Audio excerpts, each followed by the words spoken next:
Good morning, guys. Happy fucking Sunday. Hope you guys are having a wonderful morning so far. Morning, Idwin, and Artie, apparently Idwin, going around to all my platforms to get first place. He didn't go to YouTube, though. So, fuck you, Idwin. Or Facebook Gaming, by the way.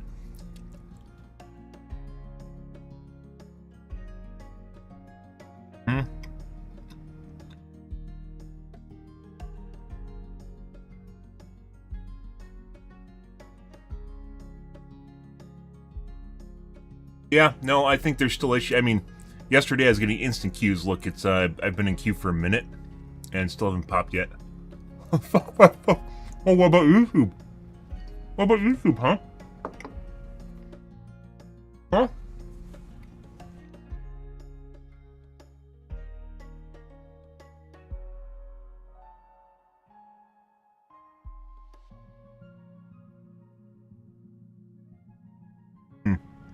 Good morning, though, guys. Yeah. You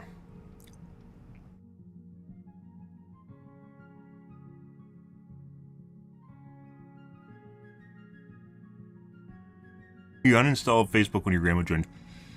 I basically refused to add any of my family members to my Facebook account, as it turns out. Either that or you have to put them in a specialized area where they can't see any of your shit. You have to set up permissions in such a way in which they're in a group in which they can't see any of your posts. You used to be able to do that, and then Facebook for some reason got a little bit more lax or easier to understand with their permissions, and as such you can't like set up specialized groups for your pages anymore.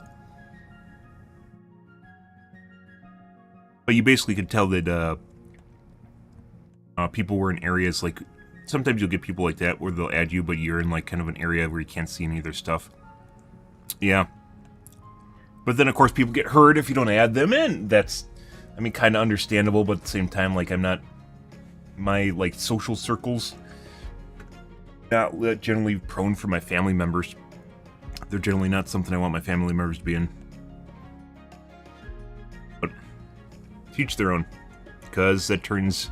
Politics, family politics are a little bit different than normal politics, so... Yeah. Also, by the way, I'm at a 3-minute queue right now for quick play. You're up. There is 100% something wrong with the final servers. I don't know exactly what's going on here. It started on Friday night, Saturday night. It was really bad on Saturday night. Yesterday night, I basically can't find a game. And then when it does, it pops an error too. When it finally does find a game, it pops an error. I got around this by using a VPN to Europe yesterday. And then just joining the European servers. Which is hilarious. Because, I mean, I play on European anyways, but... Something's going on here, guys. So, Europe right now, it's like 1 p.m. So, you know, this isn't anything to do with, like, late night. No, not 1 p.m. Yeah, 1 p.m., isn't it? It's like, depending on where you live, it'd be, like, 12:40 or something. Yep. I mean, that's one thing, you know, like, you could put up with stuff in limited doses, but, like, when people expect you just to adhere to their opinions because they're related to you in a certain way, it's just not... That's not something I want to deal with, where people try to leverage their relationships. Yeah. It's one thing if you want to preach about something at Christmas, you know, for the 6 hours you're together with them, but it's another thing if it's, like, literally year-round, so... I don't know.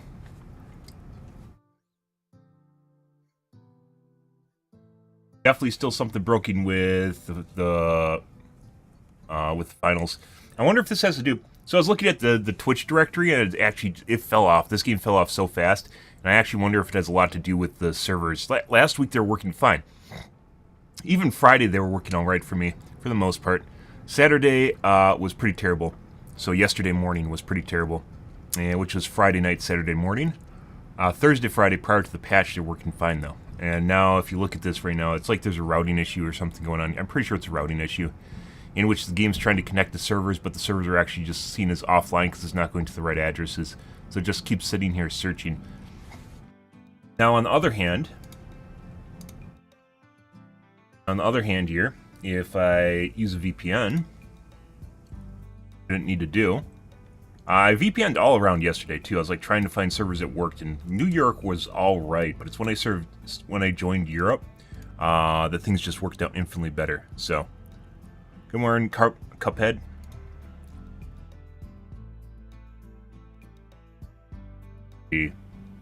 Obviously, it hurts my ping. I guess maybe today we'll play more light.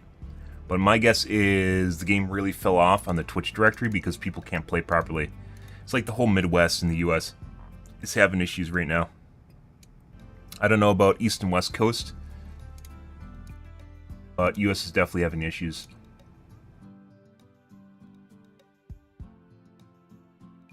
Nah, it's nothing to do with that. They did a patch on Friday that fuckered things. They probably added more servers and someone didn't move a decimal or do something right and it's fucked things up.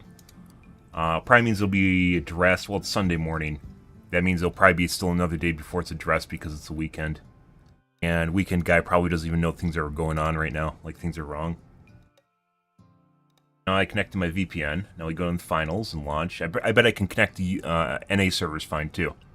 But that doesn't matter because I'm connecting to Europe, so I might as well play on European servers anyways. Actually, it'd be even worse because I'd be going NA to EU to NA to EU to NA. Yeah, like, I wouldn't want to actually connect to a NA server from the EU. That'd be dumb. Really dumb. EU best server, yeah, or they actually just tested them and then just assumed everything was working right when it's not. It is clearly broken right now. Maybe I should tweet it the finals. Might as well.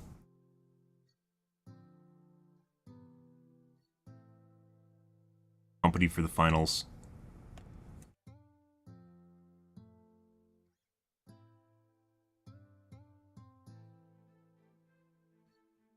Park Studios.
If it's instant before I make a post.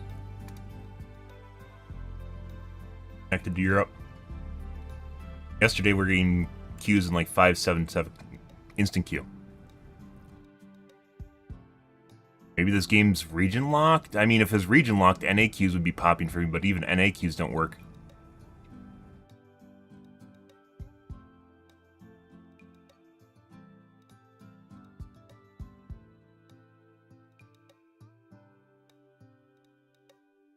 Uninstalled stat field? What's stat? You mean Starfield? What is the biggest mod community drop support? You mean Nexus mods? What does that mean? I mean, I want to play that game without mods. Okay, buy a game.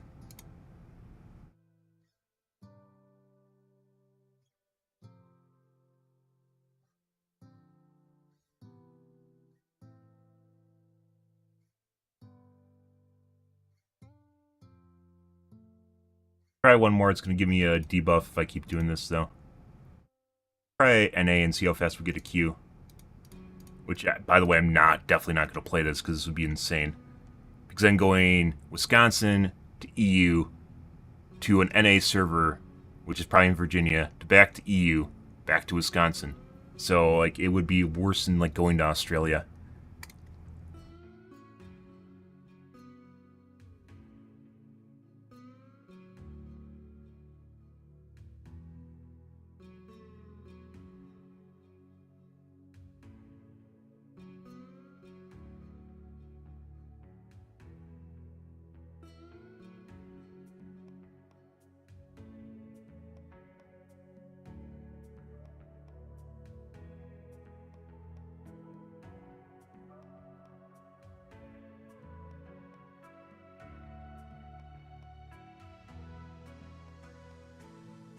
Got 45 seconds.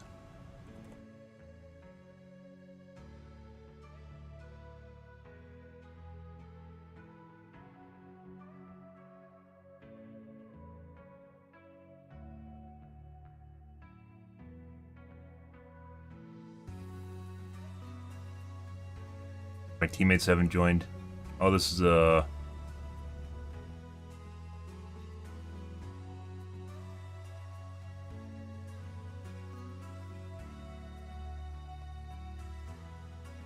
Okay, there's something seriously wrong with the routing the US server, specifically Midwest. Queues take extremely long time to connect, and then DC with the error. I can only get fills in over 3 hours. I VPN to EU and get instant queues. This includes trying to connect to the EU region without using a VPN. If I VPN to EU, I can instantly get a queue with EU or NA. Queue time is 5 to 7 seconds. NA queue time is 45 seconds this time of day. There's no problems right after Friday's patch.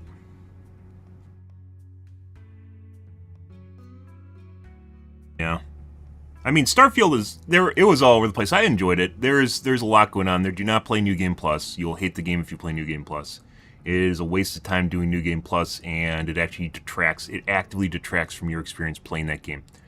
That being said, there's a lot to do in Starfield, and you don't need to specifically quest. The end all I was doing was doing quests because I kind of wanted to see what was available there. Prior to that, I was doing a bunch of open-ended stuff like some procedurally generated quests, exploring planets, just exploring in general, making ships and stuff. Ship building was a lot of fun. But that game has it's literally all over the place, and there's a lot of things that just don't work properly, or lots of quality of life issues.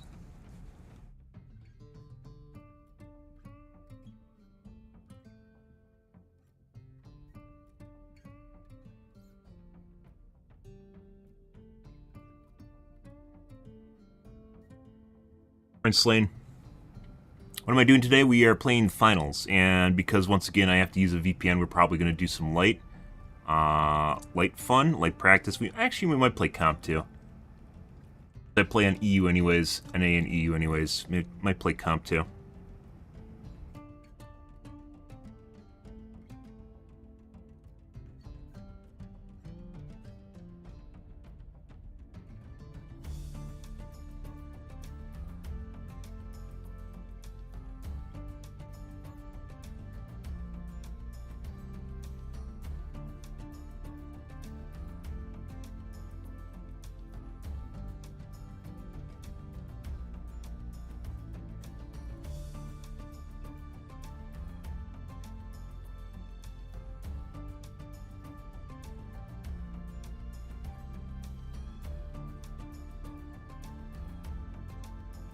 Yeah, it's not just me. So the reason I know this isn't just me is because yesterday I VPN'd to Toronto, I VPN'd to Chicago, I VPN'd to Georgia, I VPN'd to New York, I VPN'd to New Jersey, and it got better when I went to New York, and I'd occasionally get a queue, but even then I'd still have issues.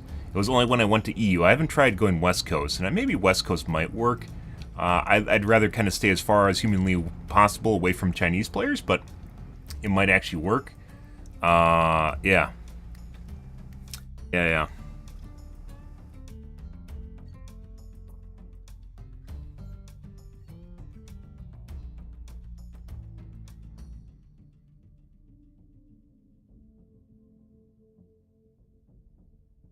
Oh, I don't know what is the modding team. Modding team is everyone. What is specifically modding team? You have to use names here. Like, that sounds like maybe there's a lot of mods already out for the game, so yeah, like, that doesn't really change anything as far as my regard for the game itself. I need to get my coffee, guys, so we can get into podcast here. Lots of issues. I just tweeted at them. The fact that it hasn't been fixed today shows me that either they don't know, or whoever is Lars that is on weekend duty does not actually know what's going on. And I definitely saw multiple posts on the Steam forums. I was busy reading them while trying to queue. So yesterday, prior to using my VPN and going to EU, I was using, I got, over the course of 3 hours, I got 2 queues that actually went through, and both were fills. Both were backfills. Yeah, and all the other ones would either error out, or I'd wait in queue for 8+ minutes and nothing would happen, and I'd restart my queue. So something really Something's really broken with basically their server routing right now.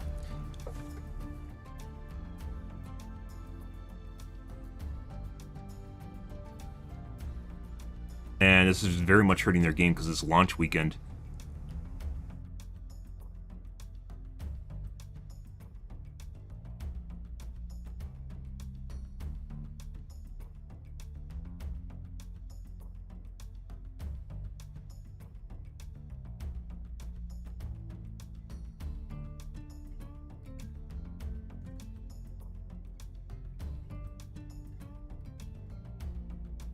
Well, I tweeted at them.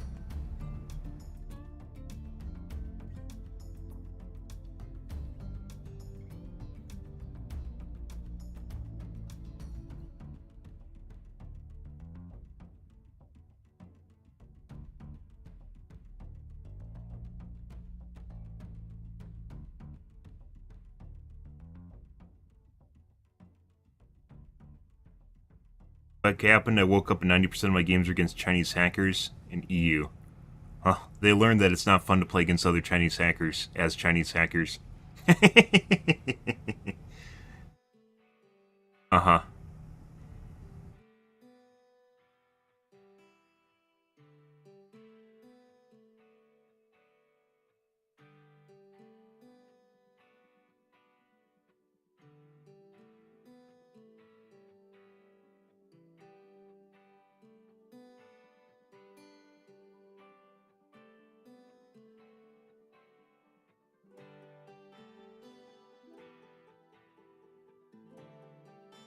There are so many posts on the Reddit right now asking to region lock China. It's not going to fix anything. Cheating's everywhere.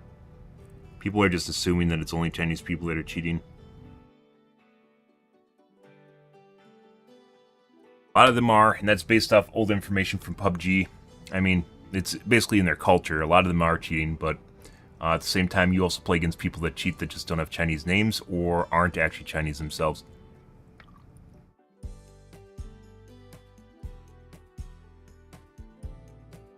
Okay, coffee.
It's no morals. It's built into their culture. I wouldn't say it's necessarily the same thing as morals. It's the idea that you'll do anything to get ahead, no matter what. And if you don't, you're actually seen as, like, not dead weight, but just not trying hard enough. That includes doing things that might not be scamming people, doing things that otherwise are seen as down on people for, or uncouth, or immoral. There's a reason that there's a lot of their academic papers get rescinded or pulled back.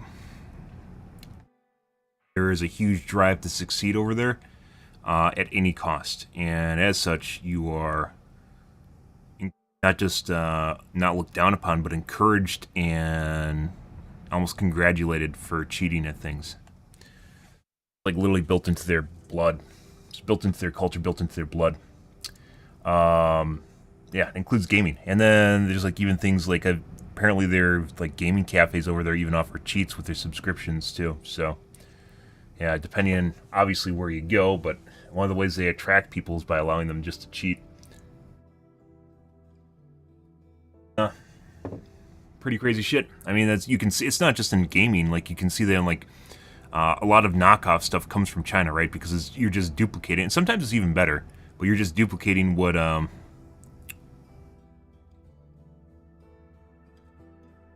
whether someone else does, and you either try to make it better or you just more than likely you just try to make it cheaper and basically outplace them, race to the bottom. Well, I tweeted out at Embark. We'll see if anyone's actually manning the Twitter account on the weekend. Either way, we have to use a VPN right now to actually play. So, yeah, that's not a good sign. Most people are not tech savvy enough to do what I did and find out what is causing the issue and fix it. They just play a different game. Almost everyone is just going to play a different game. So.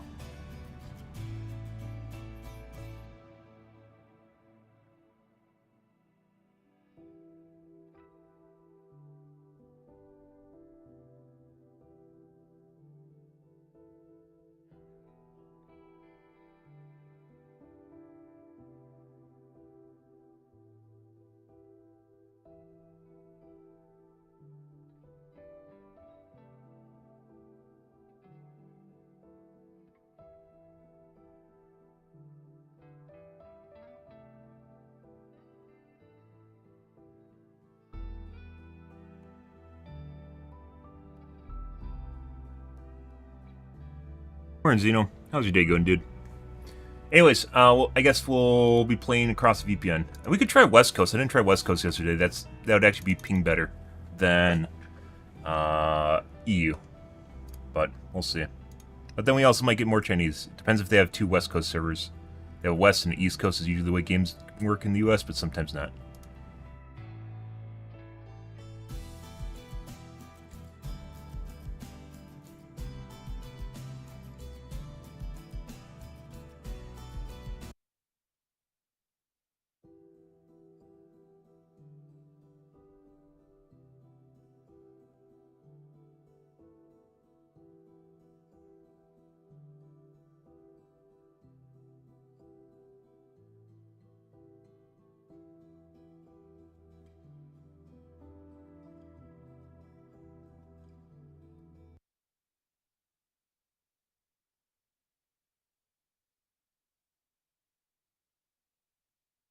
Not bad. Pretty good. We're having some issues playing the finals, and as I mentioned before, it's launch weekend, so that means it's actually kind of hurting them a lot. This is not the time you want to have issues with your game, especially one in which it encourages people not to play the game, or they have a bunch of issues with their friends so they can't play with them. Yeah. This is like kind of a worst case scenario for them. I don't actually use NordVPN, I use TorGuard. It is much cheaper. Right now I have a subscription for... what is it? Basically, I tested out a bunch of VPNs years ago, and I picked the one that basically had the best latency and least amount of jitter for playing games. That also coincided with,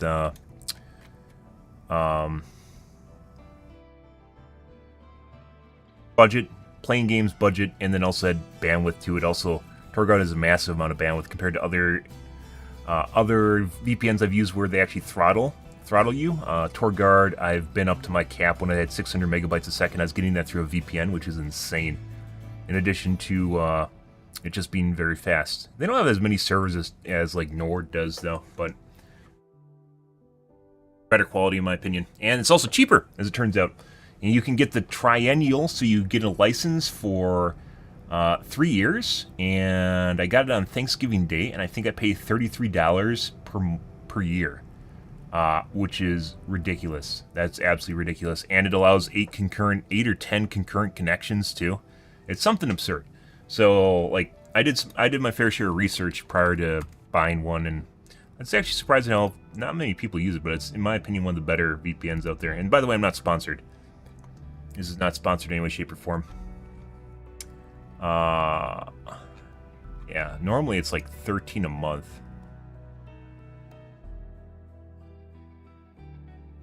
That annual. No, you don't want annual. You have to use a code too.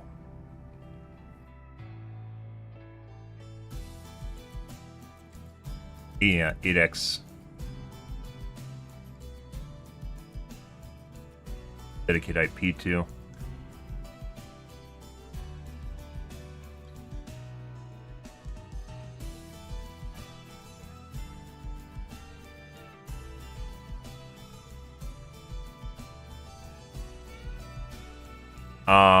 But you look here, and then you go down to the triennially, right here, for 140 normally, which is 3 years, by the way. Triennially. I was originally biennially, and then they added triennially. Triennially, and then also I got a Thanksgiving deal, and it dropped it to 100 or 110, something around there. It's very cheap either way. And once again, one of the better. And then there's things you can add on to, which it doesn't even matter, but are available. They have a lot of nuanced stuff that you can actually add on to things. It's more, I'd say, complicated than just using NordVPN or Nord in general. I did Nord. What was the other one? ExpressVPN. I did a bunch of them. TorGuard, obviously. I went through like all the sites, and I found one that actually worked the best. Yep. Nord has a shitload of servers, and part of the thing is picking it. Once again, it's not as easy to use as Nord is. Nord is very easy to use, but it is actually it is very cheap and very fast from what I've experienced. So I'm even using it to play games, as you see. And I always watch my ping, and I can see how much jitter it has. And occasionally you'll get a shit server that's overloaded, and you just reconnect and it fixes it. But there isn't as many locations. I think the US has like 7 servers, and Nord has like 20 or something absurd.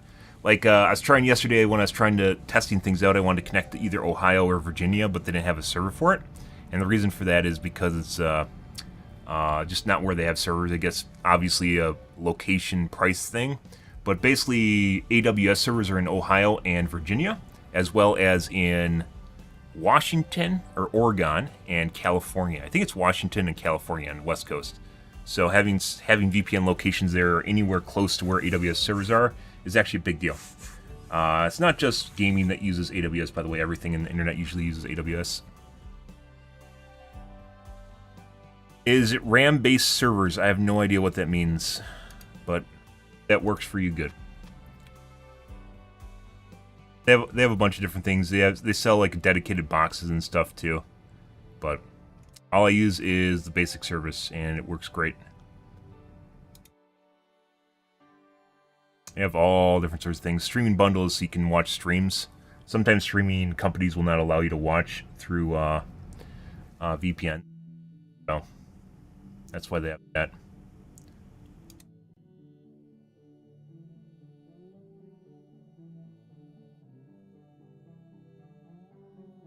I don't really understand the differences between some. To be perfectly honest, I don't understand the differences between some of their services.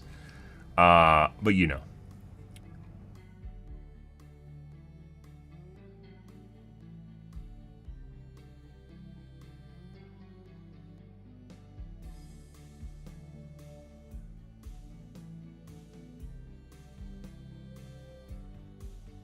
Either way, I've been using them for probably close to a decade now, and have no reason to change.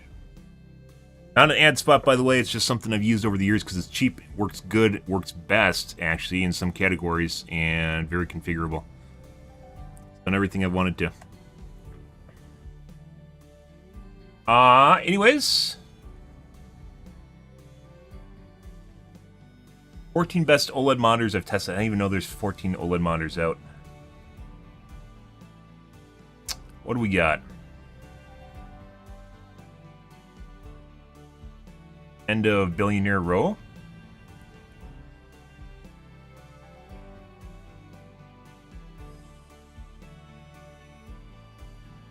Instagram influencer falls 300 feet to his death after. If you go into the EU, guys, they let you do a lot of weird shit in the EU because it's more personal responsibility rather than hey, you get to sue them if you do something wrong. You usually just die, and then you can't sue anyone. Maybe your family can try suing them or something. In the US, it's a lot of shoving personal responsibility on everyone else. as can be seen with nanny states and everything that just happens around you. Censorship rather than just leaving or... but influencers are very much into let's do it if we can, and there isn't a whole lot of, hey, maybe I shouldn't. Good. What we got going on here, guys? Firearms expert reacts to the finals guns. Don't care.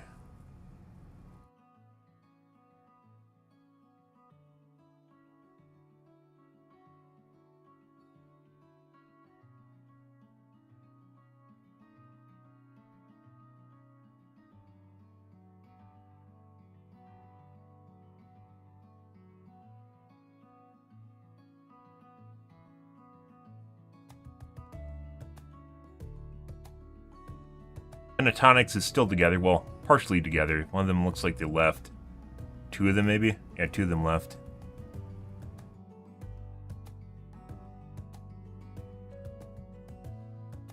Anybody actually didn't know how to use their abilities in Overwatch? Oh, Flats is watching my channel, because I've mentioned that before, is the juxtaposition between people that don't know how to use their character and being way too accurate. See them a lot with Echo.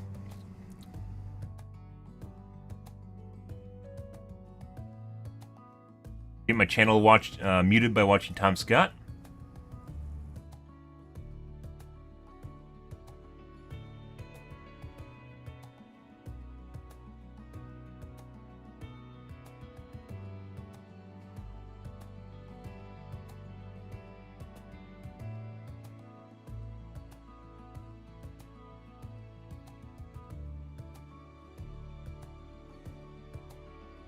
Almost to the holidays, guys. We're close.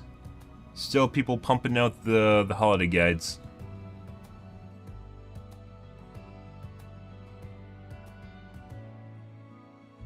I don't know if Engineering Explained gets my channel muted. We could try, though.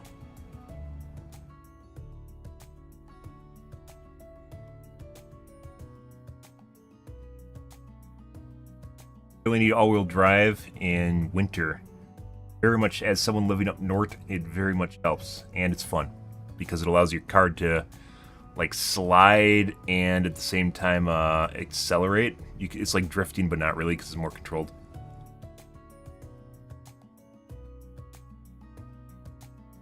And driving a rear-wheel drive, driving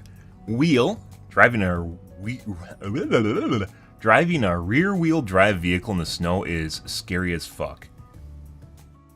Because your front tires don't really have much in the way of traction if they're slipping, and you're getting pushed forward at the same time. Like, it encourages you to spin out. Rear-wheel drive.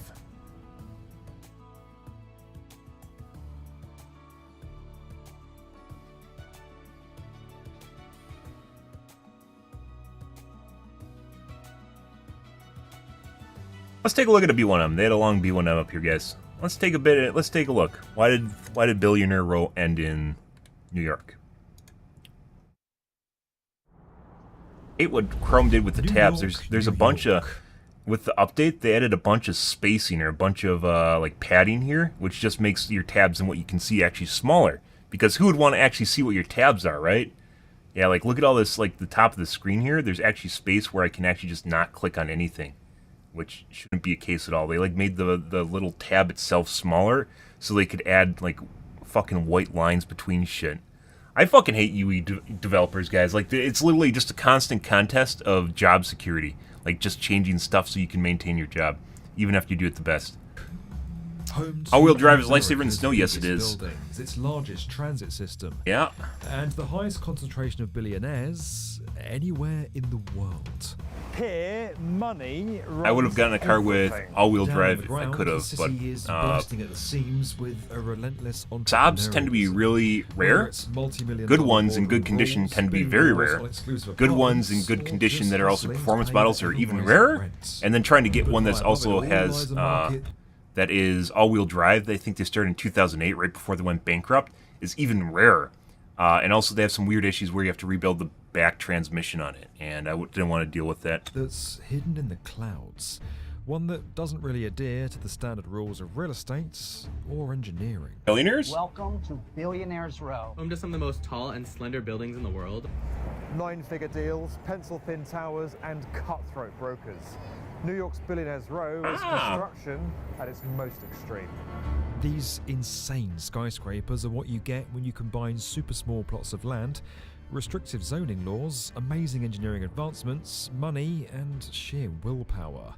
Look how They big my break D is, almost guys. every mold and now stand as marvels of If you don't know what modern Billionaire design. Row is, you're going to learn about it Among this new in 30 forest minutes, of guys. Super tall luxury, there's one building that stands out from the rest and creates a genre all on its own.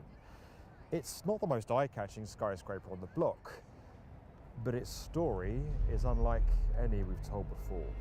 220 Central Park South is really the outlier on the Billionaires Row corridor. The building that everyone who's a billionaire has to live in. These are helicopter people. Their feet don't touch the ground. There was no need for That's any from the marketing, Billionaires, and then it just took on TV a series. life of its own. The two most expensive homes to ever sell in the United No, States it's, have one major what was thing it? in common. Not Billionaires, They were both Billions, apartments at 220 Central Park South. It is the world's It's alright, the most last season was profitable terrible, condo though. 220 Central Park South has it all. Developer clashes, insane engineering, extreme wealth, ruthless power, foreign money, and backdoor deals.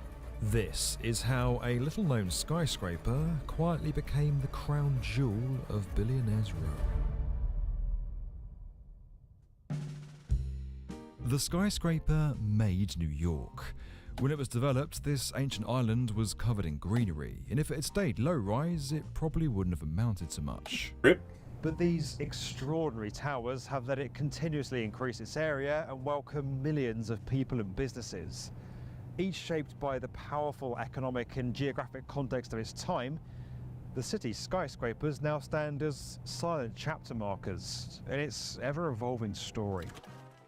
At the turn of the 20th Oh, century, I mean, they got bailed things out. were no different. But then New everyone York's got population pissy was when booming, people were getting and funds so during was its COVID, so.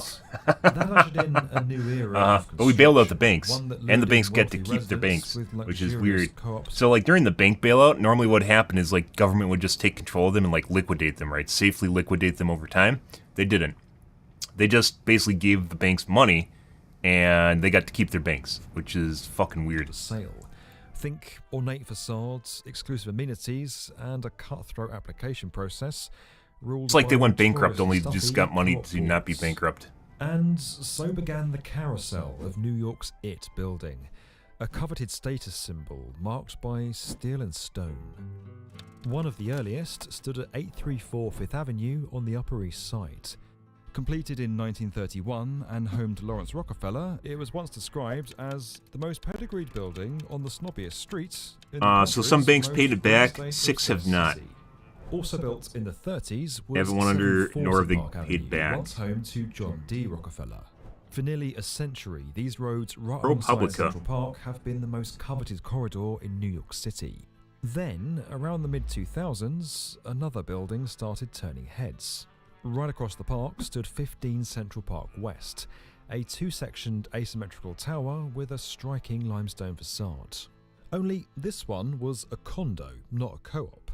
That meant buyers no longer needed a legacy name to get their application noticed. A massive bank account was enough to get you in the door.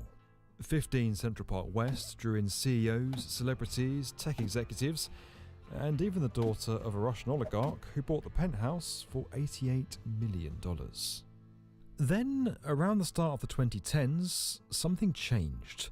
We saw not just one building, but an entire street of skyscrapers become the city's new place to be. I'm out here on Billionaires Row, the most expensive street in America. This is what $54.6 million buys you in New York City. I wonder how many people piss on the side of the skyscraper just to feel like they pissed on money. 432 Park Avenue the following year. That can't just be me, A right? series of super tall skyscrapers If those buildings are worth that much, if you piss on it, you're pissing on billions, right? lined up along the southern edge of Central Park. Now, that's impressive, given there are hardly any sites left in this congested corner of what is one of the world's most congested cities. With only small parcels of land available, developers found themselves under pressure to maximise floor area and park views in order to drive a return. A pressure that they passed on down to their engineers. The results. Jesus, there's a giant list of banks that literally haven't paid all their money back. Slender skyscraper, an elegant 21st century solution to some Check this very out, 21st just century out of curiosity. Click on everything except for the fucking tab.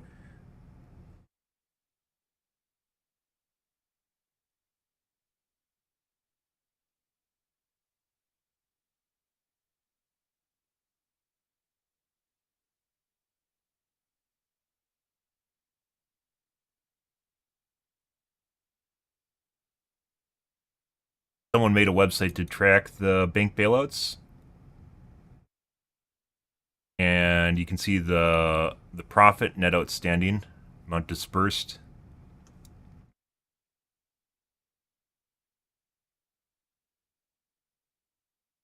Total disbursement 635 billion, total return 390 billion. Total revenue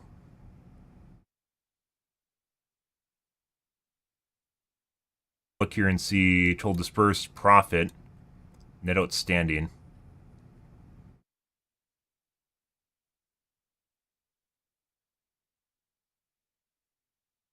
Failed to repay, or so basically they haven't repaid, and it looks like they almost lost money.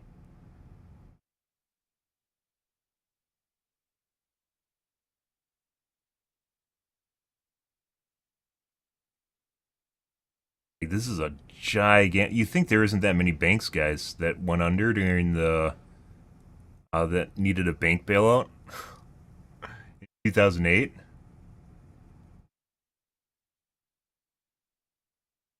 Yeah. That.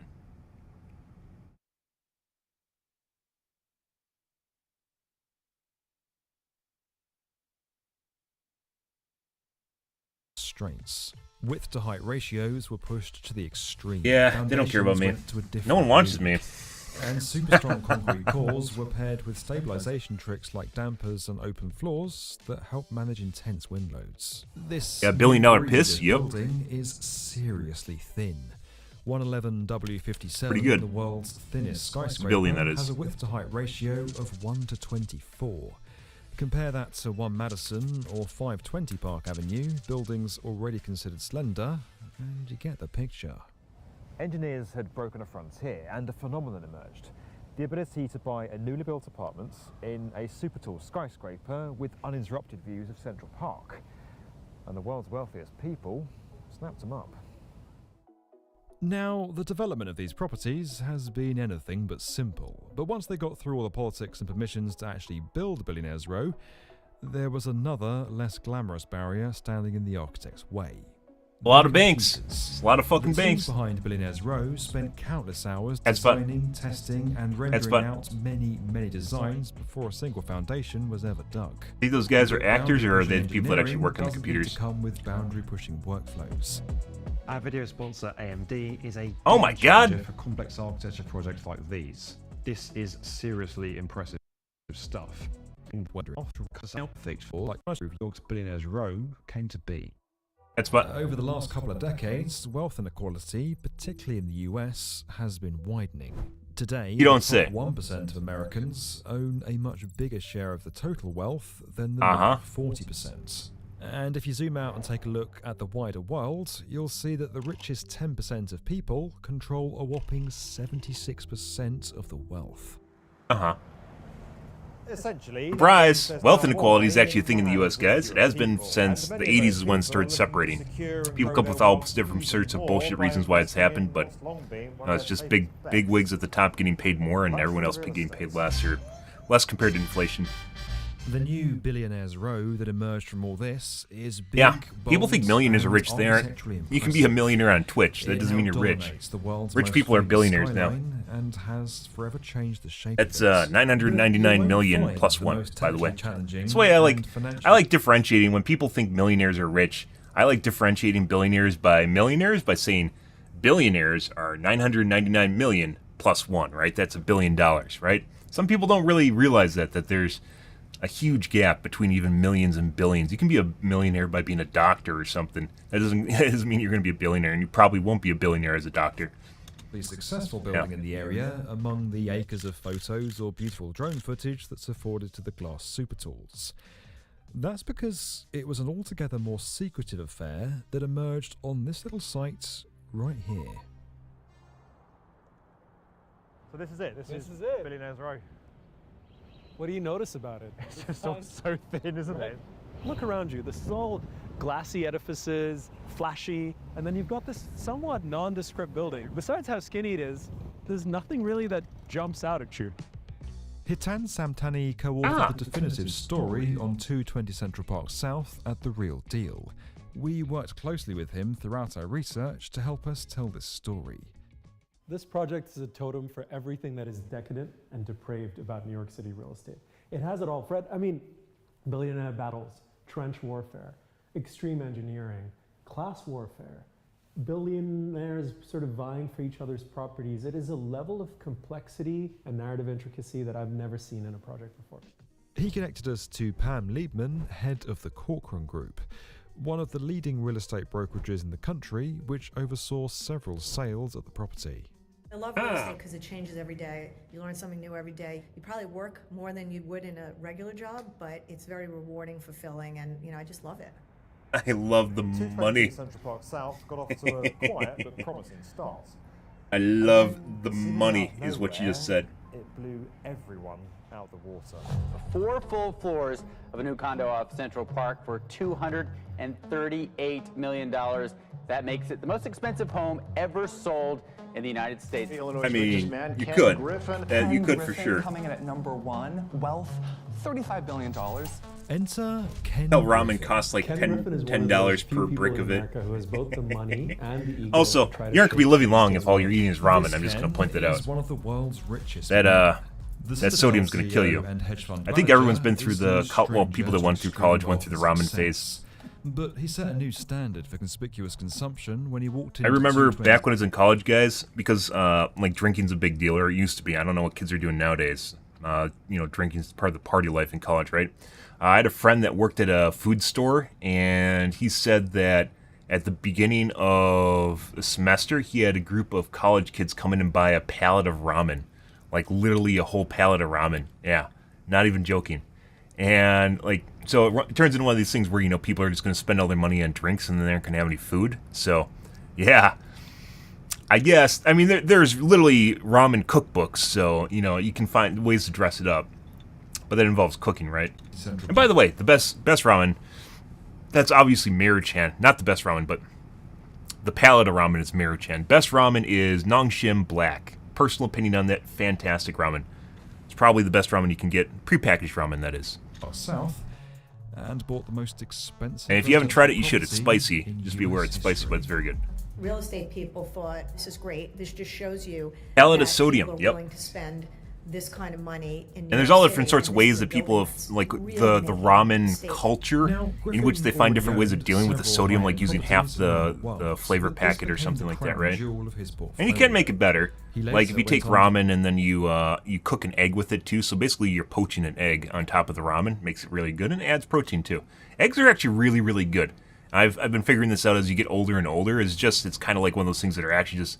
They have cholesterol, don't get me wrong, but it's good cholesterol, and in general, they just have a lot of shit that you need, like, let's say ammonia, not ammonia, amino acids, vitamins, minerals, just like a lot of I mean, it's literally just an egg yolk, right? It was supposed to be a baby, so maybe that makes a little bit sense there, but, Buy 2 additional units within the same building. King Griffin's Shin ramen's alright. Nongshim, exclusive skyscrapers. But hold on a minute, how Get did some this kimchi ramen too, even also happen? very good, very spicy. Well, the truth is, to really understand that, we've got to take you guys back to where it all began. The site's called youtube.com. It's kind of like Flickr for videos. College students across the country are, quote, Facebooking. We have so much data about what people are doing. When you stand for your liberty, we will stand with you. Hurricane Katrina barreled ashore. The breakup of Brad Pitt and Jennifer Now the U.S. is controlled by This is TikTok. the new iPod now. It's early 2005, and rumours of a US real estate bubble are looming. Then, there's the New York City housing market. During that same year, a potential deal came across the desk of a development firm called Claret Group. And fried ramen. There's all It different had sorts of ways of 3 cooking it. main Yeah. ingredients for successful real estate. I said there's actually Location, cookbooks for it. I think I got one somewhere. location. Like one of my family members gave it The to me. offer was to buy out an unimpressive 20-story rental building that had a super impressive address. 220 Central Park South could offer sweeping views of the park if a newer and taller tower were put on the site. At the same time, the existing property was nearly half vacant, but still home to some 47 rent-stabilised tenants, people who are protected from sharp increases in their monthly payments. It was really a smattering of the average New Yorker, from wealthy people to just your middle class people. You had everything from a professor of gerontology to a record producer, actually quite a prominent record producer. He actually occupied the penthouse, and I believe he paid $1,200 a month in rent. Claret Group saw the opportunity. That doesn't sound like he's paying the right amount of rent, if you ask me. A record producer that's paying $1,200 a month in prime real estate in New York? In a penthouse?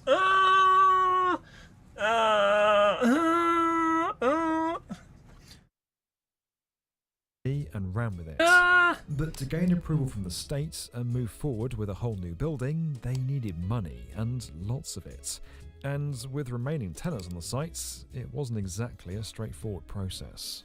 There is this particular quirk of law that if you want to demolish a rent-stabilized building, you have to essentially show... Planet Side 2, I mean, it was an that you MMO. have It the still is an financing in MMO. place Kind of its own world. to build something new. So it's a bit of a chicken. It reminds me a lot of, if you're looking for a new game that kind of has the same vibe, Foxhole.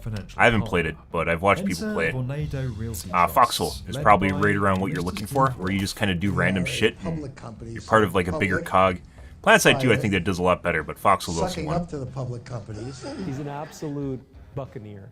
Even though he runs a public company. His standard It's opposite price rank gouging. It's At that point, they got into basically a low income bracket without being low income, and then paid almost no money for it. $1,200 a month is cheap, by the way. That's really, really cheap in New York.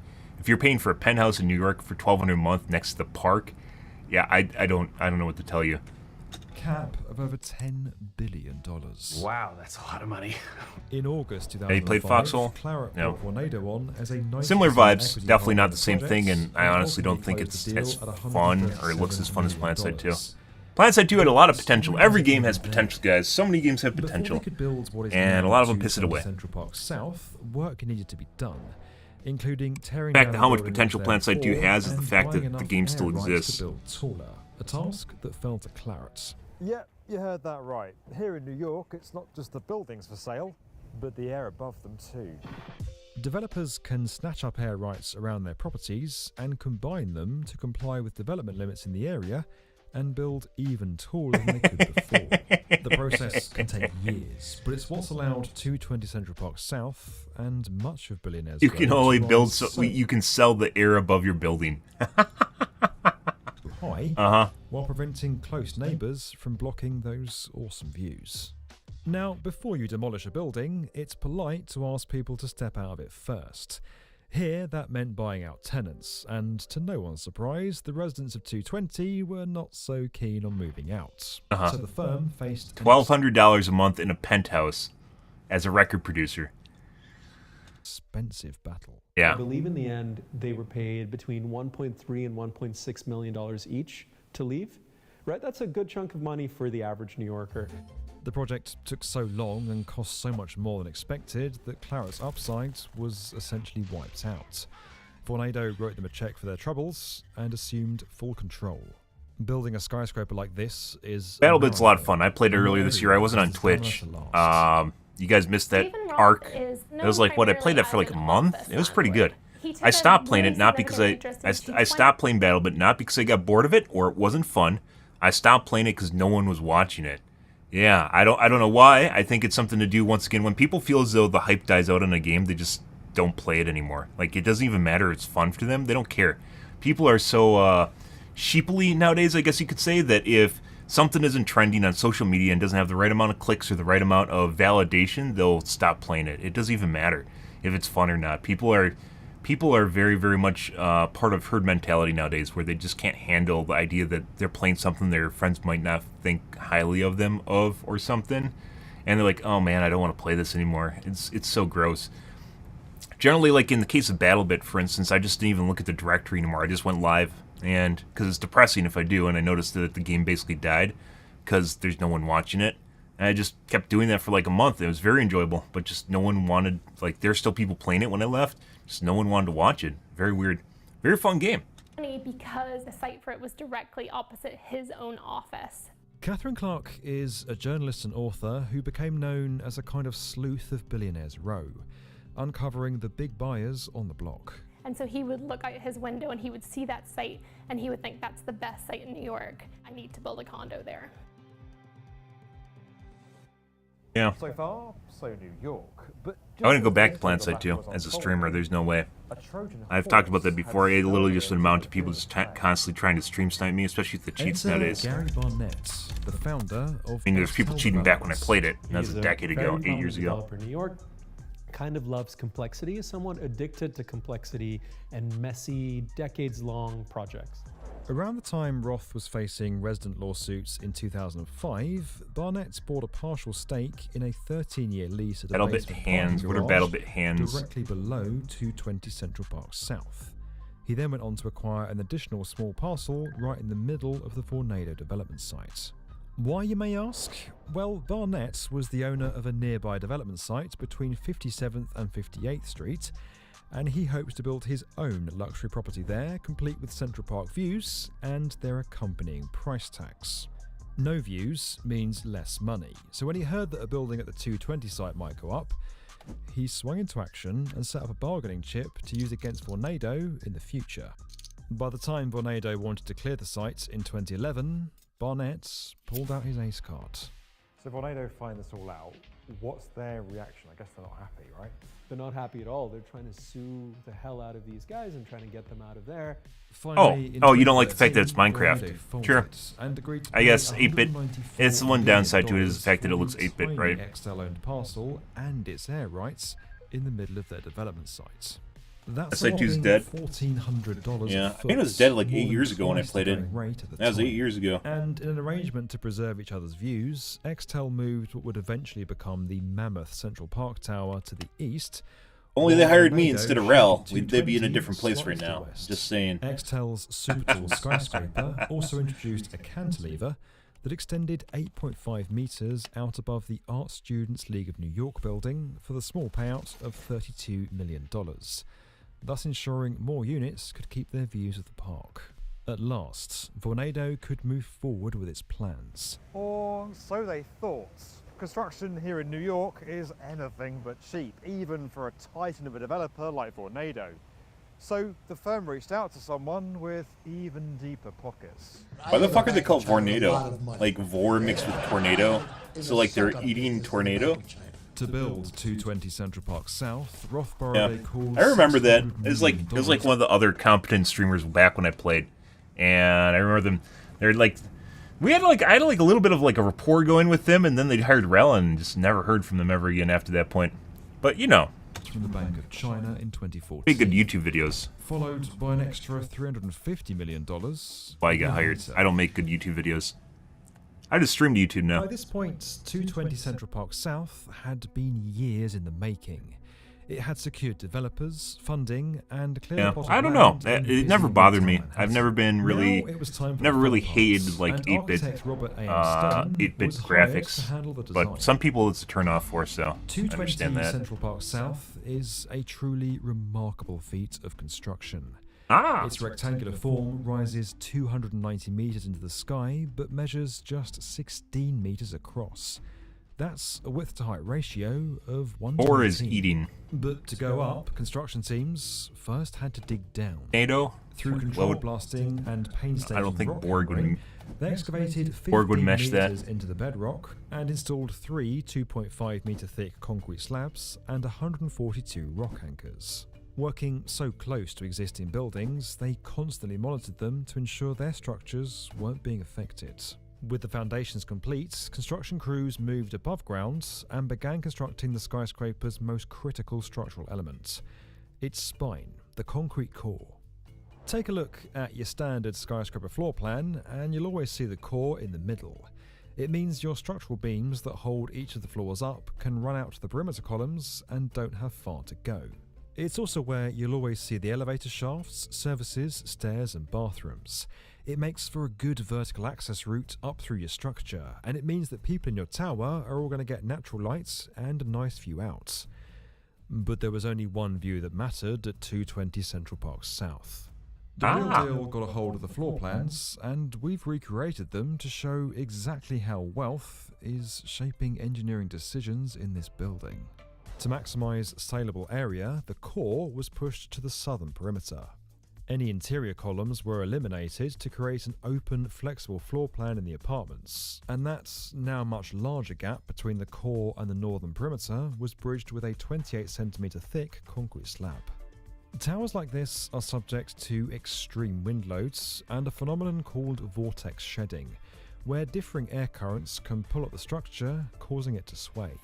To counteract this, 220 includes an 1,100-ton swinging weight in a space near its summit, known as a tuned mass damper.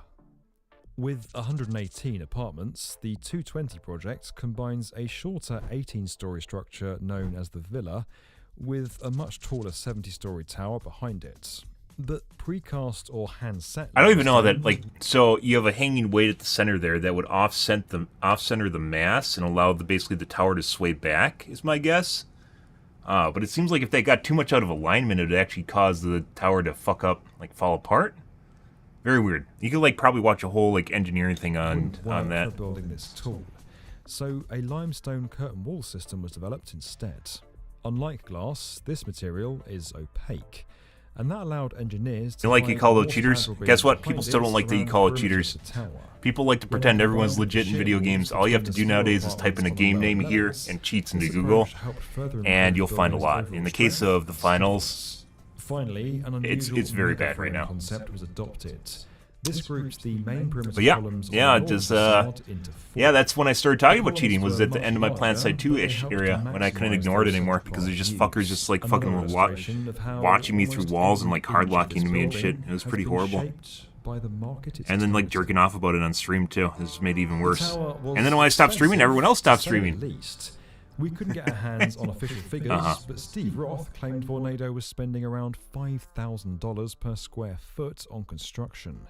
That eye-watering sum would be way above the circa $3,000 that other billionaires' row towers spent, and quite clearly in a whole different galaxy to your average walk-up apartment. It's a budget that gets you all kinds of things, from oak flooring and marble cladding to saltwater pools. In total, the building cost around $1.5 billion. Roth went big, confident that he could up the sale price, and it worked. Vornado went on to drive more than $3 billion in sales. Roth had built the most profitable condo in the world. But to get returns like that, you've got to think outside the box. As you might have realised, there are only so many people in the world who can afford an apartment like this. Even on Billionaires Row, a $238 million sale is out of the ordinary. These are helicopter people. Their feet don't touch the ground. They go from private school to charity gala to penthouse, right? They're not interacting with the average city dweller. So they're living in this different world. And their feet never touch the ground. Them and building for them. We just had enough people coming to us. That's sad to think about. It just took on a life of its own. And we did it very quietly. People signed NDAs. We invited co-brokers in. There are 8 billion people on our planet, but a little over 2,600 of them are billionaires. So that's still fucking loaded. That's a lot. There's an incredibly small demographic of buyers who can realistically afford these units. Now, not everyone in the building is a billionaire, but it's a good place to start. Cut to May 2015. White and gold or blue and black. We are going to make our country have wage equality once and for all and equal rights for women. For the last time on a television program, thank you and good night. 220 Central Park South Hi, David Letterman. Sales, And that, by the way, that's when all the weird shit started happening in media, and the U.S. just got super janky. Without any advertising, marketing, But 2018. whatsoever, we already have commitments for over $1.1 billion, representing about 1/3 of the building. So 1/3 of the building is now sold. Now, hang on a minute. No advertising, no marketing, not even a website, and yet over $1 billion in sales in just over a month. How did he do this? After all, your typical luxury condo market is, well, a bit more flashy when it comes to getting the word out. Steve Roth, on the other hand, had gone in a very different direction.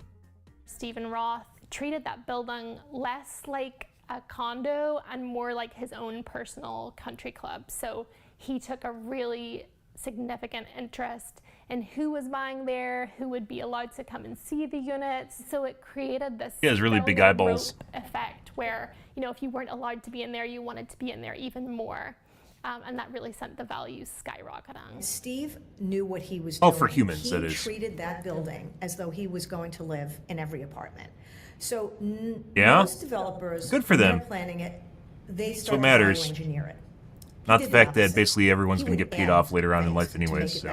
So he created this vision of this is a building me, a billionaire, would live in. Not me, him. So there was right off the bat this big feeling of comfort from all these other buyers that if Steve's in charge, this is going to be different. Wealthy domestic purchasers were dropping tens of millions on units. The CEO of Paramount Group paid $33.5 million. The founder of RL Capital got a place for $26.2 million. Even Sting became an official English doing the in job. New York when he nabbed one of the penthouses for $65.7 million. After years of plotting, planning and persistence, 220 Central Park South had become the creme de la creme of Billionaires Row. Like so many things in life, reaching the top gets you noticed. And just as the team behind the Super Tool celebrated their success, the city of New York began to pay I think that has more to do with pupils than Adderall. I've talked about Adderall before. Like I had not friends. I had two roommates in college, and one of which had pretty bad ADD, and he'd sell off his Adderall. He'd sell off his Adderall medication. I remember one of my other roommates would buy it, and he didn't have ADD, and whenever he'd take it to hammer out papers, which by the way is one of the reasons that some of the papers nowadays, or not papers, movies, media, TV shows are so bad, is because it's just fucking writers that juice up an Adderall and just hammer something out. It's like all flow of consciousness. There's no like forethought or critical thinking, long-term critical thinking that goes into it, where you go back and forth, because writing oftentimes is like very much like a spider web where you go back and forth between different ideas and different things, right? And you tie it all together. Adderall writing is very much flow of consciousness, where you just get stuck in an idea and honed in, and then you just keep hammering it out. I can only imagine how shitty papers are nowadays in college. But like I remember, like he was fucking playing music at like 9 in the morning. It was like super fucking loud, and I couldn't sleep. I go out there, and he's just like sitting there, and I was like at his doorway, just like saying his name. It's like Eric, I think, and saying his name, and he's like sitting there staring at his monitor, and then he finally looks at me and goes, "Oh," like he just saw a ghost, and he's like, "Oh, I didn't see your shoes," or something like that. It was some weird thing, and his like fucking eyeballs, his pupils were like fucking saucers, like literally like cats on like catnip saucers. It was ridiculous, like Adderalled out of his fucking mind. And I'm sure he got a grade for it, but like, yeah, I'm pretty, like, a lot of people nowadays are very, very lazy, and they take the easy route for a lot of different things, and Adderall is very much one of them when it comes to certain things that you're doing in life. All New Yorkers agree on. Yeah, now it's not, I mean, it's still probably Adderall writing, but now it's also mixed with AI, which is just going to make, like, there's an entire generation, guys, that are just going to be deprived of education because they're just going to use AI to cheat, and there's no way that teachers can catch them, so it's going to be like a decade before people figure out how to deal with AI. And there's an entire generation putting aside the COVID kids that just got basically diplomas because it was a graduating class, and there's no way the teachers could keep up with basically entire classes of kids that basically were behind by a year. So there's like 3 years of kids at which they just didn't get the proper education. They just got graduation diplomas because COVID happened, and and a lot of ways people can deal with them. And now we have AI, which is just going to make that even worse. Like, pretty much everything has to go to, like, in-classroom activities and such because the teachers can actually monitor it. But yeah, AI is also going to ruin basically the entire generation of education. But when it comes to rent, AI is not going anywhere. What we need here is affordable, permanent housing. I used to. I have ADD. I used to have ADD. I have ADD. I was on Ritalin at one point. I was on Adderall. It made me a zombie. I did not like it at all. I stopped doing that in high school. Never going back to that. It makes you feel like your life is just going in like full speed around you, and you are just honed in on something. And then like when it comes to like remembering stuff that's happened around you, you can't remember like anything other than like the stuff that you like really focused on. I fucking hated being on Adderall. My parents hated that, by the way. They love the idea of a kid that can actually perform in school back in the day. But yeah, I wasn't doing that again. That's when I learned how to deal with it, better deal with it. Disparity back here on the ground. Some politicians used the news to resurface the proposed tax on owners with second homes valued over $5 million, a move that would generate millions of dollars for the city. But they're struggling to keep up with Billionaires Row. NFT apartments? I guess. Real estate is seen as an investment, so of New York gotta catch them all. Real estate. Billionaires Row is the essence of trophy real estate. We don't know the level of taxes they pay. So if they don't live here, they're not contributing to the same degree as the rest of us toward central city loopholes. What? Being able to figure out how to use loopholes because you have a what is it? Not a tax accountant, CPA, which is a certified professional accountant, I believe. Yeah, like you have a dedicated accountant just for you. Back in 2014, but yep. It was always a long shot. Obviously, I think that's ridiculous. These are people who spend a lot of money and put a ton of money into our city and fund so much of what makes New York what it is. You would never want to antagonize or alienate these people, and we already have significant taxes. He isn't biased. Buy these kind of apartments. If you think about what the mansion tax and city and state transfer taxes were on this building, I mean, it was big, very, very big. Oh, thank you, Steve. I didn't even see that. Ultimately, long live the chaos. That's I don't even know if that's a troll. It's like a religious zealot that comes around. An additional charge on properties valued over $1 million.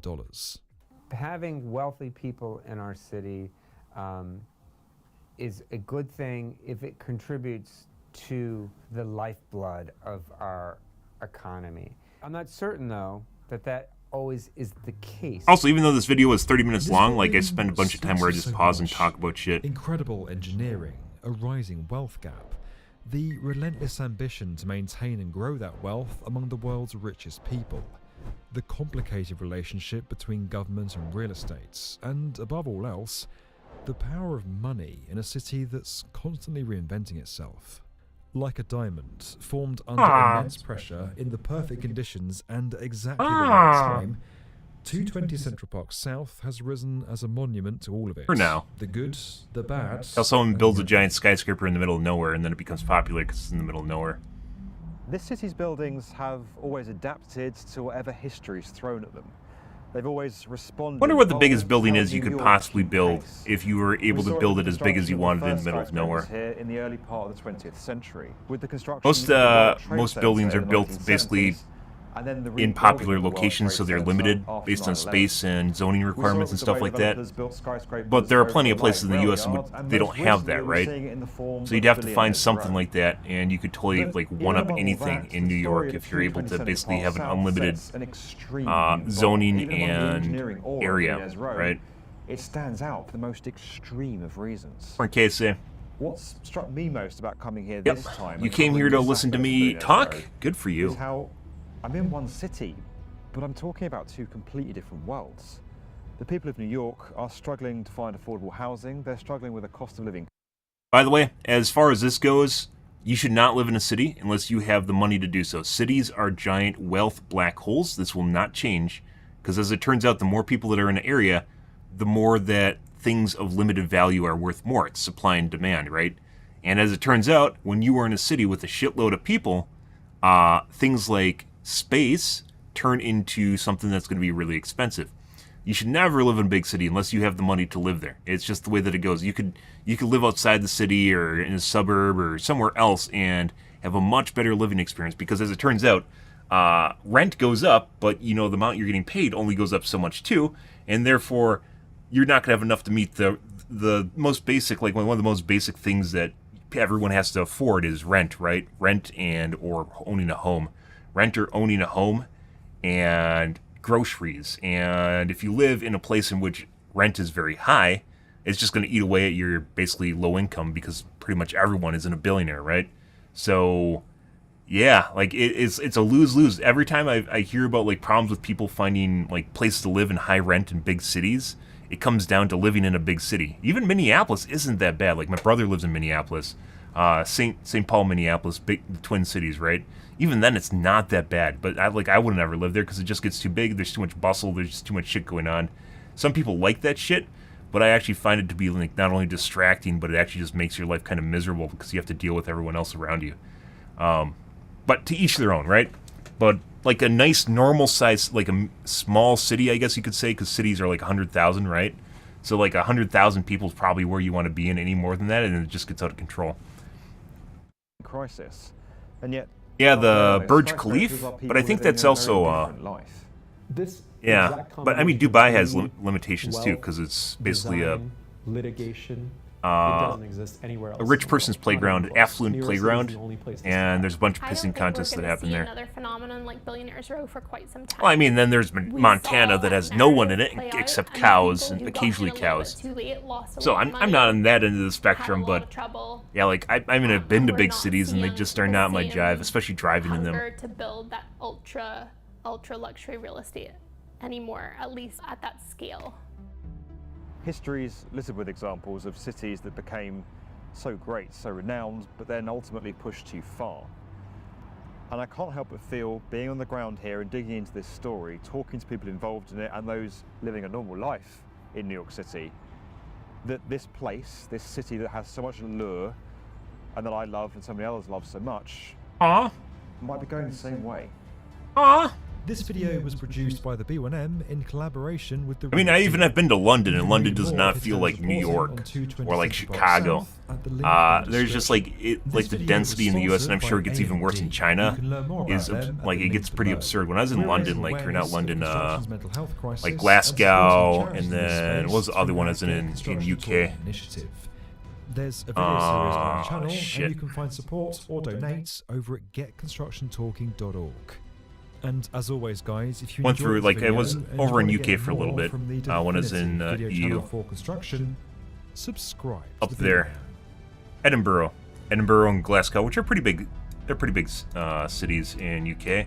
Like these guys, really old. It's like going through Harry Potter. Very, very cool areas.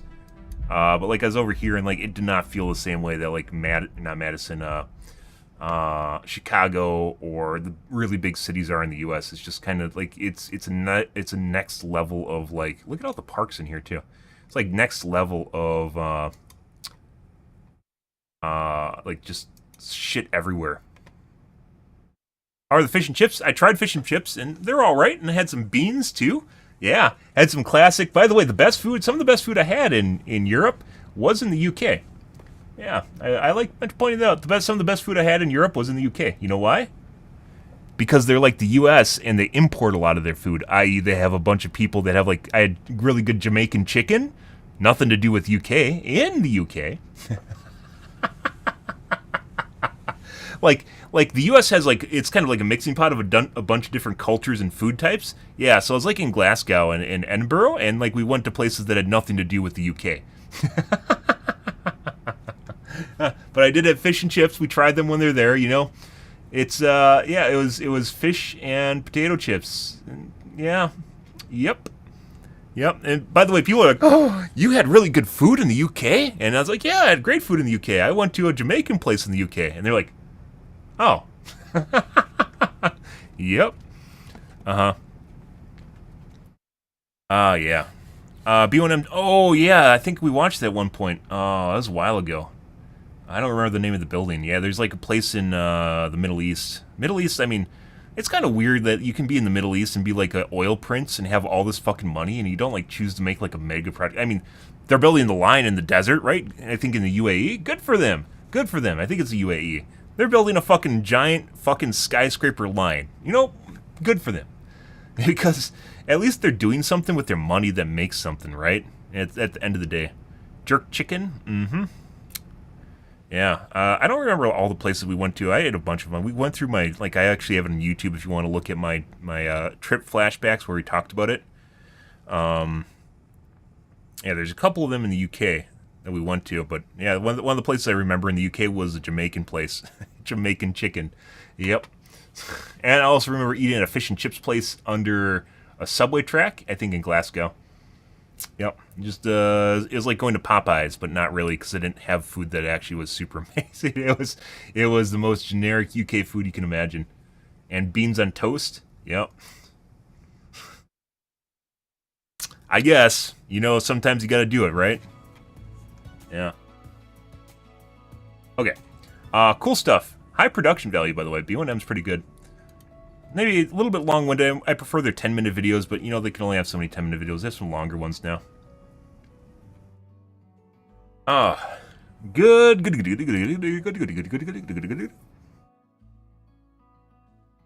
has to be edited.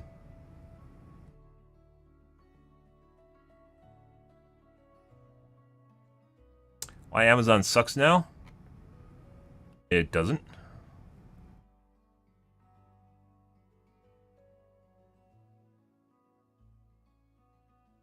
But if you say so, I'll believe it. Kind of interested in that, but it's 4 months old. Okay. Yeah, I was like, wait, what? Yeah, I get the same reaction literally out of everyone. Good morning, Slane. I get the same reaction literally out of everyone, which is... well, actually, you've been in chat, Slane. Which is when I mention having good food in the UK, and then they realize I'm talking about basically not UK food. They're like, oh, okay. Yeah, because as it turns out, people in the UK actually kind of like non-UK food. They like good food, too. And as such, there's a lot of weird, like, other ethnicity restaurants in the UK because they don't want to eat beans on toast. But some of them still do, so. Alright. So we're going to play the finals tonight, guys. We're going to do a little bit of... So the servers are still broken in the Midwest, in which I can't connect the game. So the way it's working right now is if I try to connect the game in normally either NA or EU from the Midwest in Wisconsin, it will take up to 5 to 15 minutes to find a queue, after which point it will spit out an error. After waiting a really long time, it will spit out an error at me, and that's it. And I VPN'd around the US and found out it was basically the Midwest that has problems, and Georgia still has problems, and New York kind of has problems. Toronto, which is Canada, also has problems. When I was in New York, occasionally I'd be getting games all right. So I found that VPNing to EU fixes the issues. So it is definitely a routing issue in the Midwest, and I'm not the only one having it. This is why people are having problems with their friends joining and stuff. Everyone's having issues right now. They just don't realize it because the routing's so fucked up. Yeah. Beans on toast, rip toilet? I mean, I guess. I think at one point, like, the English eat beans on everything so much that they just kind of are immune to beans, I think is the way it works. I think they're so used to bland food in the EU that they don't really mind eating it. Not EU, UK. They're so used to bland food in the UK that they just don't mind the fact that they're eating nothing. It's like World War II all over again. They're just eating rations from their container and going, God, it's good to feel alive, you know, like, you know, at this point, I really don't care. It's food. Like Soylent Green. I'm eating Soylent Green here. Oh God, it's so great that I'm actually alive right now. You know, one of those things. Yeah. Like they just didn't stop eating World War II rations is the way it worked. Actually, I don't know if they ever had good food in the UK. They liked to party though. When I was in UK, so Glasgow and Edinburgh are in Scotland, I believe, which is one of the 3 parts of the UK, right? Ireland is off to the side. As in Scotland, they love their party life there. They fucking love to party that shit up. Holy fuck, it's weird because like we go around like during the daytime, everything's normal, and then like after like 6 p.m., like you'd have like a bakery that would turn into like a trance theater, a trance dance floor or something, a club, trance club. After like 6 p.m., this like nice bakery would turn into a trance club. Yeah, it was ridiculous. It's pretty good. like almost all the food places would close too, which is one of the reasons we actually went to a Jamaican place was because they were still open. Yeah, like they just 6 or 8 p.m. and just everything turned into like weird stuff. Yeah, it's like they like the party life. They love to drink too. Oh yeah, they fucking love the drink. For them, it's like I mentioned before. I think everyone in the EU should visit the US at some point, and everyone in the US should visit the EU at some point. There's a lot of interesting cultures that you have to see, and the differences is just people, the way they live their lives, and it makes things cool. Adds perspective to life. Okay, I need to wash my coffee cup out, guys, and yeah, it's just everyone's fucking partying. It's like going to a college town. I wash my coffee cup out, guys. Be right back and grab a soda.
Alrighty.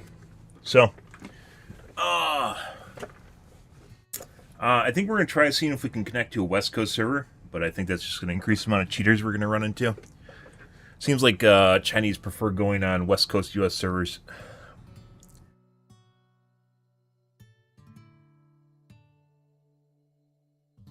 My brother got tinnitus at a Manchester club. They had speakers in the bathroom. Yep. Don't mess around with that shit, guys. I was younger and I didn't use hearing protection when working construction. Don't do that. You can look weird and out of place.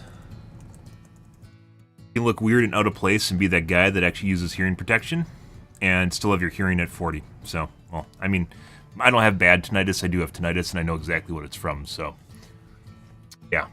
Don't be afraid to cover your ears because it makes you look less masculine, as it turns out. And I'm all for, you know, people looking masculine, but there's just some things that are stupid. So, yeah, did she teach him how to do that? Well, probably taking a dump. As far as opening the door goes, one of my cats was pretty smart. They can only open the ones with lever handles. Most can only open the lever ones. Back when I was a kid, we had a cat that was very, very smart. Would open the doors by reaching their paw underneath and just, you know, unlatching it. Pretty good, but couldn't open them because there was handles. So you'd see oftentimes when it wants to get in the room, it just start fondling the door to open it. It actually could be why cats generally tend to be more of assholes, is because they just don't care. Because, you know, how much do you care about other people around you? You do care, right? But only up to a certain amount. And once you, you know, you have your own life and your own things that you do, even though if you want to be social, right? Most people, at least. That's why I can't handle, like, being in, like, relationships that are, like, super cuddly shit. Just, like, I can't handle someone that's attached to my hip. It just doesn't work. By the way, this bug that's currently in their game is 100% hurting the finals a lot. And I don't think they even know it's in the game. We tweeted at them earlier today. They probably do not know it's actually a thing in their game right now, but it is. Which is, there's a routing issue in, like, Midwest US. We're going to see if it's West Coast. It's definitely East Coast, Midwest. And tonight we're going to check West Coast, so. Because I haven't. I was just happy to start getting games yesterday because we were fucking around with it for 3 hours before I figured it out. Most people are not smart enough to figure out how to get around a routing issue, so. Because it's not directly apparent that the game's having a routing issue. Yeah, because it still occasionally finds games and then gives you an error. Yeah. So, yeah. Right, let's see. VPN? So I know I can go to EU.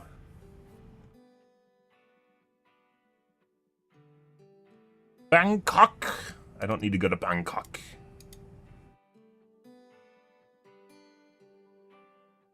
So, try West Coast.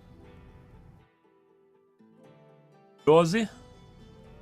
We could go to Salt Lake City and see if that works. That is kind of western Midwest. It's, free? No. Where we want to go, though. Otherwise, we can also just go to Denver. I really wish the game had pings so I could figure out what servers I'm going to are actually working properly. It's Salt Lake City.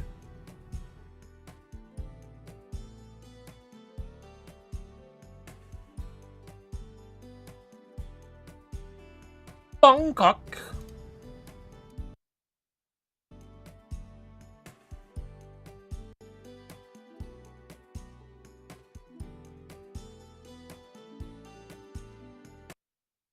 Alright, and once again, we'll find a game within probably a minute if it's working properly, so.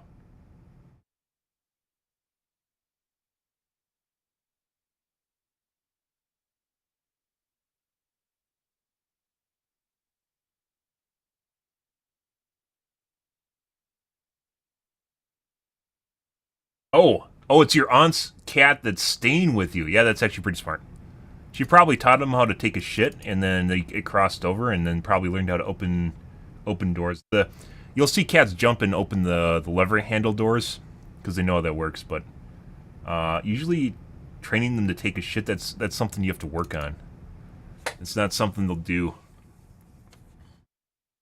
And you can train them to flush, too. Never successfully did that, by the way.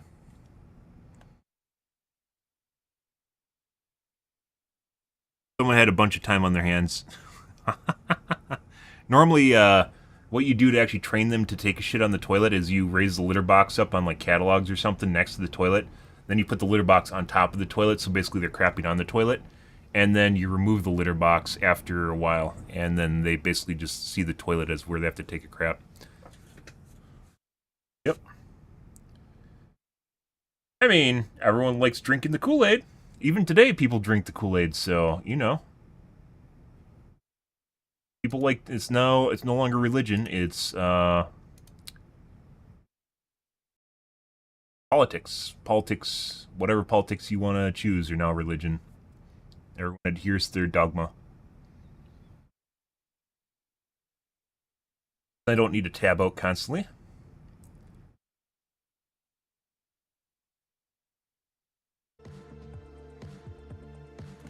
Also, you can kind of tell whether or not the servers are working based on how fast your play button comes back. When I was on EU, it's like within 10 seconds, 15 seconds of starting the game.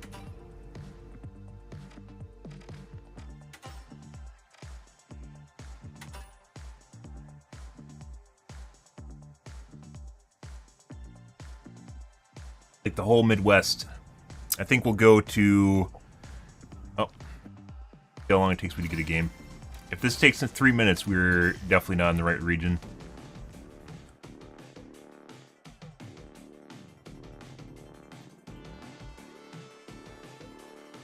Yeah, it's true. You know it's true. Everyone adheres to... It's not just one side, by the way. Pretty much every side just adheres to religious, political dogma. Identity politics also being religious and political at this point, by the way.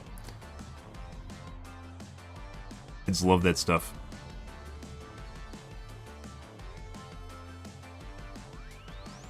US is a weird place to be, guys. All started in like 2018-ish. Went off the rails. 19.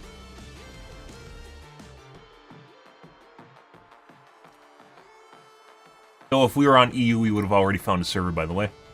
2NA. So we're in Salt Lake City right now, and it looks like it is not working.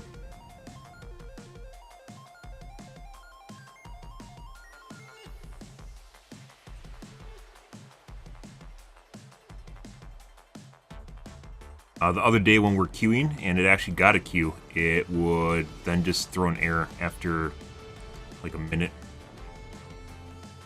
If you find a queue. We'll wait 3 minutes just to make sure it's not a slow queue.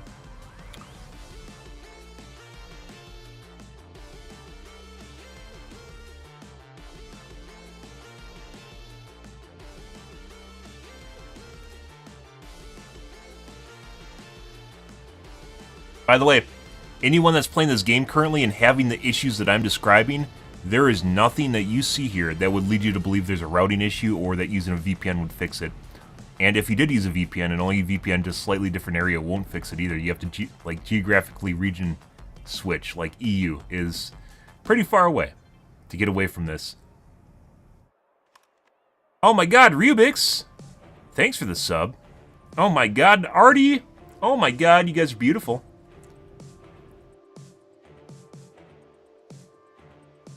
Good old Artie. Now Artie has to stop back. Ha! Got him. You got him. I appreciate that. Welcome, welcome. I don't think so I haven't figured out how to do the sub notifications, so Twitch, which I do stream to Twitch, is in its walled garden where it can't see any of the stuff you guys are saying. All the other platforms can see, they have a merge chat and everything. Twitch does not, because Twitch does not allow it. I'm not sure if I show the donations on Twitch's stream too. It's going, like, that counts. I think that's actually, like, against the TOS on Twitch, is the show. Yeah, so this is broken right now, by the way. I think it's actually against the TOS if I show donation alerts from other platforms on Twitch, which is kind of hilarious, but So I think I'd have to set up like a separate donation alert for all the other platforms outside of Twitch. Which is hilarious, by the way. So Salt Lake City does not work in the US.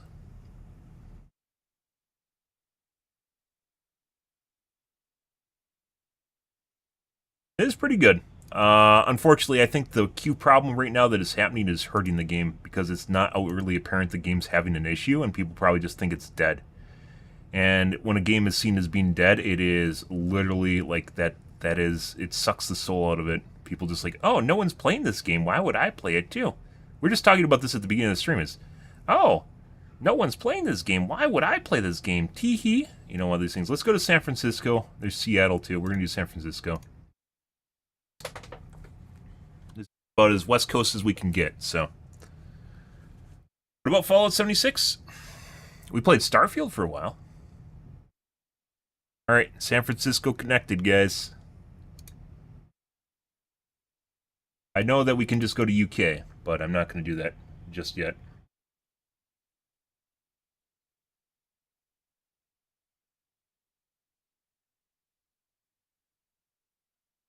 Let's try this, and if this doesn't work, we're going to UK. We'll just assume that everything in the US is fucked.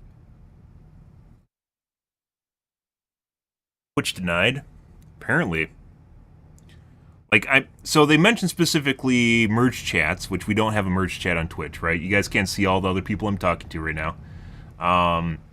But, which is funny because that actually takes away from an experience as a viewer, is the fact that you can't see other people that I'm talking to, which is the whole reason I have merge chats. But I don't think a sub counts toward this, because technically, like, PayPal is in Twitch, right? And you can have a PayPal donation alert on Twitch. But if I have, like, a Kick sub alert on Twitch, that might be seen as advertising Kick or something. I don't know. Oh. That is the world's best standby screen if I've ever seen it, by the way. Yeah. Am I playing Fallout 70? No, yeah, actually, that's just actually a standby screen. Yeah, nope. Look, you notice how fast my play button comes up? Look at that. It's already there. I think it is Midwest and the Eastern Seaboard in the U.S. is having routing issues to whatever Finals is doing. My internet works fine, by the way. I just found a game in like 10 seconds. So San Francisco works. Let's try Denver. The closer I can get to my location and then allow the... because I don't know exactly where the game servers are, the better. Notice how fast I found a game. Yeah, there is 100% something wrong with their servers right now on launch weekend, and I don't think anyone even knows. I don't think anyone even knows that the game is broken at their studio. Look, it's back already. Which is actually kind of scary as far as a game developer goes. Holy shit. Yeah, so if you're in the Midwest US or Eastern Seaboard, you can't queue into servers properly. That's a big deal, guys. That's a huge deal. Like, Lars, they should wake up Lars. Not to DMCA me, but they should, like, wake up Lars and tell him the servers are broken. Because they are. That happened after Friday's patch, by the way. Literally on the weekend. I tweeted at them, but Lars might not be at the banning the Twitter account. Let's try Denver, because that's closer to me. New York barely works. It sometimes works. Denver.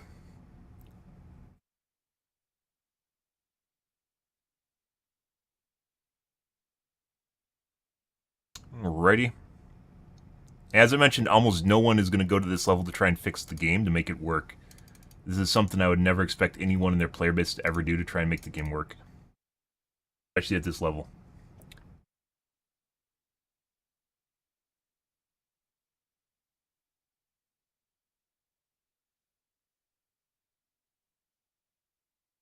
Pretty good.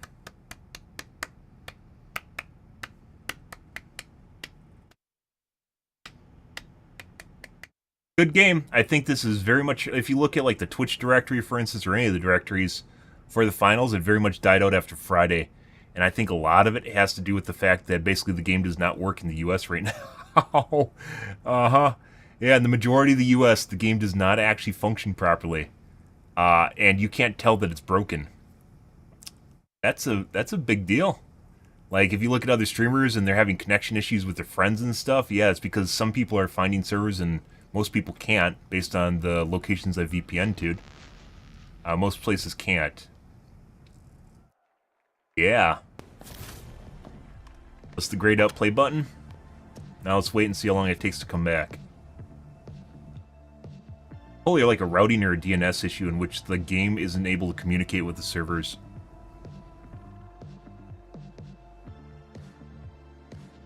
Or the DNS servers online are not referencing the right locations. They changed something on Friday and it fucked the game. Right before the weekend started, they released a patch and it ruined the matchmaking. Or just ruined the region, actually. Yeah, it's still grayed out. So Denver doesn't work. San Francisco works. But I don't know where the servers are on the Western Seaboard. Otherwise, I could pick probably Washington. AWS is in San Francisco, as well as Washington as well.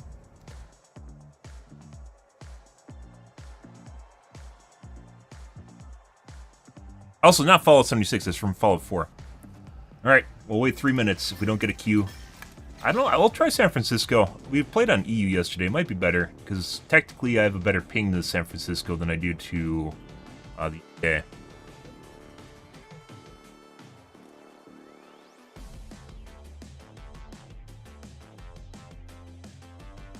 Denver's somewhere in between, so the endpoint for the VPN is basically where I come out, and as such, that means that it's going to route to the closest server from that location, which should reduce my ping.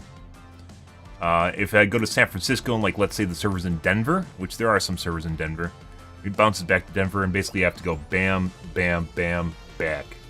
And basically it's a longer path.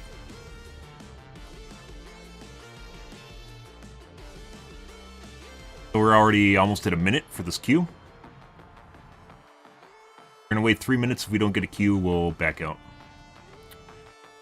Like I said, yesterday I waited 3 hours. I waited 3 hours and I got 2 games.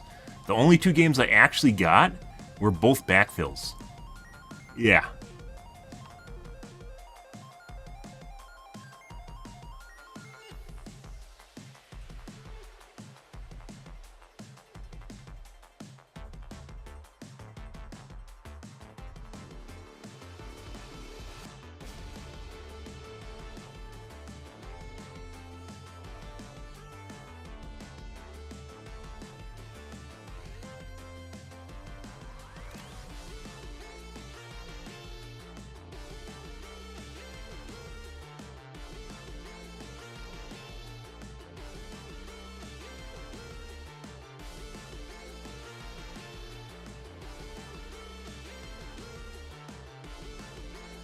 You guys notice anything different about queue times?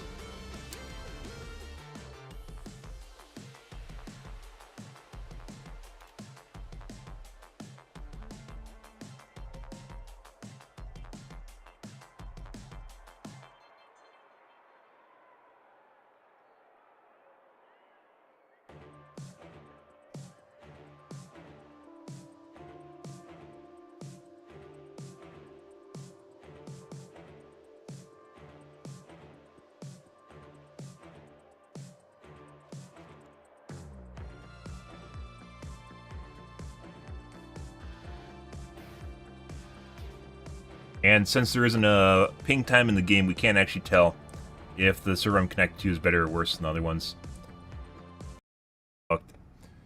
Alright, back to San Francisco. We'll try that for a bit tonight and see what kind of games we get.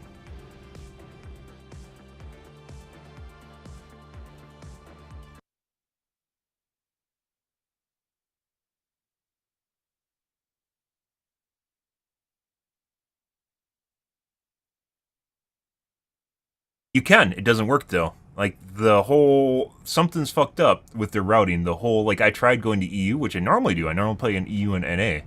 Through the little switcher tool, the thing at the bottom. It doesn't work. You have to VPN.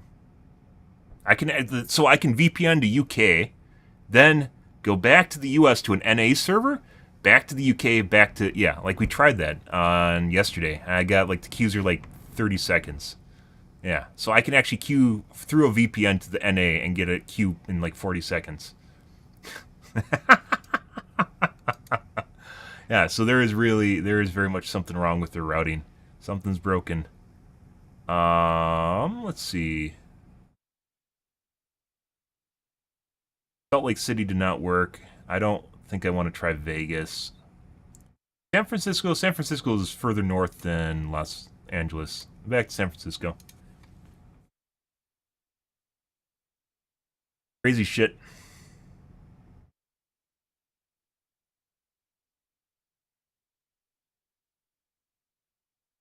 There we go. That's weird. It is very weird, and it is something that is very hard to diagnose unless you know that it's broken. Unless you're tech savvy, you're not going to figure it out. Like, I can't simply just change to the EU region and it's fixed. Yeah. It's something to do with routing the DNS probably to their servers. The DNS entries online are referencing the long, probably older servers prior to Friday. And they brought up more servers, and they didn't update the DNS entries. In the US, at least. That's just a theory. There could be a lot of things that are wrong right now, but there is something seriously broken with their game. And it's on launch. This is launch weekend, guys. Launch weekend, prime time for Twitch, and people in NA basically can't play their game. That's a big deal. North America. America in NA. US. I haven't tried Mexico. Mexico might be working. Canada doesn't work, so yeah. We're back in San Francisco, guys. Play button is there within 3 seconds of launching the game.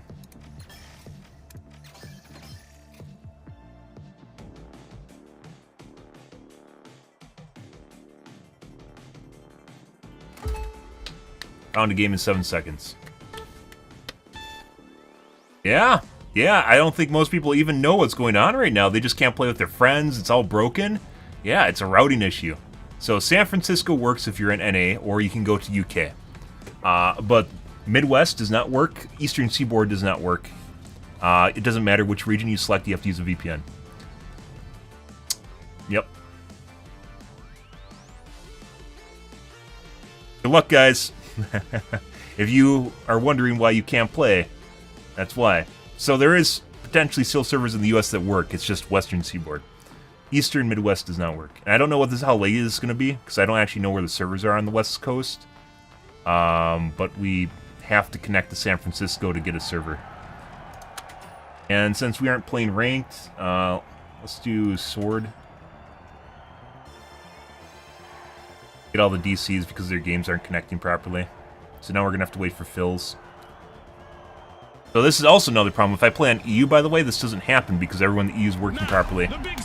The reason you're seeing empty games here and people leaving and shit like this is because their game's broken. It's game time, folks. So if you do play in NA, those, by the way, the purple's probably not even playing in NA. There's probably people from China. It's a fortune-fueled frenzy so and quick cash. now we have to wait for fills. Cash will win. It's all about who can keep their cool in this high-pressure situation, Scotty. So even right now, it's less an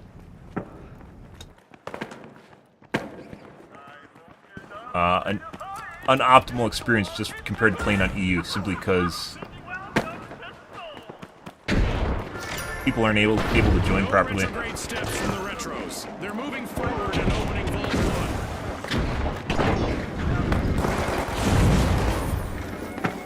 That's our first elimination. Our contestants clearly mean business today, Scotty. Okay. It's go time. Yeah, so the other team filled back. We still don't have a fill on our team. Threat detected. Up there. Does it hit everyone? I don't know if it hits everyone in the line.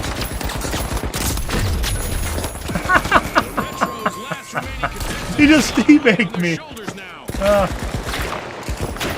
A bit of virtual catastrophe for the retros. Team wiped. Still don't have a third. So once again, half this game was empty because of the server issues right now. And now this isn't ranked. I don't think I would play ranked on NA right now. The retros are rejoining the when we were playing EU yesterday, all our games were fine. But once again, you have to VPN to EU to make it work. So get out your VPN. I'm not even sponsored by a VPN. This would be a good time to be sponsored by a VPN, by the way. I use TorGuard, though.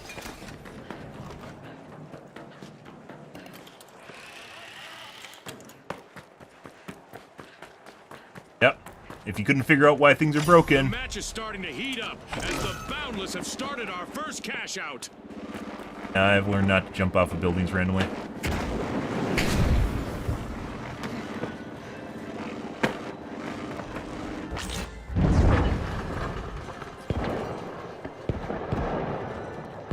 We have a team in now.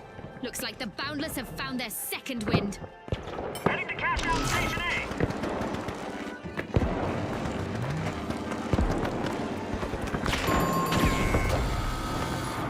Adversity for the big splash wipeout. Oh, come on. And now it's all up to the last member of the Retros.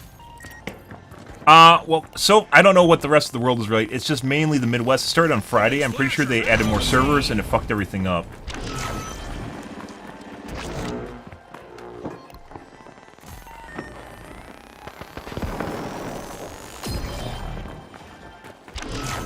I don't know what it's like in the rest of the world right now. I wish it was easier to stand on ledges.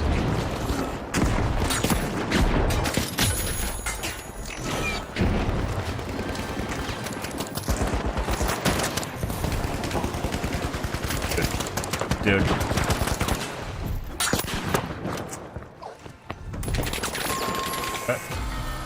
The Boundless will need to try again. Team White. Fuck is that? The big splash have surged out of nowhere. I just went through that guy and didn't do damage. Fantastic steal by the Retros. Throwing a frag. Throwing a frag. The Boundless have respawned. Let's see how they bounce back.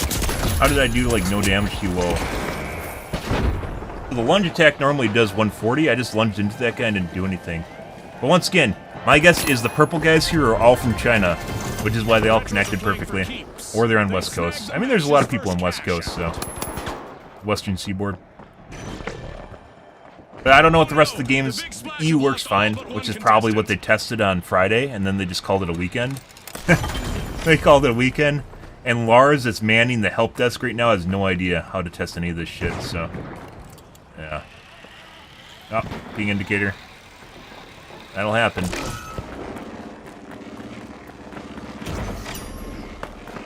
The big splash are unbolting Vault 2.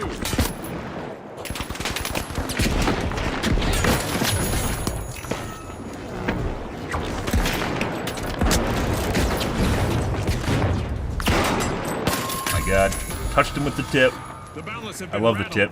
Team White. That's right. I guess they have limits after all.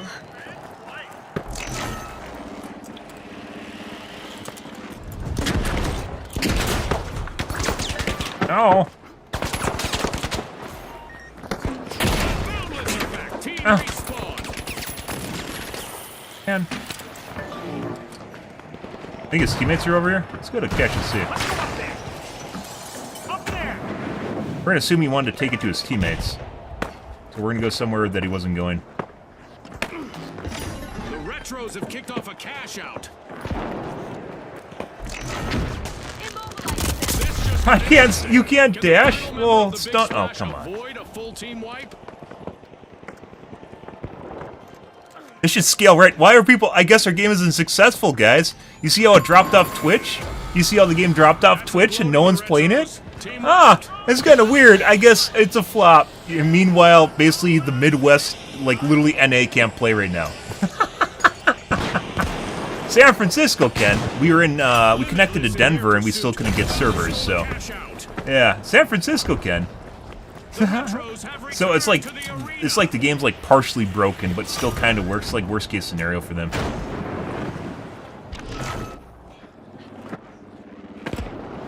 That's putting aside like cheating and shit too.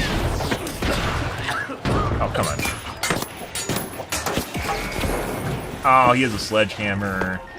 Who uses a sledgehammer? Yeah, the game doesn't fucking scaling. Why is everyone not playing our game?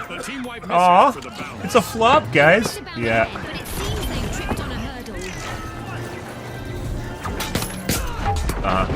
Run away. Dude, I was out of range. That's hilarious, though. We got the boundless returning to the arena. We brought up more servers, too, and everyone's quitting. Why are they quitting? No, it's just they can't connect to your servers, and there's nothing telling you that the game's broken. On launch weekend. Oh.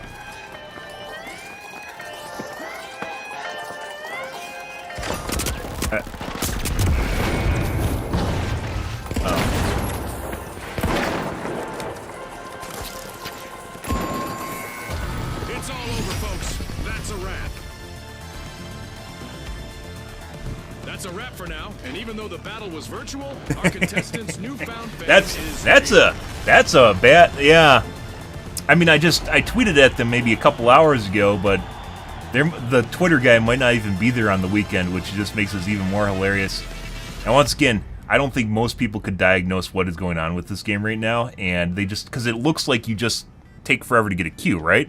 I think it just can't connect the servers properly, and so it just sits there and tries to find the one server that it can connect to, which is obviously overloaded, and then just shits itself.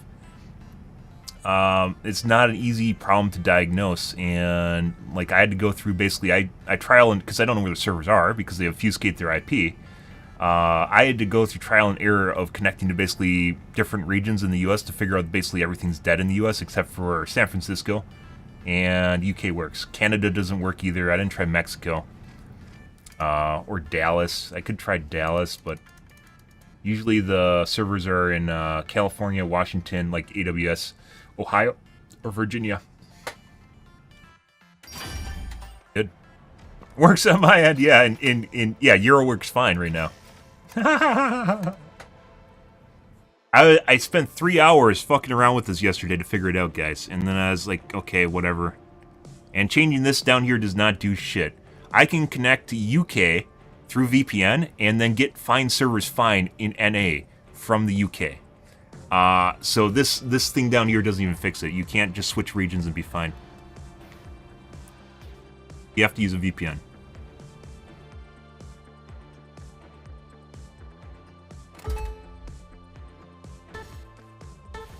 And by the way, that has nothing to do with my connection at that point. Unless them, like, in some sort of shadow band area.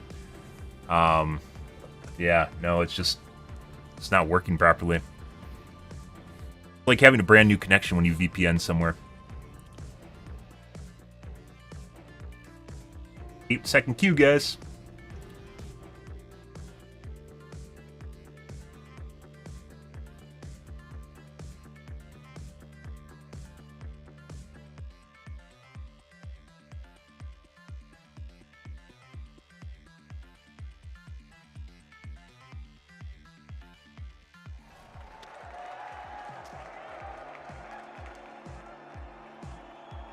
No, there's no way. Epic is so big. They don't need to stoop to stupid shit. They make great games like that. They don't need to do stuff like that. There isn't really a comparable game to this. All right. And we lost someone on our team. Then he, yep. Finally, So now we have to wait for a fill again. Unleash our contestants. Once again, I'm not the only one having issues. Connect to EU, we never. Oh, I forgot to change my loadout. We're playing quick cash. Connect to EU, we have no problems with DCs. Well, besides just people DCing. Exactly, Scotty. Let's see who rises to the occasion. The big splash are washing over Vault 1. And that doesn't even take into account like cheating and shit that's going on too, which is also just horrifyingly bad. That first elimination sends a clear message that it's game time. This is what it's all about, partner. I think this is a better experience than when I was playing on EU.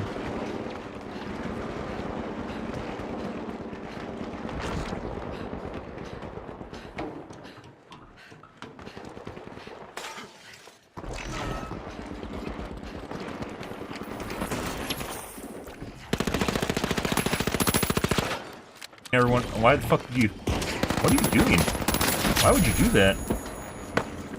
I was worried he was going to jump off the roof. Looking to make a name for themselves. First cash out started.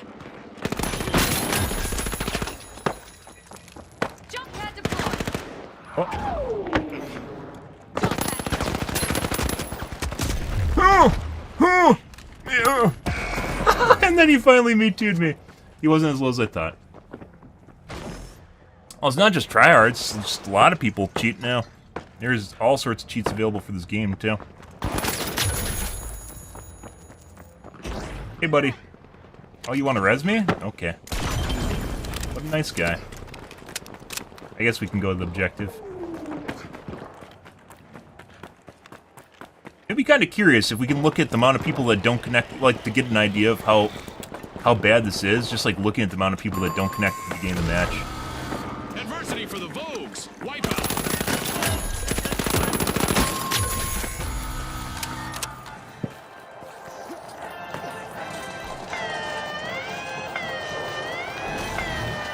Gonna die?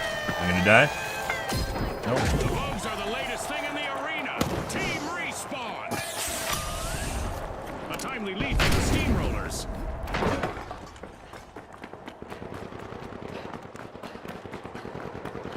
Good time.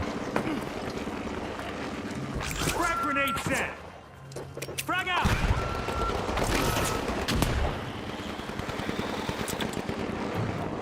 Guy up here, isn't there? That's not good. This is a bad spot. The Steamrollers final member needs to keep a cool head here.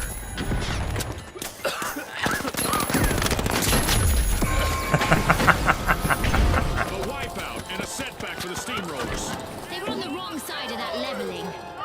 It's free to play on Steam, if you're looking for where it is. It's in. The Steamrollers. I did not play Stress Test. I did not play the game prior to it launching, because it didn't look interesting to me. We might switch VPNs, because it looks like I'm getting some packet loss here. Or reconnect my VPN. And the gameplay is still pretty good, though. Occasionally I get packet loss. Enemy over there.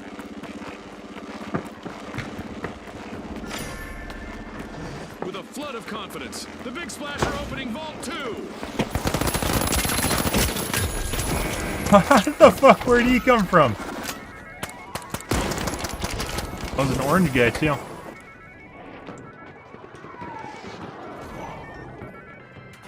Jump pad ready.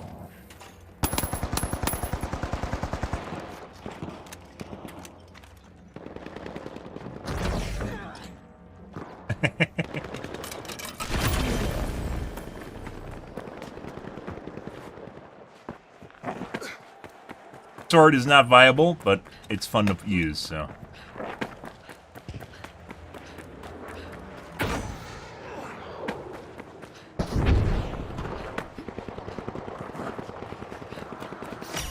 The Big Splash have started a cash out.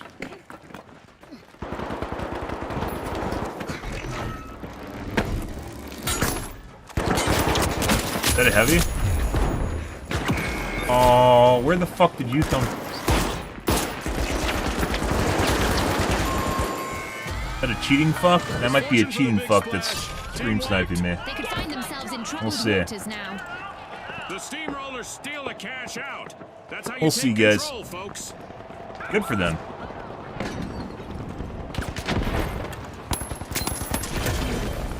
The Big Splash are re-engaging.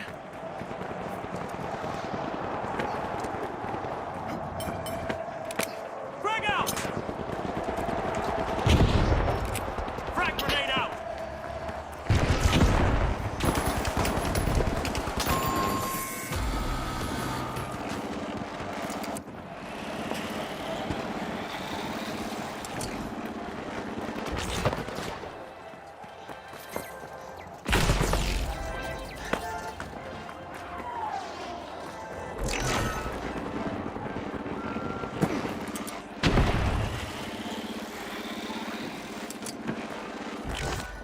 Sound in this game definitely has issues. Oh, the fuck. The Big Splash will need to reboot. Team wiped. Safe to say someone hit them with a cannonball, Scotty. Deploying a surprise. Yeah, surprise.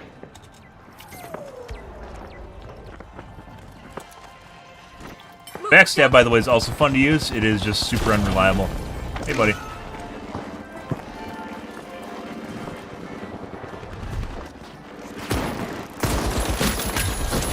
Ha ha ha ha! To confirm the result. It almost feels a little bit like the dash attack and the sword should be longer. Like maybe 5 feet. You can really get in there. With fame and fortune on the line today, our contestants sure gave us a great show. We'll see you next time on the finals. Good. So, like, even though we probably can play ranked right now, I don't think I want to because of the amount of DCs we're seeing. Because, once again, servers in the US are broken right now. For most people. We probably play, look, once again, how fast your play button pops up has to do a lot to do with the, like, this is probably something to do with how fast it can actually find a viable server. And when you're in the regions that are broken, it just stays gray forever. I think it takes like 2 minutes before it turns white when I'm connected normally.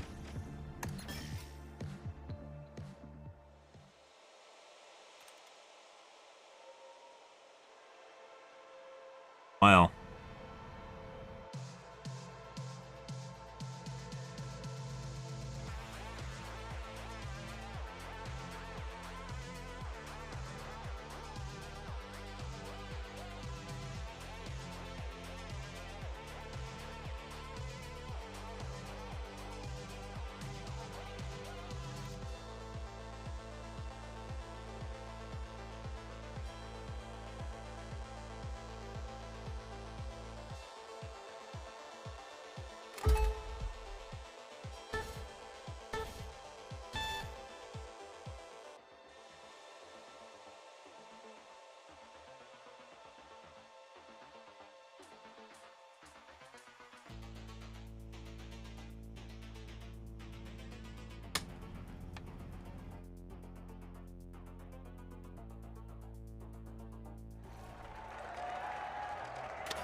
So, we have an entire team that's missing here.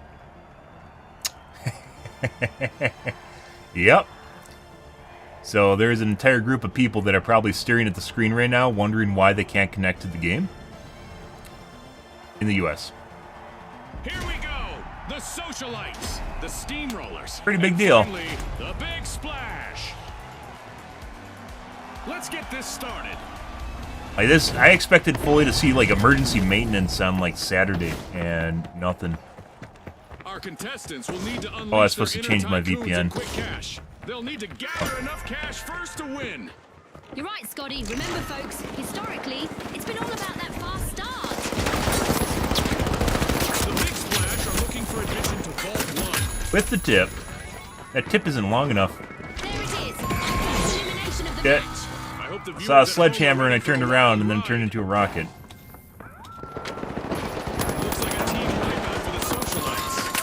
You hope they realize it's just because they suck, yeah. It's just because this game sucks is why you can't find a game right now. No one's playing it, to be perfectly honest. Who would play this game, right? Actually, the game's actually dead already. You don't even know. You notice how hard it is to get a server in the US, guys? It's because the game's dead. Diving off the blocks, the Big Splash have started our first cash out. I fucking hate this thing.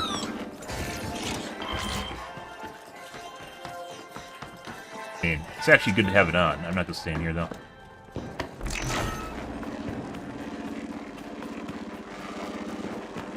Also, my look how bad the lighting is. I don't know if this is because I'm using it might be because I'm using RTX. The night maps are really dark because there's no lights.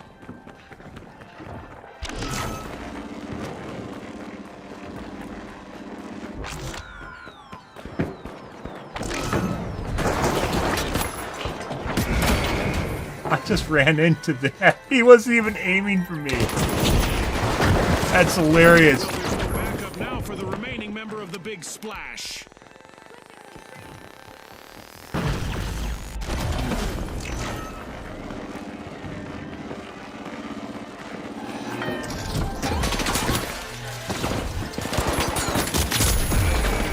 The steamrollers steal a cash out. Let the good times roll.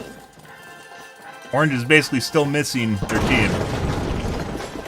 There they go. Game's a third of the way done already, and Orange has a team now. They might be in hot water now. Yep. The Big Splash are back in action. Like I said, literally fucking worst case scenario. Oh my god. Frag grenade out.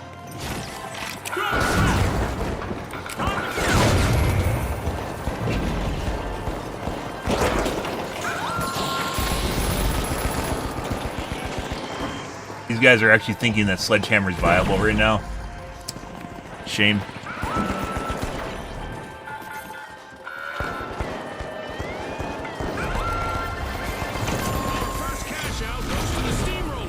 Using the knife is like a 1-to-1, almost guaranteed 1-to-1 KD between you actually being able to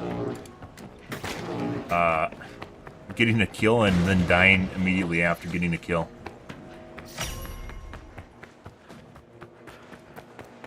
The socialites are back in action.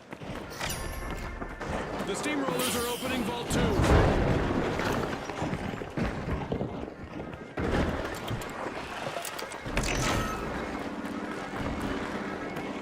This is so fucking dark.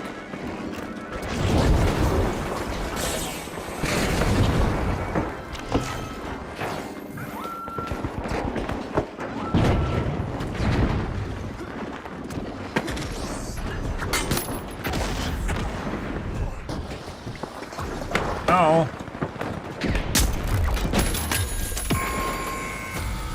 What? That's for guys probably fucking cheating. Pretty sure he just accidentally shot me while trying to shoot the other guy in front of him. And then he just shot me again. For him. It's a sniper. The Big Splash are back in the arena, folks.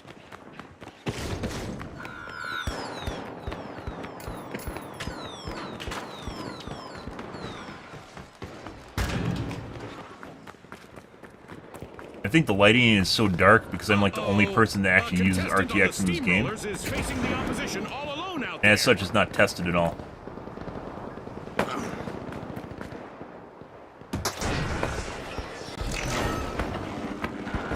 The steamrollers have commenced a cash out. Run out of juice like right when I get it. Yeah. Frag grenade set.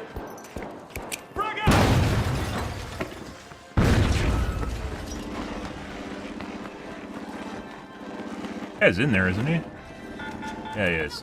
Right there. Using blitz grenade. Blitzing things What is hey, where the fuck? I swear to God, I don't know, maybe it's my sound card, but it is so hard to hear people around you in this game.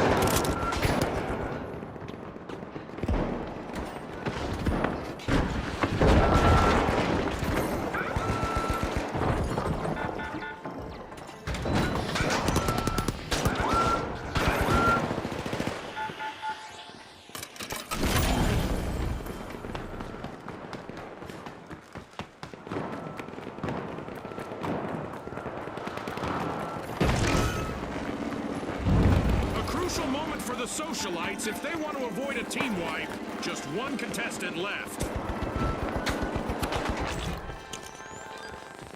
Guy right in front of me, isn't there? Nope. He's fucking chasing me around. For the Big Splash, team wiped.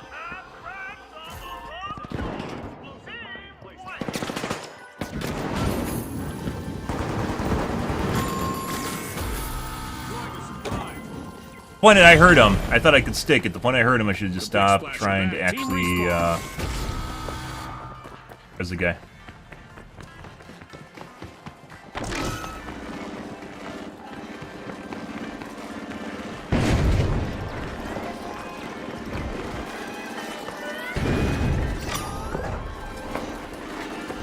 Not where I want to be. Okay. And the Big Splash reaped the rewards.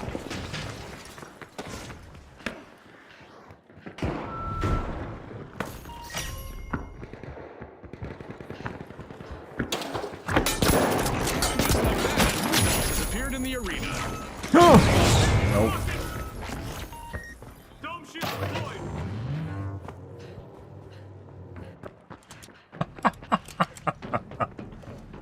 Like a direct hit right at my feet, too. The Big Splash are looking for admission to Vault 3. But he's like maximum damage on the rocket. Uh-oh, only one contestant left for the Big Splash. Buddy.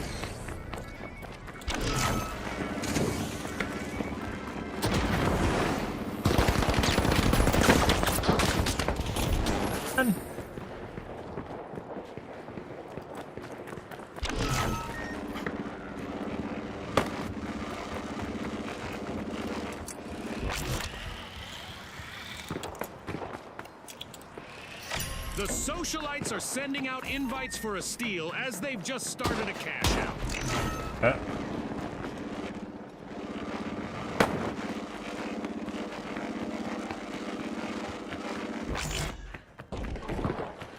It's so fucking dark.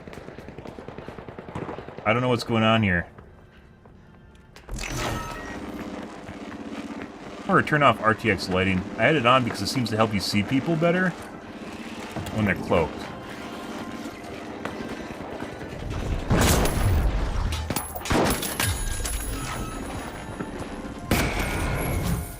People have no problem seeing me. It's fucking weird. When I'm playing heavy, I have all sorts of issues. Let's see.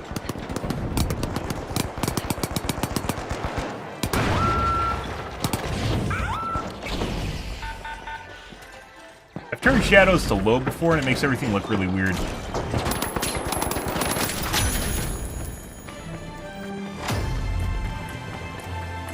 Halftime. Don't touch that dial. Things can change pretty quickly around here. The Steamrollers are down to one contestant. I used to love being in those situations. Complete team wipe for the Steamrollers. Major speed bump, Scotty. The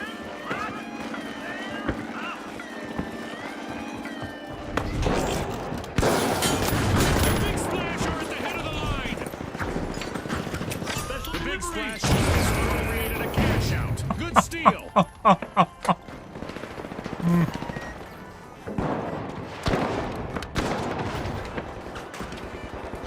By the way, if you just simply use the, if you simply use, like, MP5 or double shotgun, have absolutely no problem with Sledgehammer, ever. And now we celebrate as one team of contestants becomes a group of rising stars. Thanks again to our sponsors. You won, guys? Oh my god! All because I want to use a weapon. All because I want to use a sword, guys. All because I want to use a sword.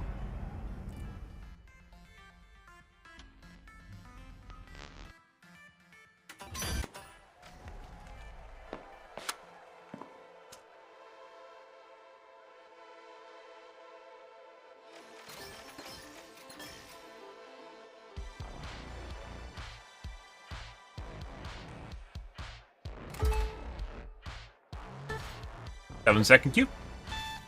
Good. I want to try using the sword, and then some fucker that's heavy is running around with the sledgehammer. 2 games now. Multiple people with sledgehammers.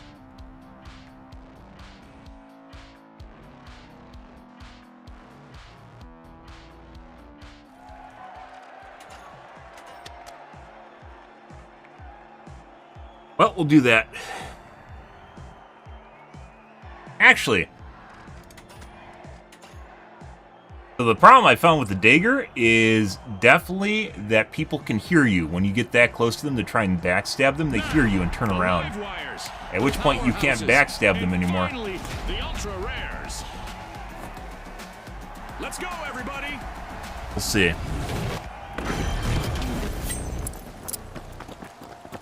In Quick Cash, it's all about the rush for riches. The team that gathers enough cash first will seal the win. Scotty's spot on. Time for the big cash crunch.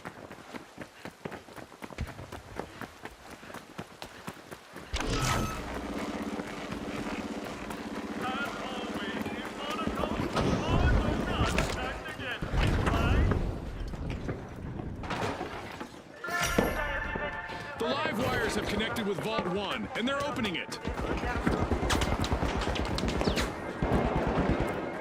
could be witnessing the birth of new rivalries here. We've got our first elimination. That's right, June. I'm so excited right now, I didn't even hear what you said. Being a single elimination away from a team wipe is nerve-wracking, but I'm sure the powerhouse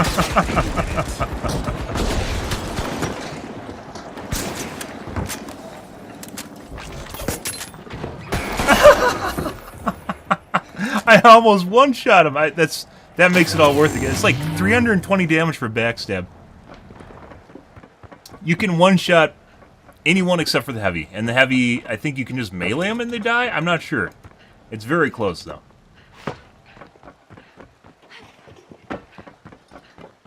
Jump pad deployed.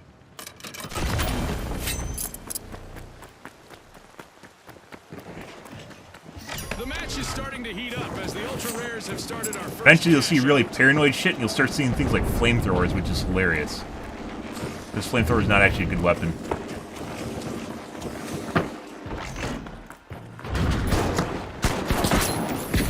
Hey, buddy.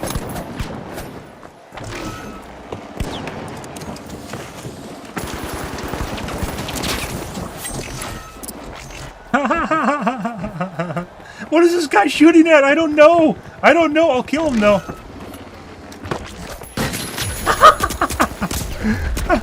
Oh. You can't backstab from the front? No. As it turns out, you can't. This guy, okay. He is just walking around with his paddles out. There's two guys literally right next to him.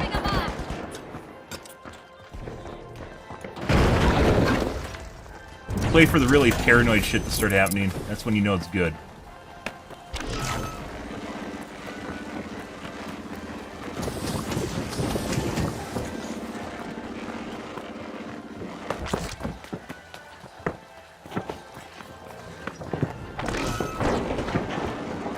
I don't know if this is my teammate or someone on the roof. Definitely someone on the roof.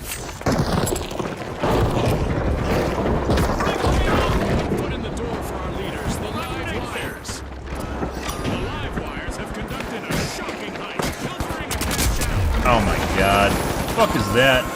I don't even think you... I'm not actually sure. That was meant for me, or that's meant for the heavy that just jumped out the window there. I got stuck between them.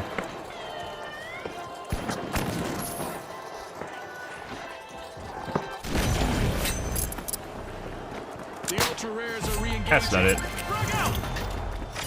What a way to open the match. The live wires land the first cash out.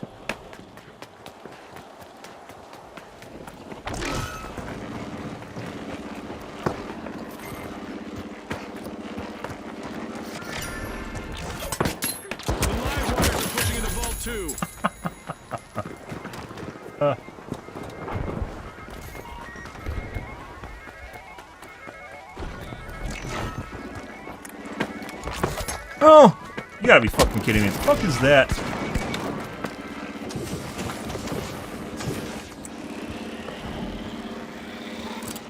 I tried to crawl up and I couldn't.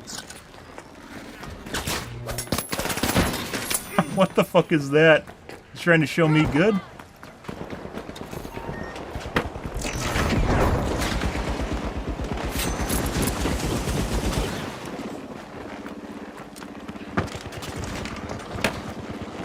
Oh! I didn't get a head. I didn't get a back shot. The fuck is that?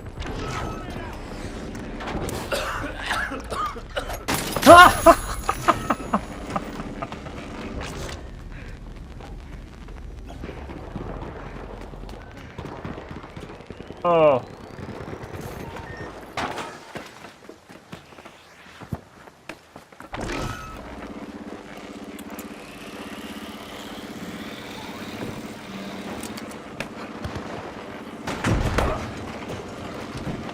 Mind me. I'm gonna decloak like right in front.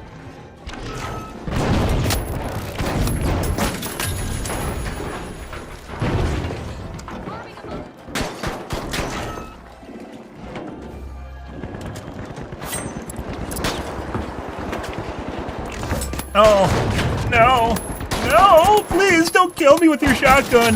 Holy shit.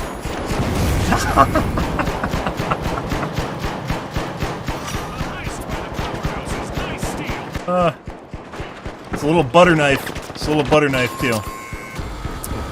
Yikes. Team wipe for the ultra rares. I never use this in comp, but it is absolutely a joy to use.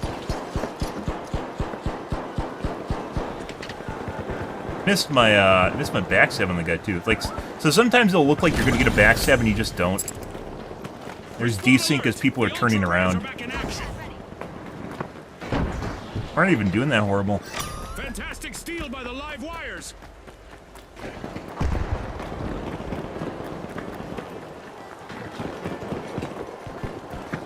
Hey, buddy.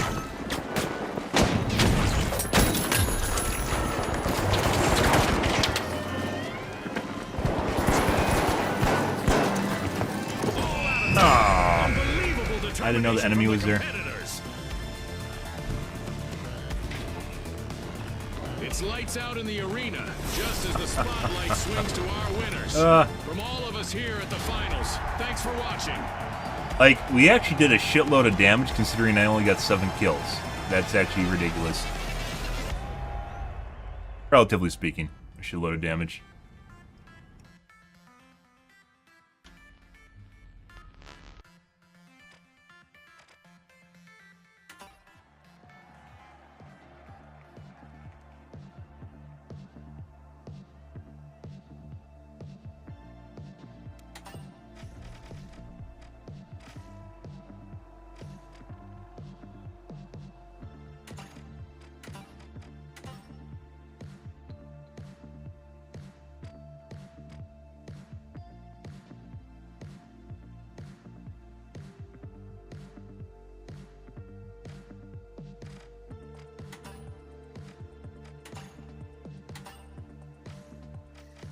Did I curse it, guys?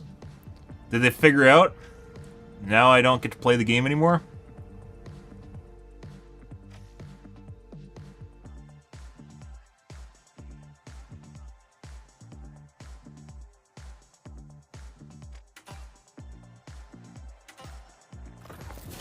Oh, okay. I guess they found my character.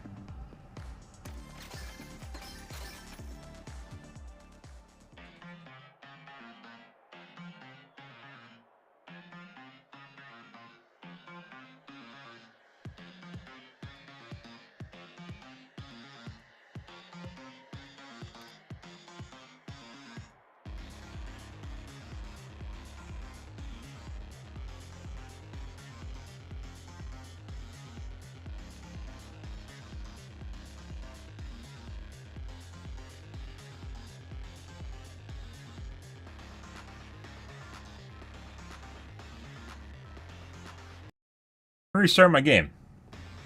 35-second queue.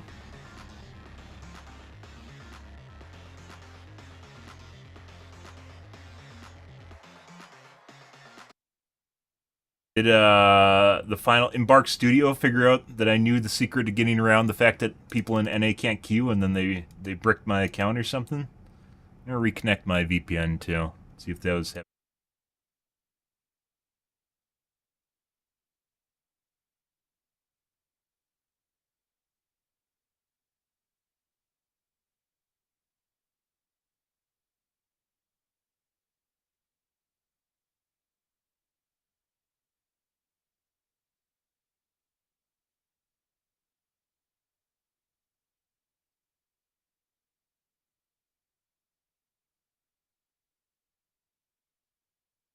The game is pretty good. There's only like 2 tracks, so very hype music. Why is our game so dead? Oh no, it fell off right on Friday. That's weird. Isn't that when we put more servers online too? Lars, go check the servers. The servers are working fine, boss. Yeah. Oh, jeez. So that's the first issue we had with San Francisco. I played all day on UK yesterday and had no issues whatsoever after I got past the 3 hours of me being unable to queue on NA. Yeah.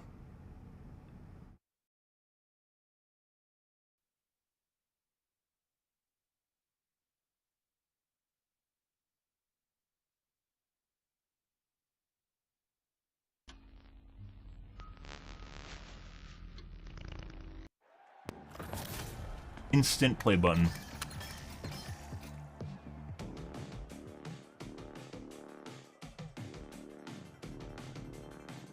The servers are working fine, boss. We put more up. 7-second queue. We put more up on Friday to handle the the influx of new players, which immediately dropped off afterwards. Uh-huh. Oh, that's ridiculous.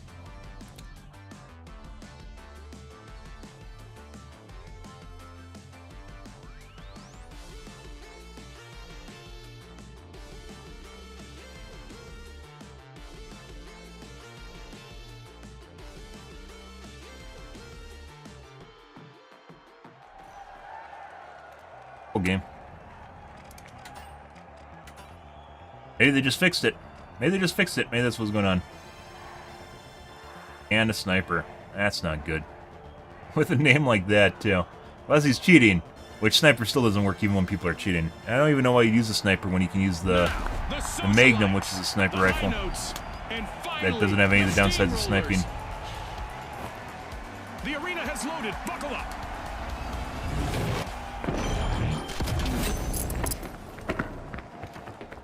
Quick cash. It's a mad sprint to the finish. First team to bank our total target gets the glory. That's right, Scotty. It's all about speed, strategy, and a whole lot of cash.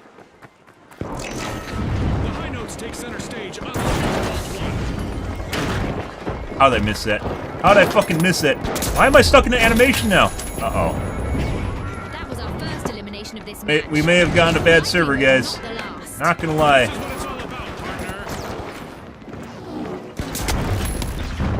This may not be the server. This may not be the server we want to be on. Oh, buddy. Facing the music, Scotty.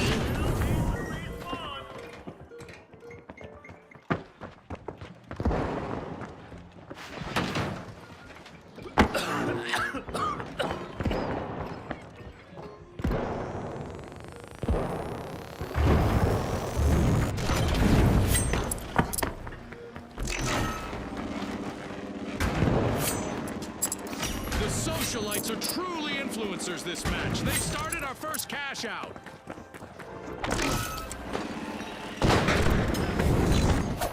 Ow! You didn't even see the animation because it's so laggy. Hey, buddy. There's one for you. There's one for you. The Socialites might be RSVP to the team with one contestant remaining.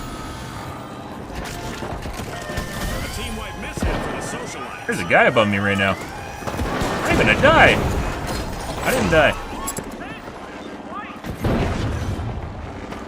The Steamrollers denied a cash out. Great steal. The Socialites have recovered and respawned.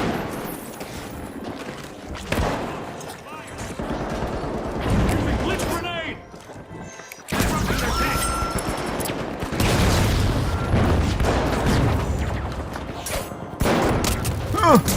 Got him. Actually, I didn't. They heard me talking shit about their servers? Yeah. I think so, like, obviously you can just get some bad VPN servers. I think we got a bad VPN server right now. The Socialites are elbowing their way back into the game. The ping doesn't look bad, though, which is kind of weird. Socialites took another team's funds. I wonder what else they can get away with. Murder.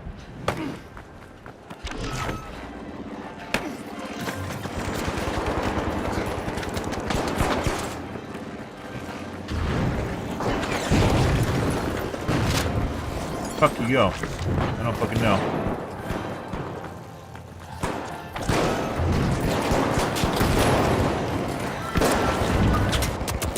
Dude, it is so fucking laggy.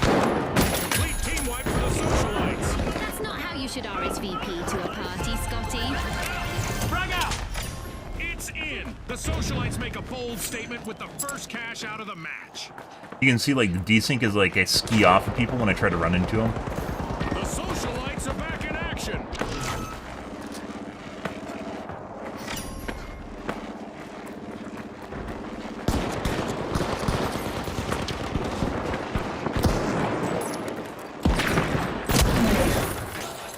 Yeah.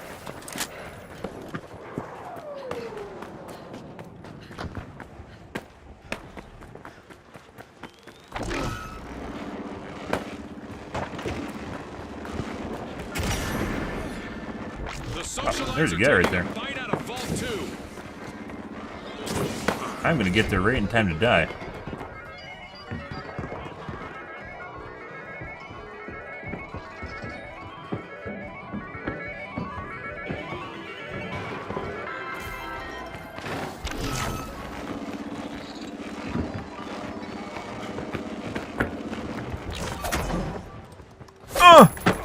Oh, come on, game.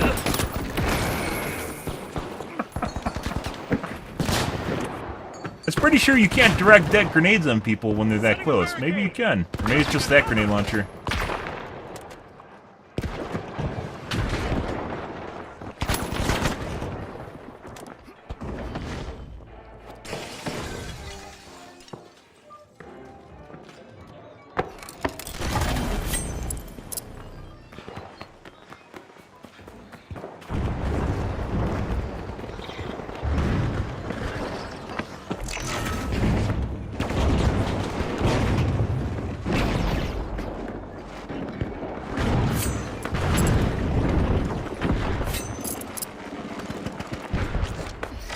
The socialites have commenced a cash out.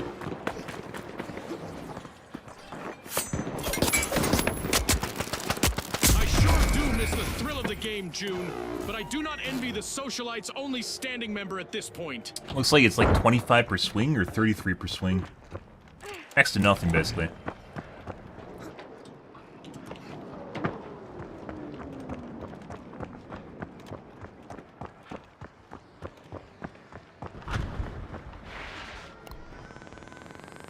As my respawn comes up. Be nice and wait.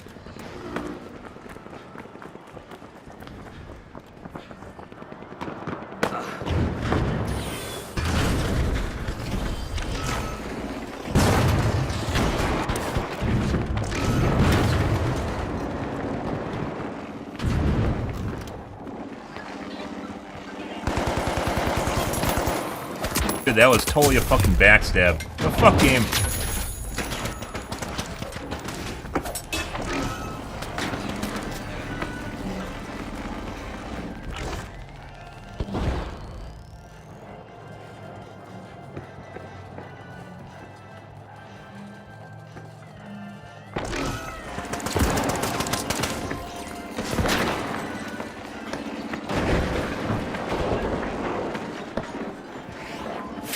Let me backstab you! Let me backstab you! Fine.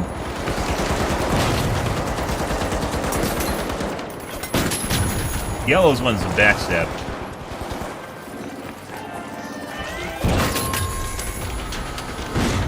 Oh, that's not ours. Hee hee. Oh, okay. I probably should have let her cap, by the way. An amazing show of skill, but we are out of time.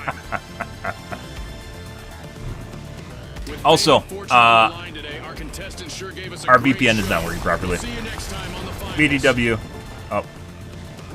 That still doesn't count. Yeah, it still counts. Yeah. Let's restart my game and, try and fix this.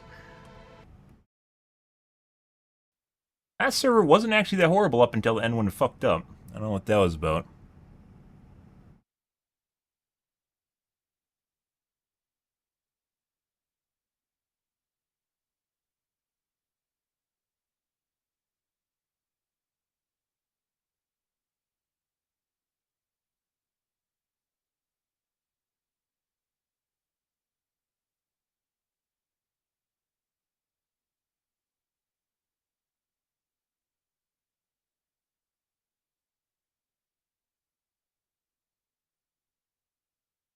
Yeah.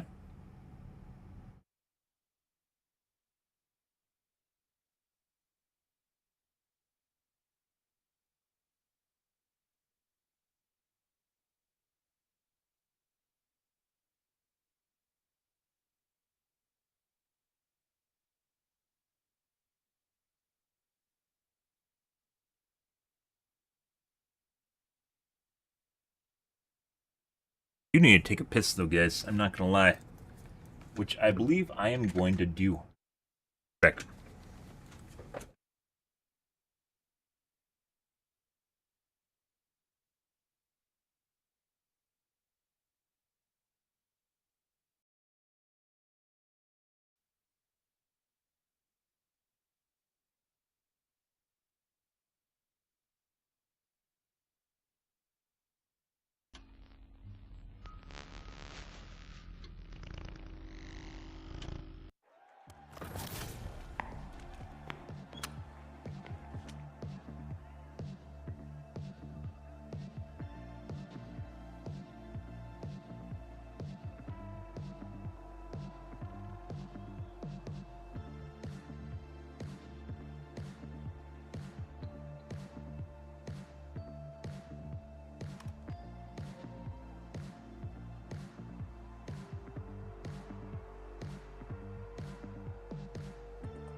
Alright. Let's try again. This time we do not have issues. Kind of looks like it's having issues right now. Yeah, we're going to connect again. I don't even need to play the game.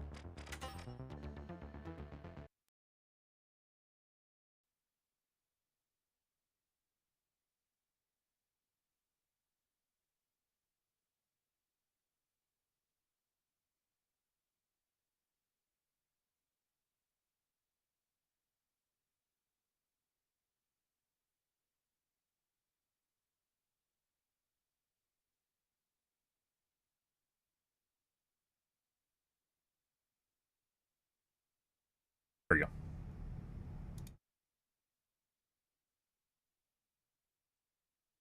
Good.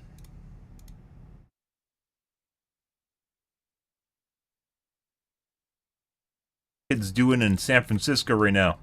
Making a ruckus. Friends.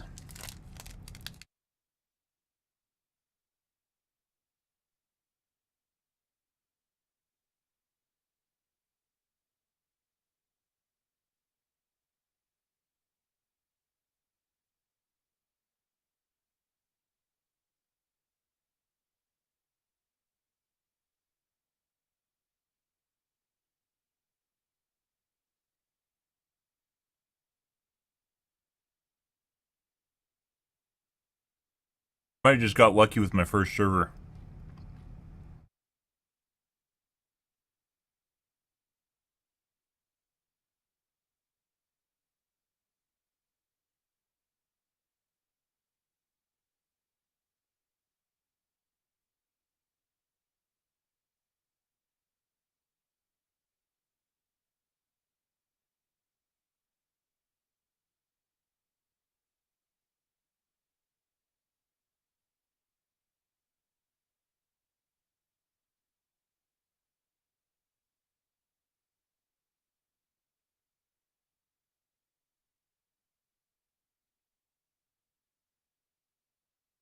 Good. Happy Sunday, guys.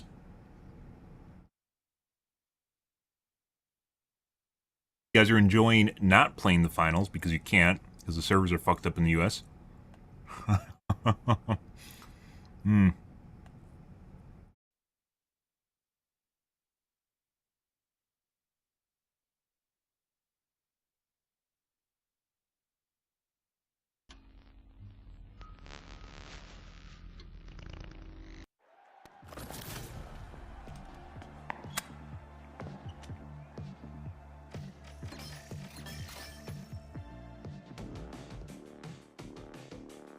All fun and games until it stopped working properly.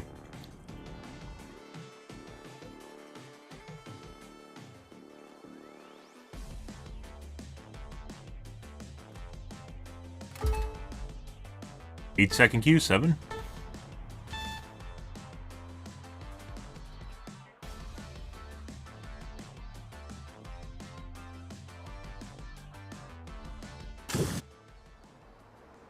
Or backfill.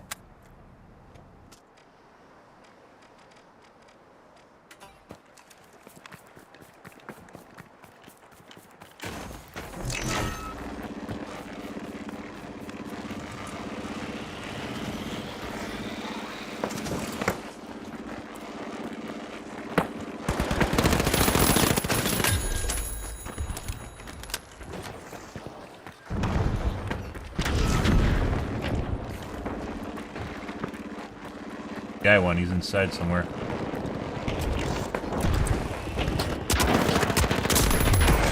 Had to get me back good.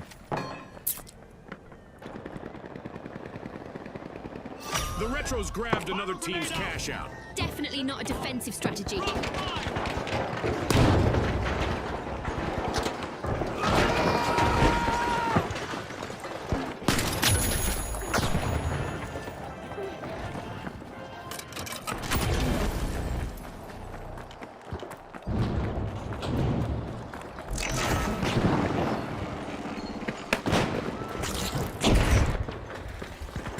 My God.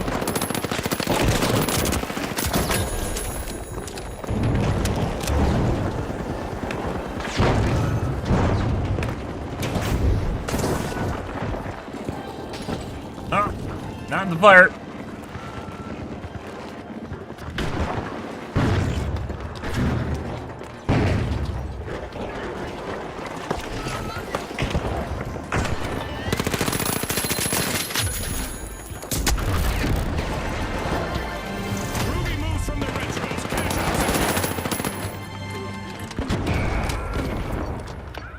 Like a direct? And I bet the sponsors are impressed with the play so far.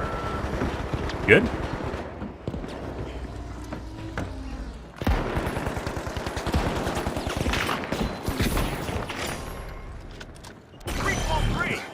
Let's see whether the last member of the Kingfish can avoid a team wipe.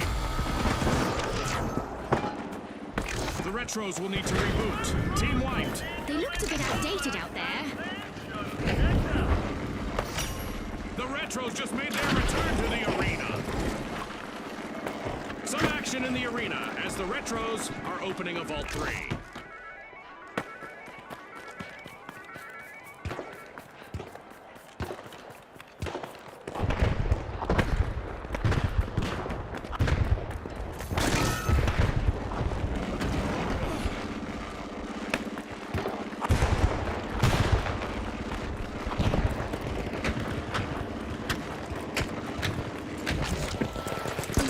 What the fuck is that?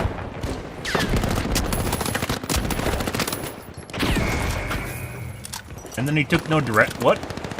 You take like 3 times as much damage. Isn't that grenade launchers? Maybe it's only rockets? You take like 3 times as much damage from like the damage you do to someone else if you get hit by it. And I was like literally right on top of him.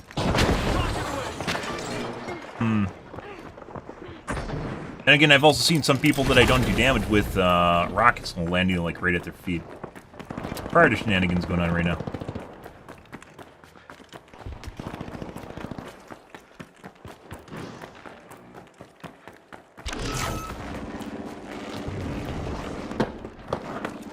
Cash out underway, thanks to the overdogs.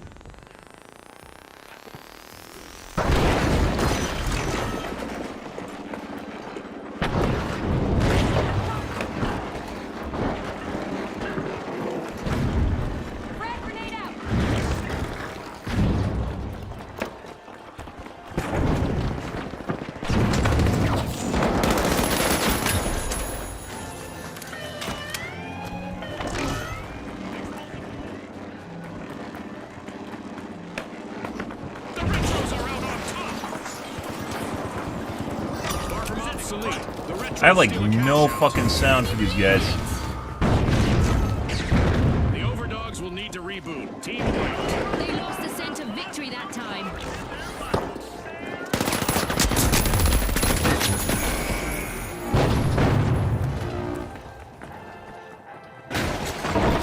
The overdogs are back. I don't know why I can't hear anything.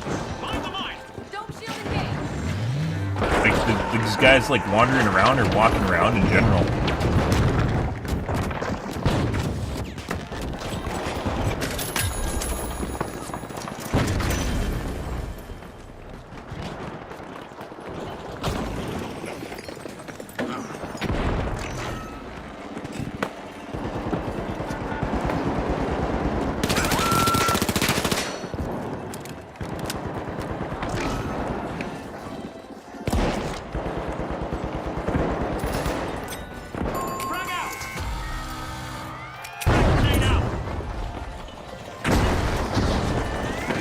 Oh!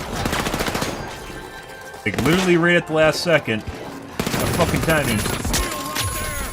They fucking shit. Fortune favors the bold. Now we don't have enough time. Bingo! Cash out complete by the overdogs.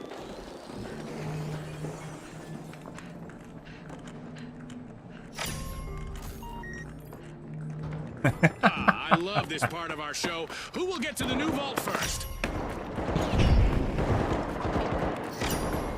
The overdogs piling into Vault 4.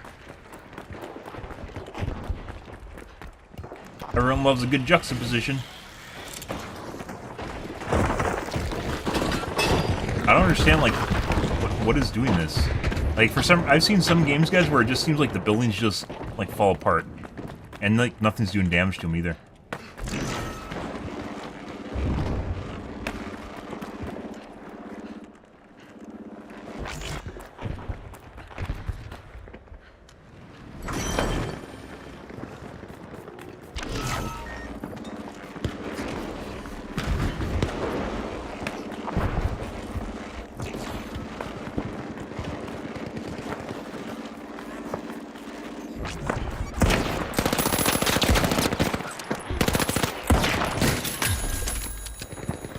Also, I wish you could turn up the sensitivity, but you can't for some reason. Oh my god. Fuck off, turret. And the Kingfish surge ahead.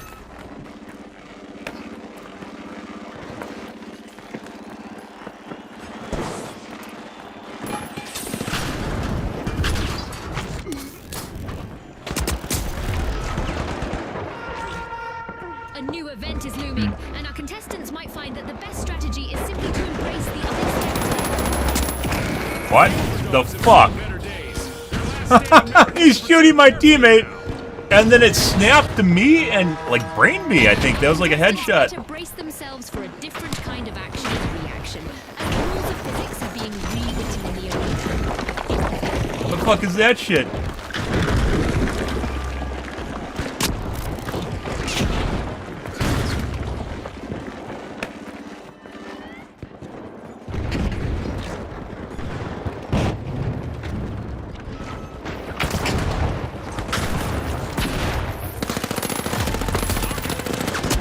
Oh my god.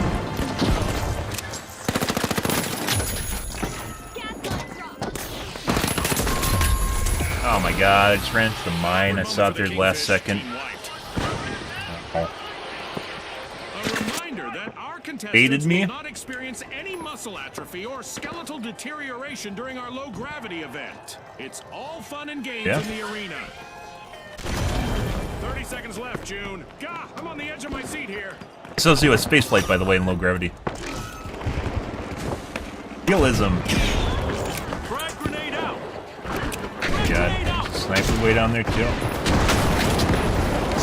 Let's go in here. Let's just touch that right there. Yeah, we're just holding the button. Holding the button. Holding the button. Holding the button. Oh my god, I just got it. Big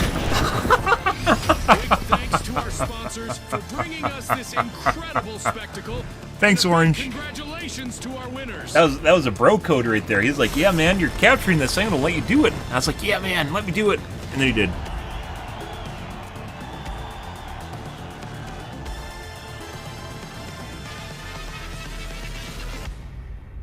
Also, people get too good, you can't backstab them like at all using the butter knife. It doesn't work. Just turn around, you can't get it around their backside. Or bendy.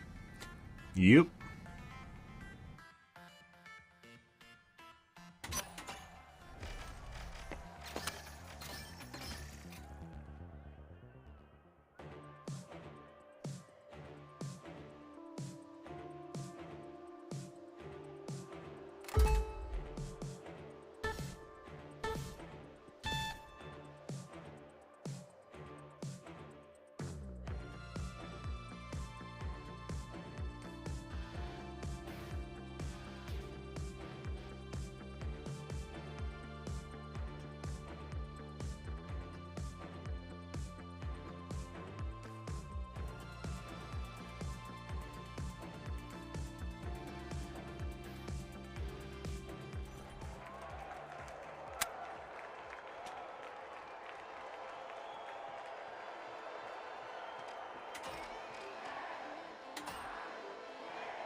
Last time we used the sword, we ran into fucking sledgehammer fucks.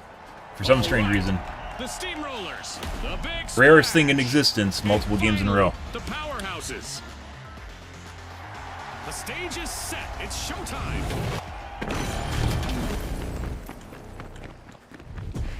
The rules hardly need explanation in Quick Cash, but here it goes. Bag the targeted total first to win. As Scotty said, it's time to dash, cash, and hopefully not crash.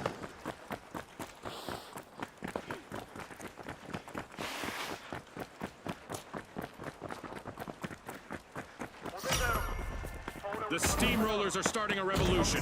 They're opening Vault 1.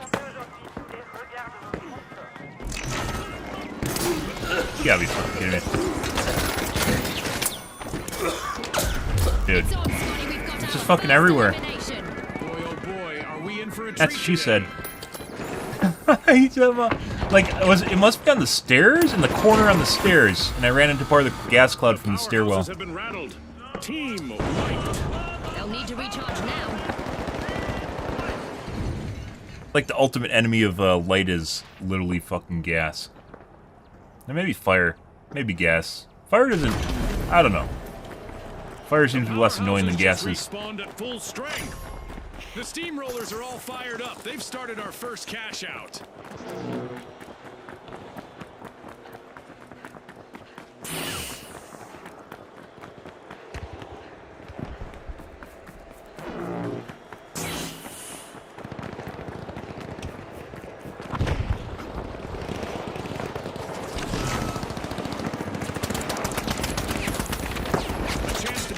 For the steamroller's last contestant here. There you go. Sponsors are ready to be impressed. Not the fire. Adversity for the big Not the fire. Wipeout. Safe to say someone hit them with a cannonball, Scotty. Got a contestant!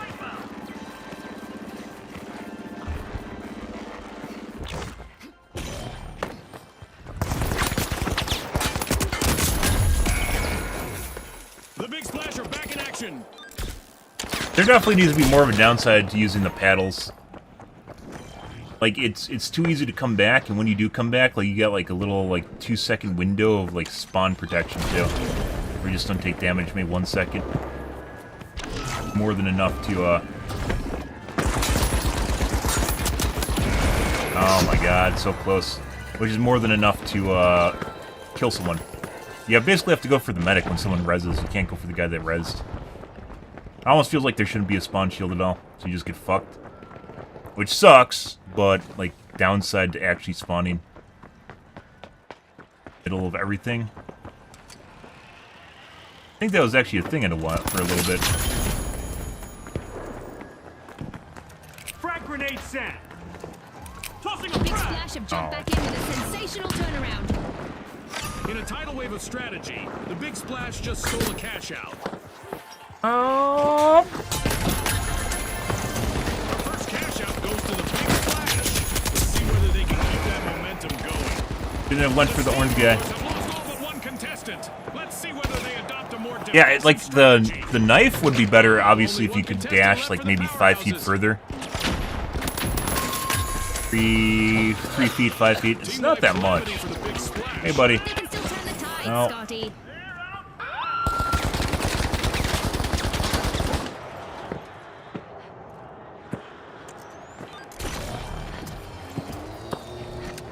We lost Gilbert.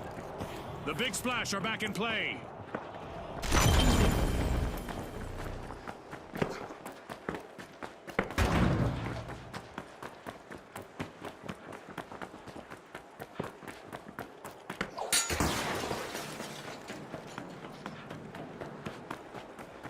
I think everyone is following me. The steamrollers are unlocking Vault 2. Engage Vault 2!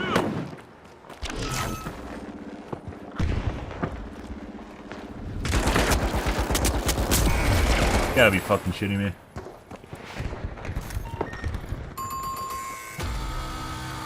The powerhouses will need to reboot. Team 1. I don't know why it's so easy for some people to hear you.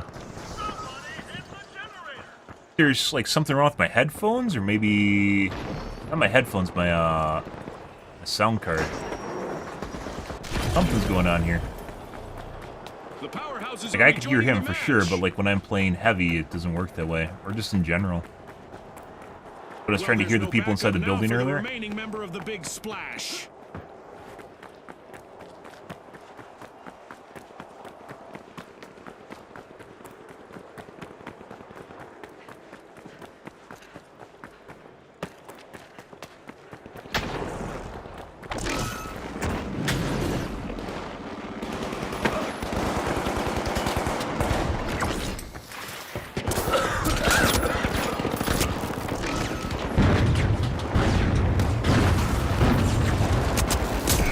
No! Why are you aiming at me?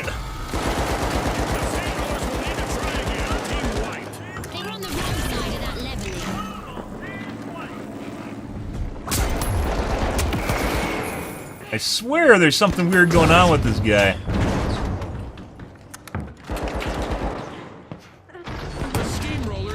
Although I'm also using a sword, so. This guy's also just hitting constant direct shots with his grenade launcher.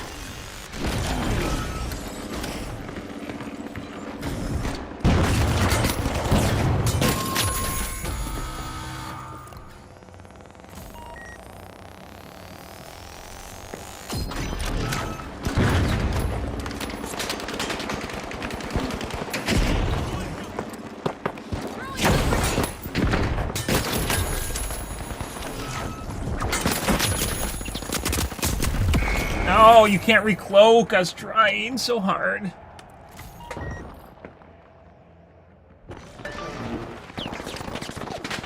Like I said, you're almost like with the melee weapons, you're almost guaranteed to die for one kill. It's like no matter what, like it's next to impossible for you to engage and disengage again. Like I could use the dash ability, I don't think it would help. Oh, Gilbert came back. Now he's gone again.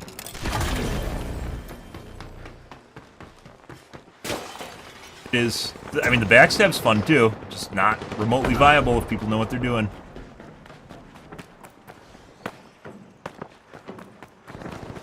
We aren't playing comp, so.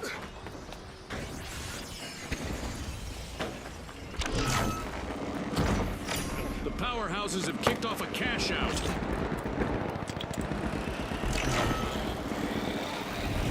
Ah! Did I get him? I did! I did get him! I got him in the middle of the fucking zip line. Nice.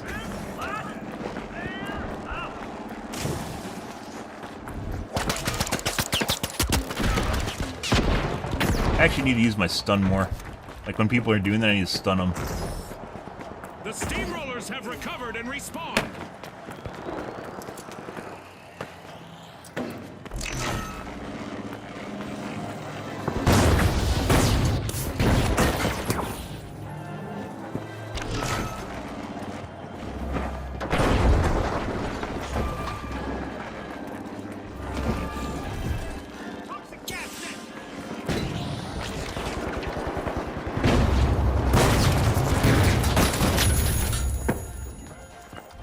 Huh.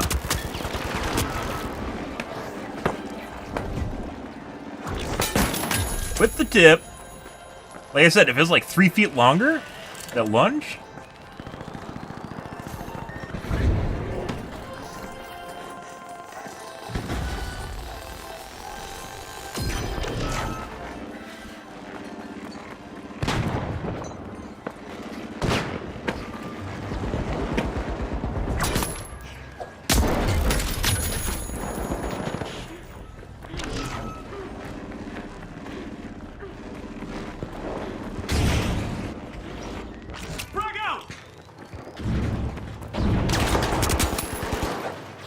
Huh. No, I don't want your mines. I don't want your mines. I know they're there. Mines are bad. Mines are bad. The big splash are back in the arena, folks. Fine. Stealing my res. Complete, and the powerhouses reap the rewards. That's the same mine he tried to bait me over earlier in the match. Great in bronze and only bronze in league, yeah. 3 is being unlocked by the powerhouses. Yep. I mean, it's a lot of fun. They just immediately turn around and shoot you. Like, if there was like an auto backstab functionality where if you just got around them, the game would just give the backstab to you, which I think there was at one point. Are you kidding me? Oh my god.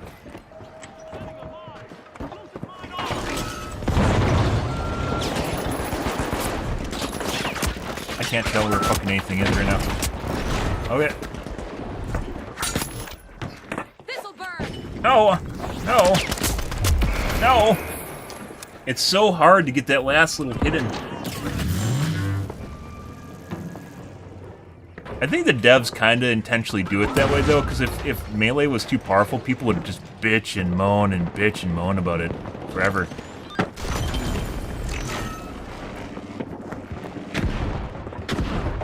Like, imagine if this game...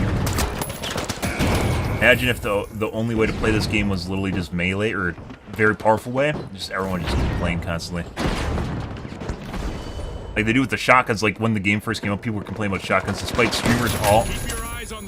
streamers constantly just using the SCAR and the AK. Pretty sure this guy's cheating.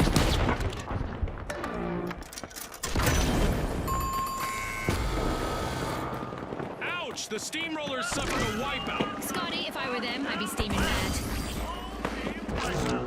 But it... And this guy's also pretty sure is cheating. He just like triple headshot me. That's why I died so fast. The steamrollers are back in play. Double or triple headshot me.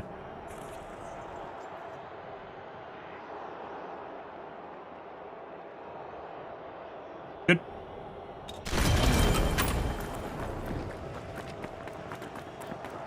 The big splash are initiating a Good. Well, regardless of the server issues that are apparently happening right now that are absolutely destroying the game, there's cheating that's also absolutely destroying the game.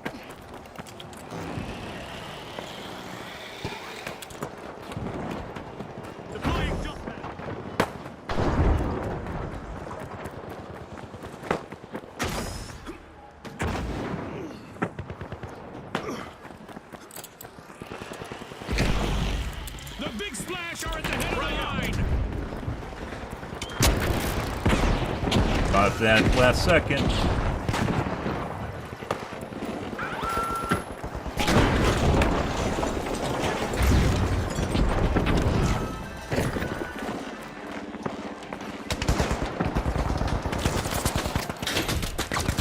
How the fuck did they do that? I don't know. The steamrollers are down to one contestant. I used to love being in those situations. Guy above me. Run into someone? I don't know if I ran into someone or I lagged. How the fuck did I not hit you? I don't know. No fucking idea, guys. Went through them. I mean, that could be my VPN, that could be lag, or we could be playing against someone in China. That's kind of weird.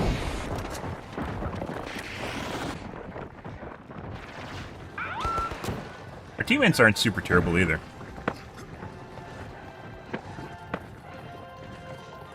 Guy on top of the right building. Yeah.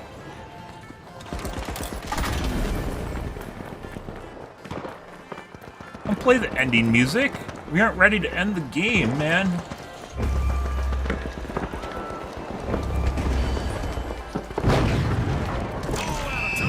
Unbelievable determination from the competitors.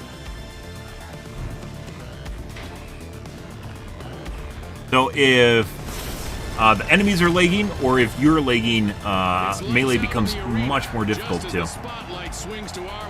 Look, 15 limbs, 10 or 14 deaths, guys. Going for that one kill, and you're almost guaranteed to die.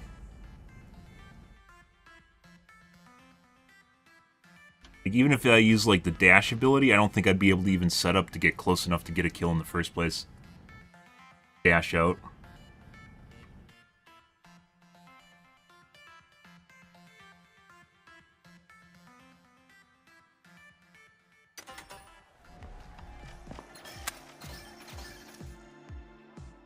I don't know.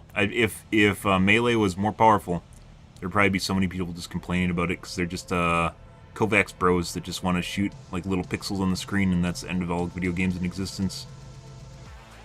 Well, it kind of like why MOBAs have like withstood the test of time is just because there's so many different ways to play them, right? It's not all accuracy. A lot of it comes down to strategy and tactics. I played HOTS for a shitload of time, guys, and you learn so much just by playing a MOBA. In terms of good positioning and tactics and strategy, you can use against enemies like kiting, not specifically kiting, disengaging, especially over the top of your team, can actually be incredibly useful because it usually forces people to overcommit. They'll either try to overcommit or do really stupid things, then get you kills.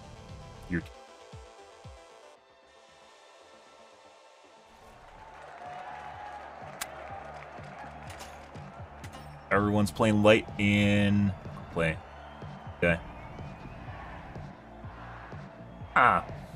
We could try the other SMG. I haven't tried that yet. The starter.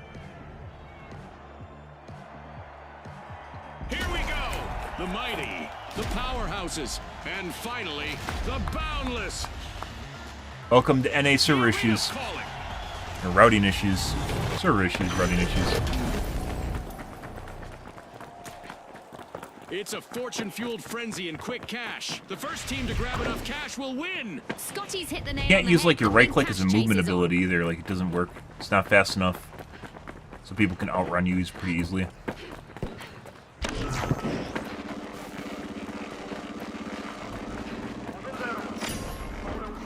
The powerhouses are unlocking Vault 1. That's a friendly.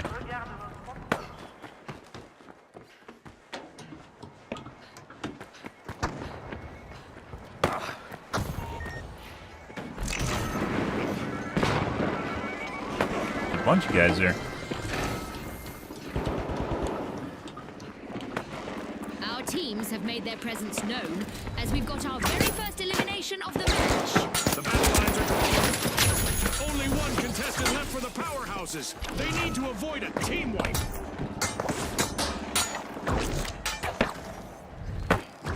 No. On guard. Okay. Trying to do me. No, you can't do what I'm doing. That's me. That's my thing. You didn't even know the right click existed, you dumbass. You don't get to use it. The boundless are all fired up. They've started our Definitely first could see the catch-out. desync issues though. So.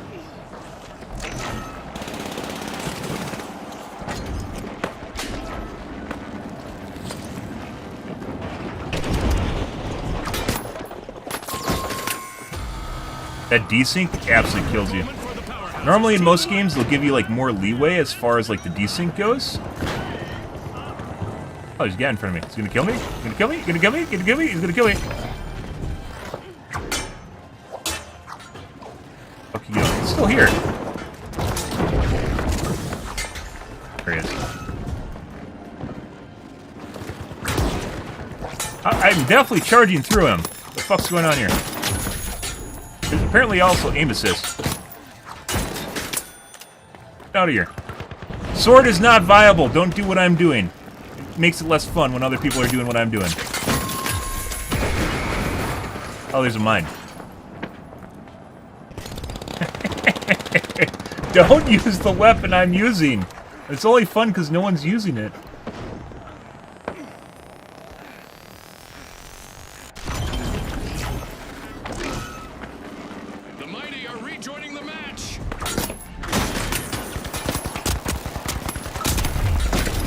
Also, if you're laggy,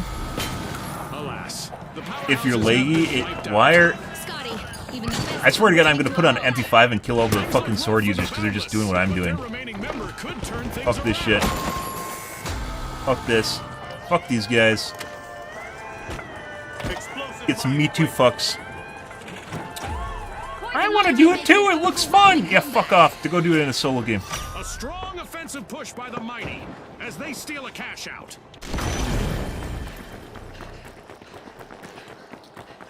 I do want to try the Mac 10 though. The mighty are playing for keeps. They've snagged the match's first cash out.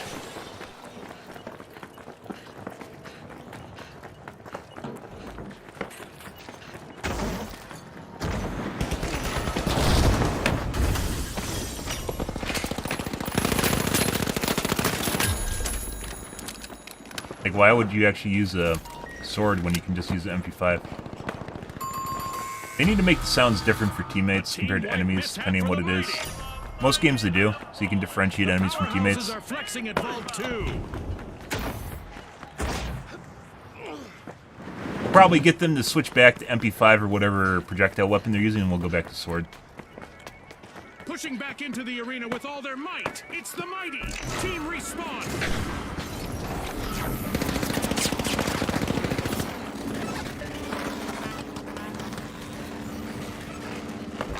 Frag grenade set. Sending a frag.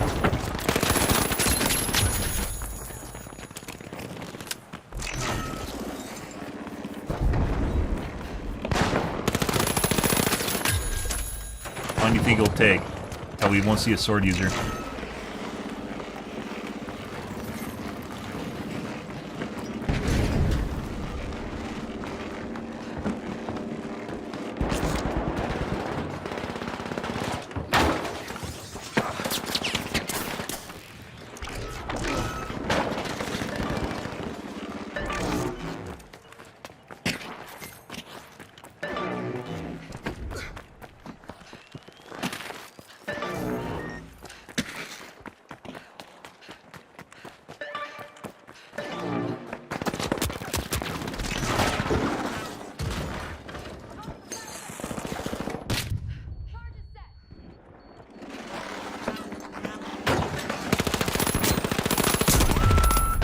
Oh, it's one shot. Damn, you're good? We're playing in play matches, so. Quick play matches. The servers are fucked up in the US right now for basically anyone that doesn't live on the West Coast, and I don't think the developers know it, which is why no one's playing. Europe's fine, though.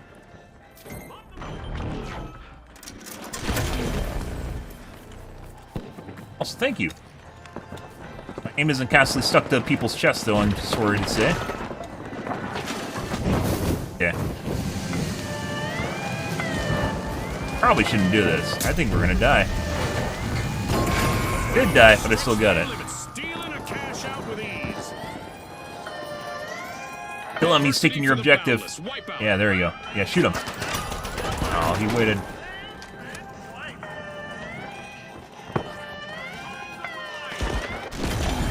Oh, so there's no swords anymore, it's just pistols?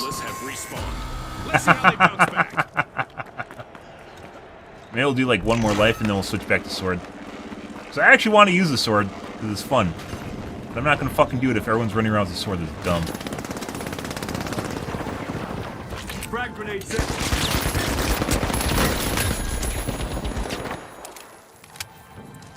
Special delivery.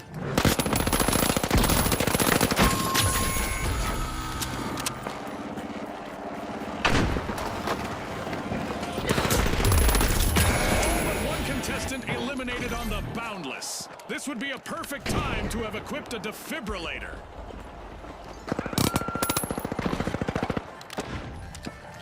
I should have let him get it.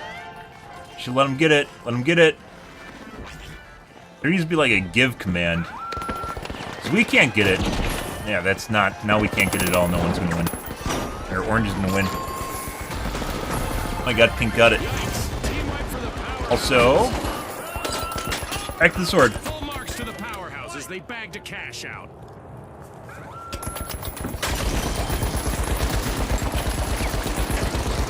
A new vault. Our contestants better not leave that unattended for too long. The powerhouses have returned to the arena. Back to using a weapon that will surely get us killed while trying to use it. Yeah, if like melee was viable in this game, guys, oh my god, so many people would bitch and moan all the fucking time.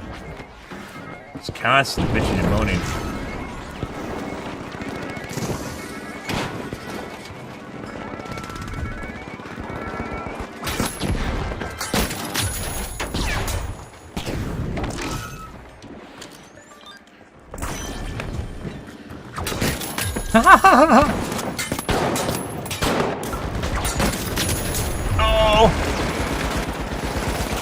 Notice how they're all using weapons now. Isn't that great?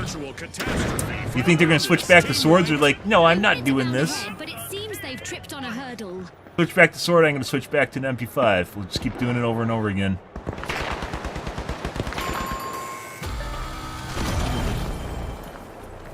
The Boundless are back in the arena, folks. The teams better keep their heads in the game, June. We just reached the midway point. It would have been better if this was a rapier.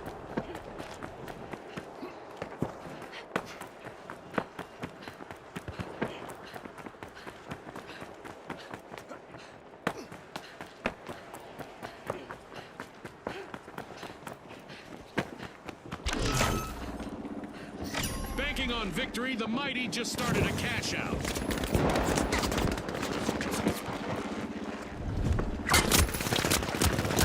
Ooh! I almost lost that.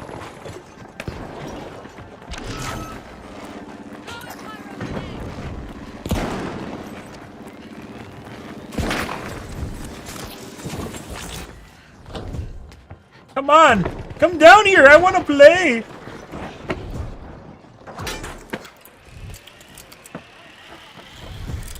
No? You're literally not camping it? There we go. I heard a sword again! The fuck are these guys using swords again? Stop it! Drop off the roof, drop off the roof, drop off the roof. Okay.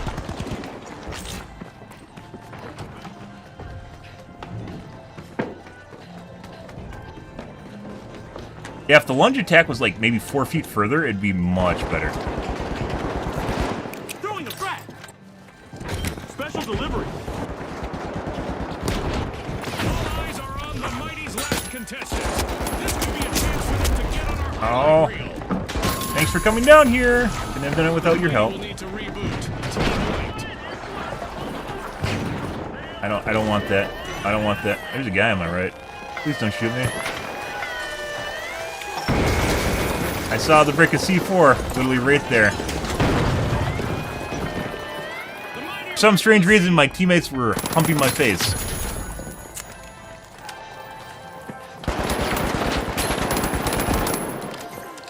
Melee, melee! Oh yeah. Yep.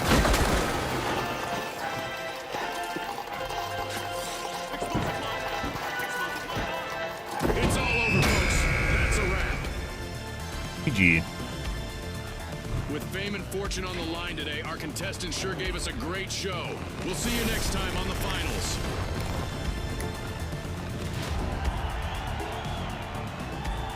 I mean, that wasn't all with the sword, but I think we're actually getting better with the sword. Backstab the butter knife is great and everything, but it is a very particular weapon in a very particular situation to use, and even the sword isn't super viable. Yeah, C4 isn't like C4 where you can insta-blow it up. It's actually like, it has a delay to it, which makes it less oppressive. Try the M11.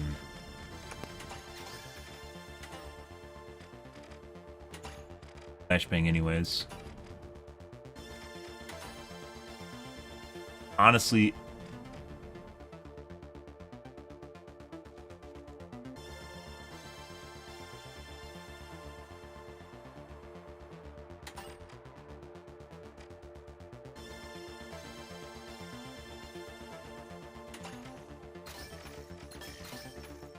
that might be a makeshift cloak when we run out. Like, we can vanish bomb and then run away. Or just position in the middle of things. I don't use the glitch. It takes forever to throw grenades, and as such, it's very difficult to use them in the heat of the moment. A lot of things in this game, you get stuck. The time to kill is so fast, you get stuck in basically an animation. Heavy, when you use the charge, I've had cases where I go to use the charge and I die before I start charging. Like, just instantly gibbed. And like it would be much more useful if you charged faster, and if like when you jump, like you'd actually have like a prolonged jump animation where you just break through everything. As it stands right now, it's relatively difficult to use. You just get gibbed so fast. Throwing grenades, the same shit. They made it where you hit the button, you just throw it, like just auto throw.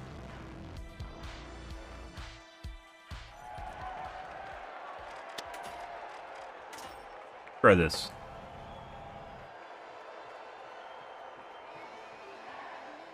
Good.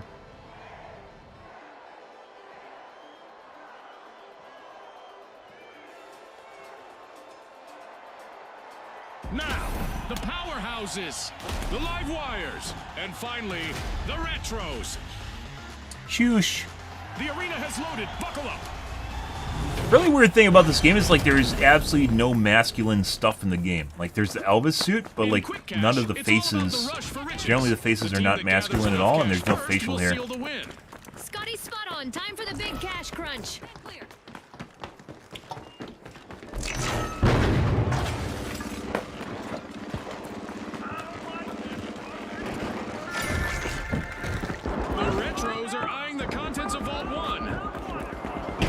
ropes.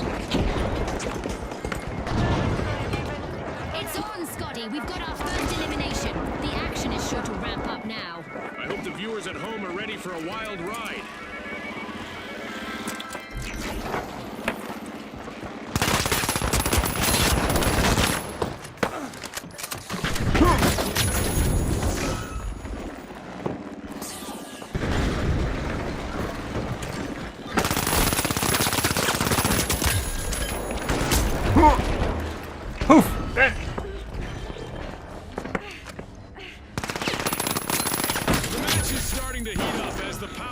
Have started our first cash out. Oh. You only get one Vanish Bomb.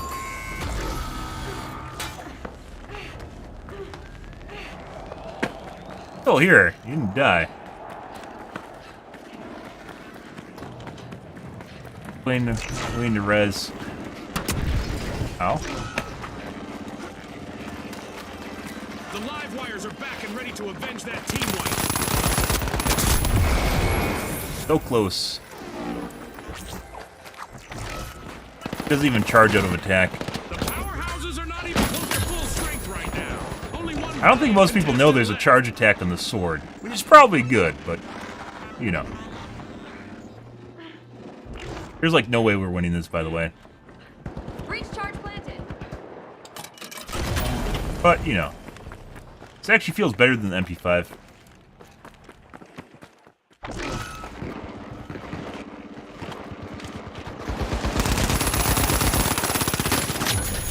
And it seems like you like have a higher chance to kill people.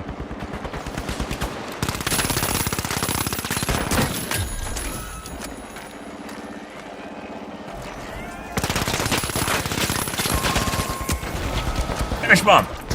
I didn't need to do that. Wire suffered a wipeout. That's what I call an alternating current.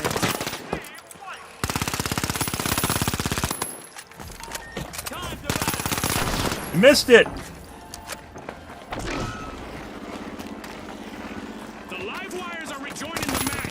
There's a guy literally right next to me.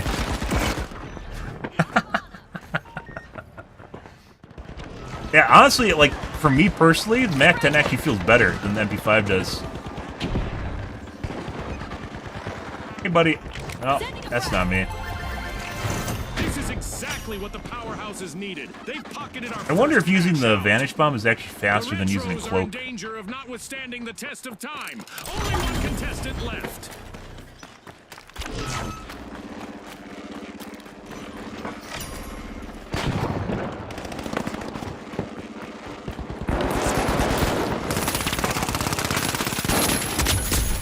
Vanish Bomb!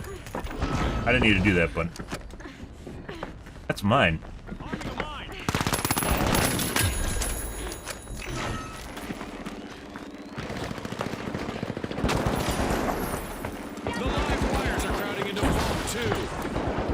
Probably should actually go for the... What the fuck is that?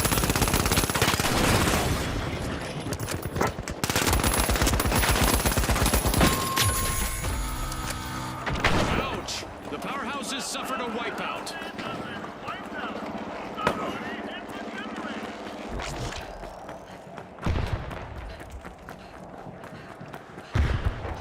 Finish bomb! It's like half the duration of the cooldown. No, it's like a quarter of the duration of the cooldown.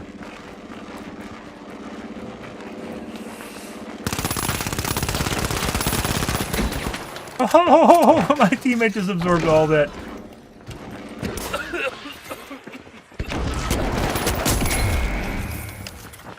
There's some headshots, guys. I mean, it makes you vanish for, I think it's like 10 seconds? 10 seconds, maybe? For teammates is AFK.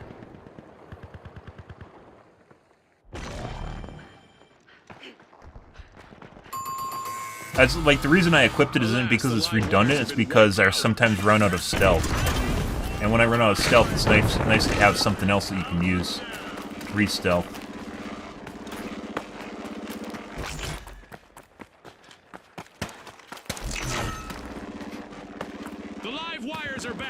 Silence pistol, we're just gonna run away. I don't want to fucking jack off with this guy in the corner.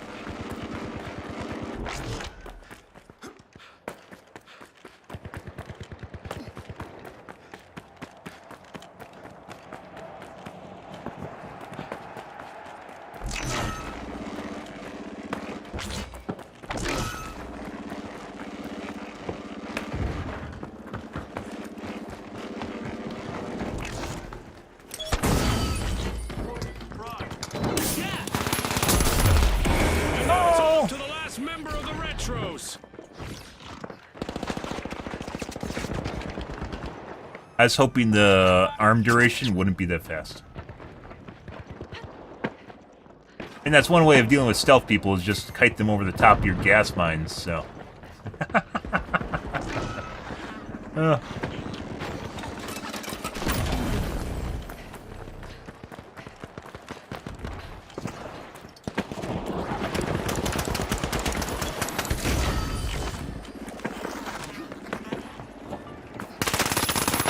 Oh, the vanish doesn't make any sound!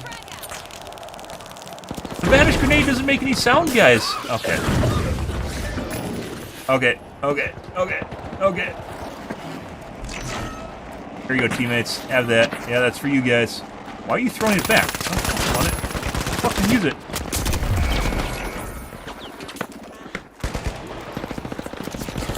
Why did you throw it back at us? The fuck is that?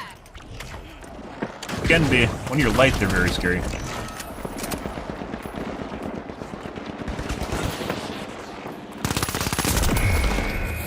What? Fuck. You just fired all those bolts into my brain.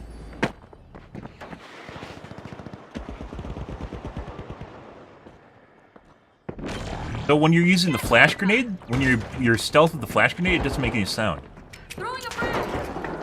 Actually, really helpful. Could be very, very useful. Cash out in progress thanks to the powerhouses.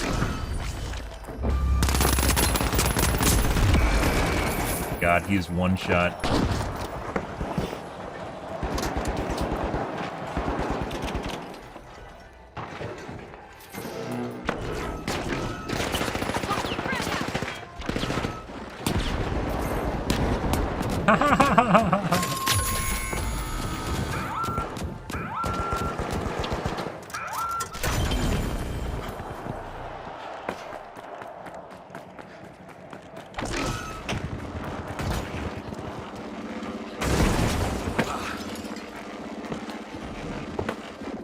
The live wires are re-entering the arena.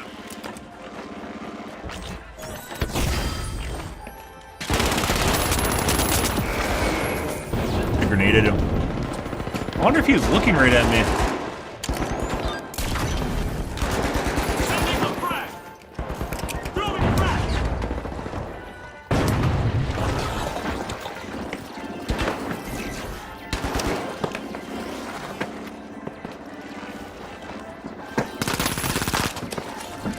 Go to ammo.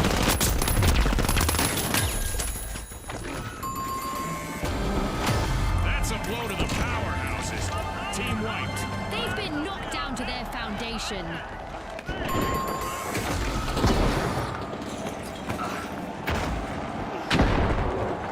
Why am I sliding on the roof?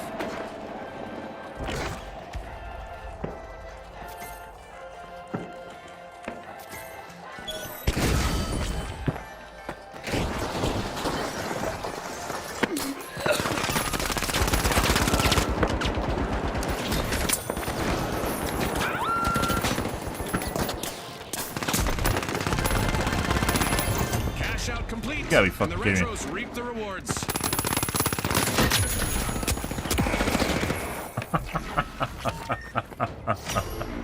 Have to kill the medic. Oh, there's a spreadsheet for this game, isn't there?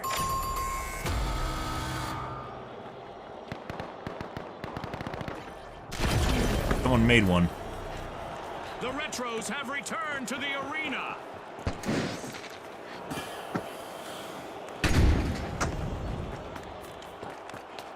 There you go. It's on the Reddits. The live wires are charging in and unlocking Vault 3. Look at that. Again.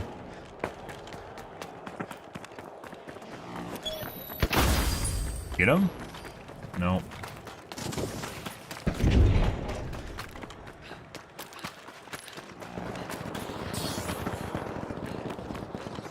Only one brave contestant on the live wires is still out there. I used to thrive in those situations. Jump pads June. are invaluable.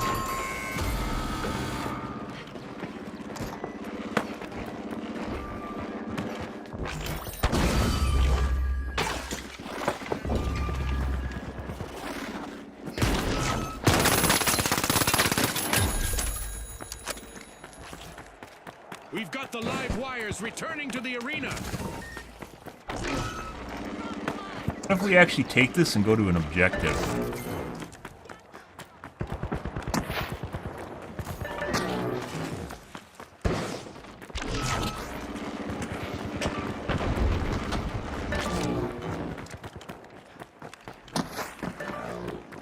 But it...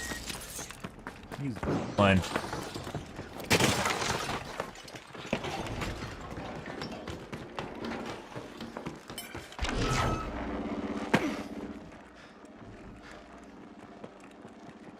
The live wires are initiating a cash out.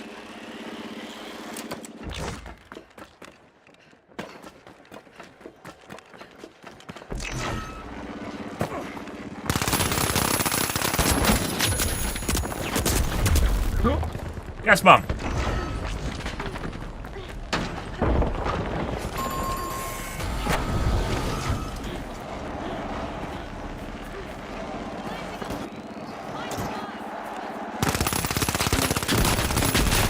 Why is he taking no damage? What the fuck's going on there?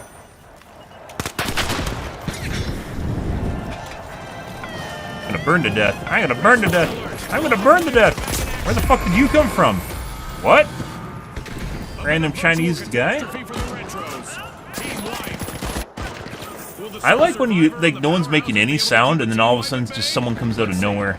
I don't know what that is. I don't know if my sound's broken or what. Some people say it's really easy to hear lights too, and it definitely isn't for me, or stealth. It's definitely not for me.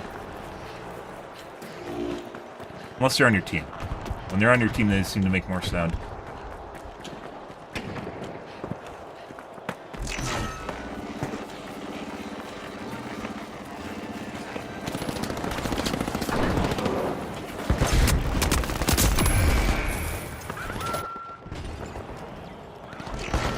Shot the guy that I ran past. I knew he was there.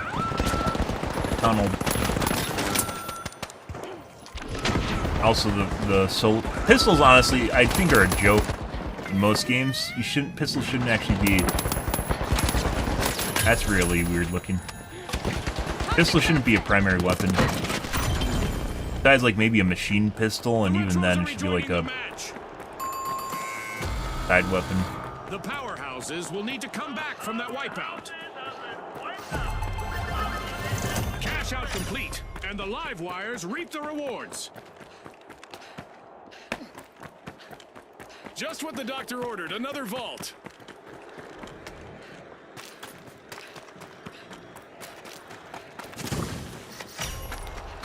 The live wires are unsealing Vault 4.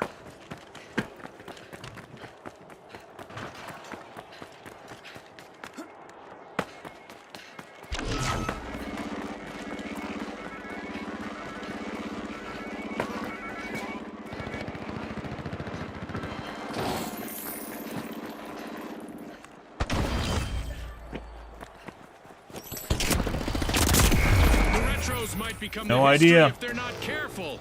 Only one contestant left. Like they're fucking chasing me around. Unfortunate.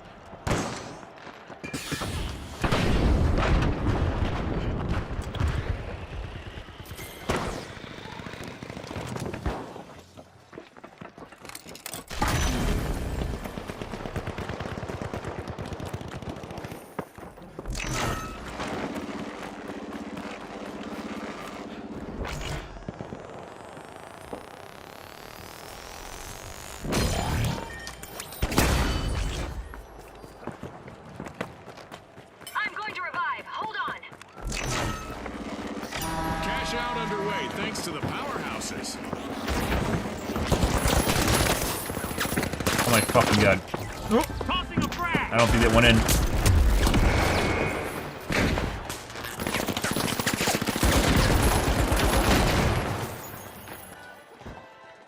Throwing a frag. Secondary, I mean, as a secondary when you run out of ammo. You pull out your pistol, it's a sidearm. That's the way it works in real life. Not that real life's a balancing mechanic, but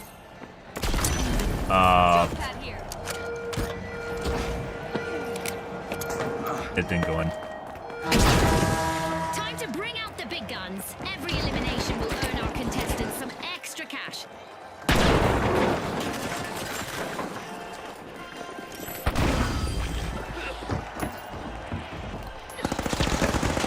mind me. The Retros have only one contestant left, folks. Getting like fucking brained from someone halfway away, halfway across the arena away. Not brained, insta-killed while in the air. Good. Time is flying by. Our contestants have one more minute to earn their fame. So you'd be able to, it also make other builds more viable, like sledgehammer, swords, really anything. Like they should just make the pistols sidearms and then reduce the amount of damage they do by like 30%.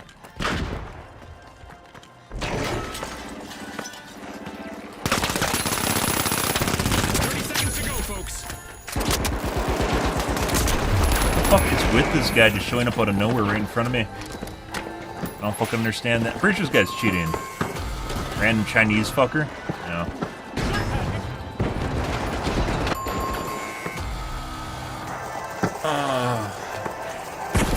Random Chinese name guy. Time's up in the curtain Good. in this match. As we power down the He did that earlier too when our friend was defusing. Like he just appeared out of nowhere next to him and started braining him. Good.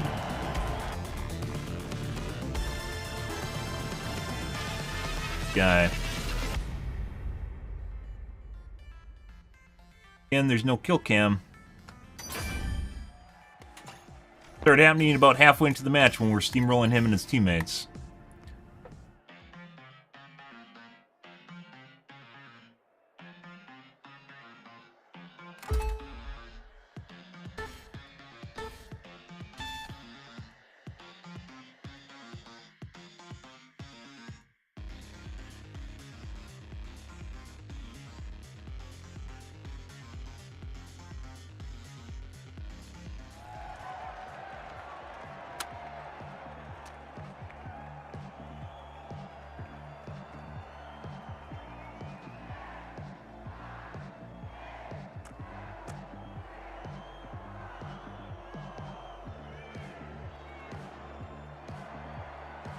All right, the socialites, the live wires, and finally, the high notes. And they are off.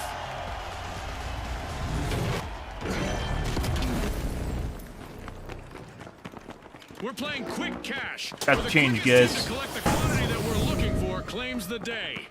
Spot on, Scotty. It's all about staying focused under pressure.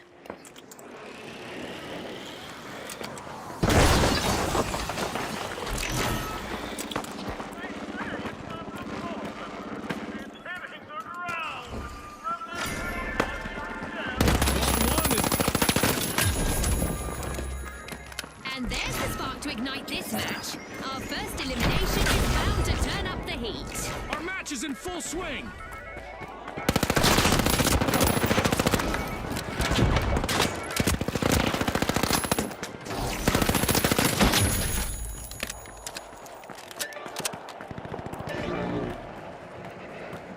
Roll out, hit cash out A. I think you drop it if you cloak. And the socialites are down to only one member.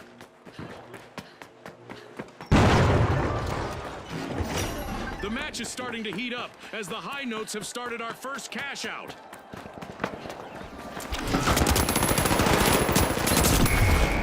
And another guy. Almost died too.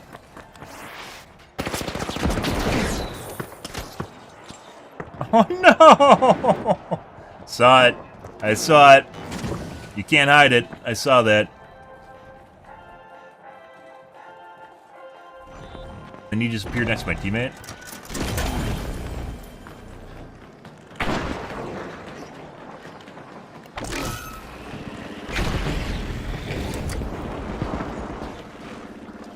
Grenade out. Of course there's a fucking guy right behind me.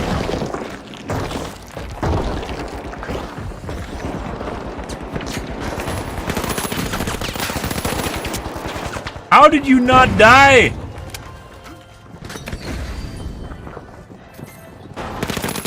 Came back. That's a grenade. That's a mine. That's a mine too.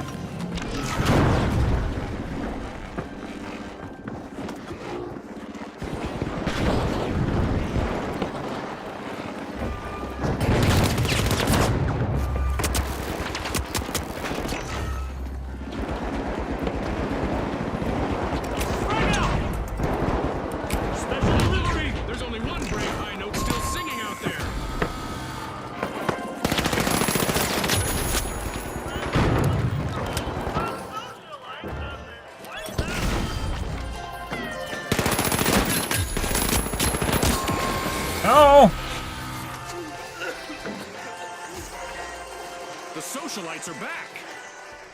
Got him.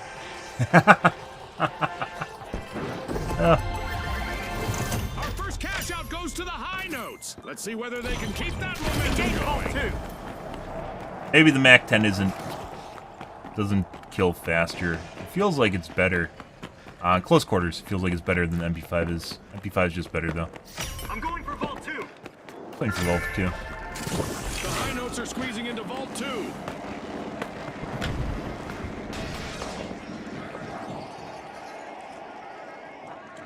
Enemy spotted. Up there.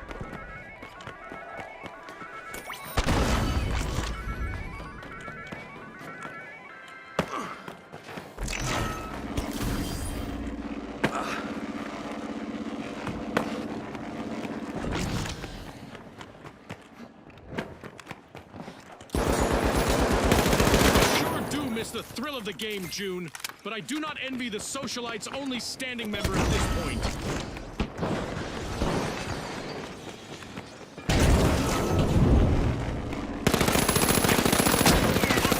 Yeah. Close.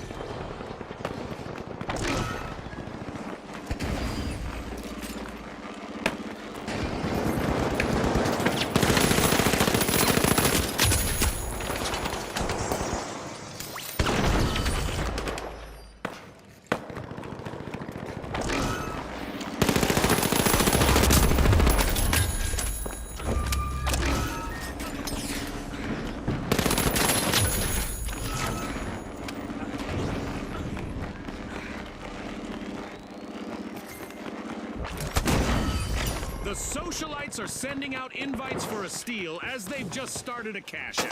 That's a window.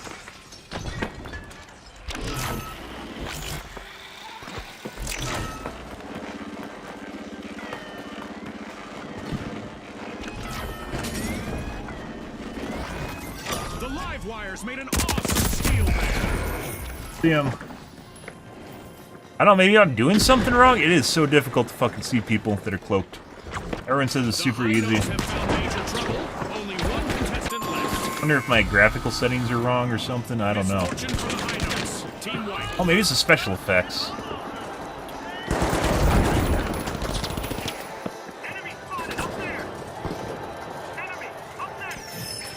As it usually is.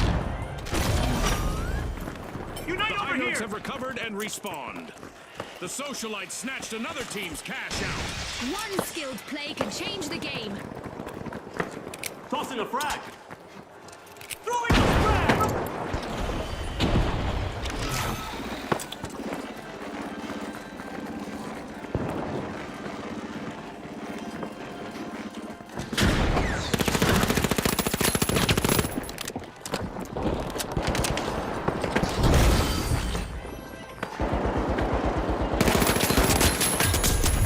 There's a guy behind me! No way!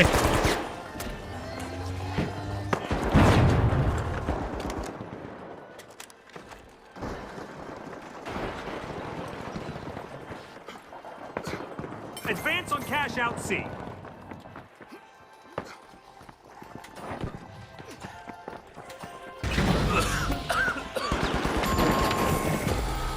Adversity for Got him. I was baiting that.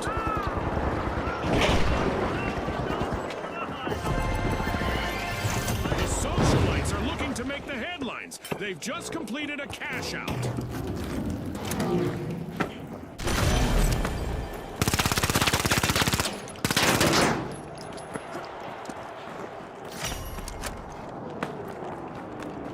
Oh, a new vault. This is going to get very interesting very fast.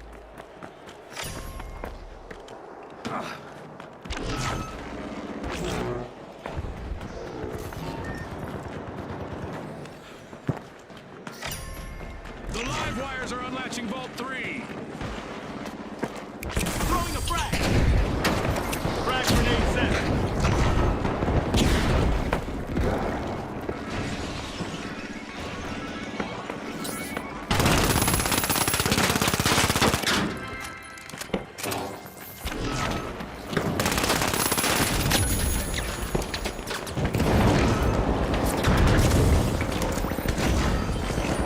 Oh, I didn't get my teammate.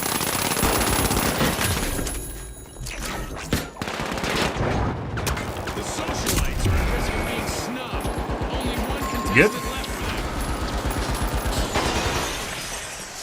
Complete team wipe for the socialites.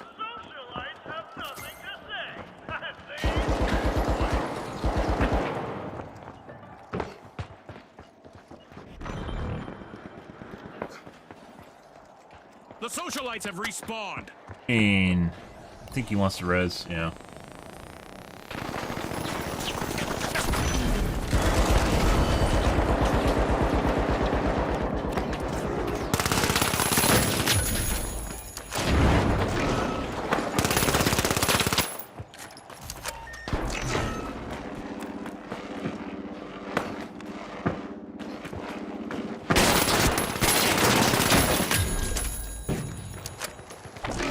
Keep forgetting you don't need to wait to reload to stealth. The tension is rising by the minute. I think you do and you don't.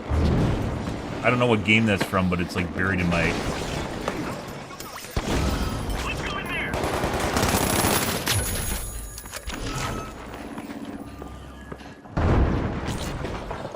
The high notes have commenced a cash out.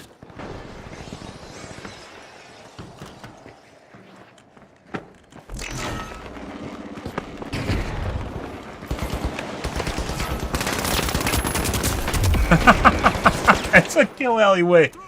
Why'd I do that? I don't know. See the outline's missing on the other guy? For some reason it's not missing on the one guy, but on the other guy, the outline's still missing. What are you doing? Sniping in this game. Sniping does not exist.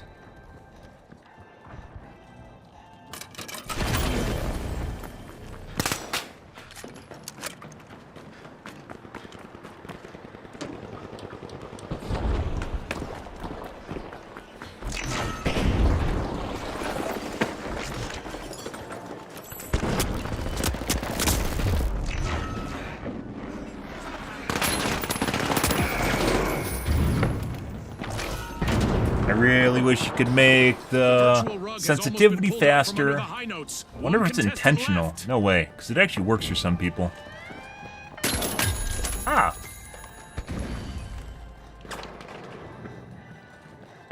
I mean, just hope no one has a shield. Just hope no one has a shield.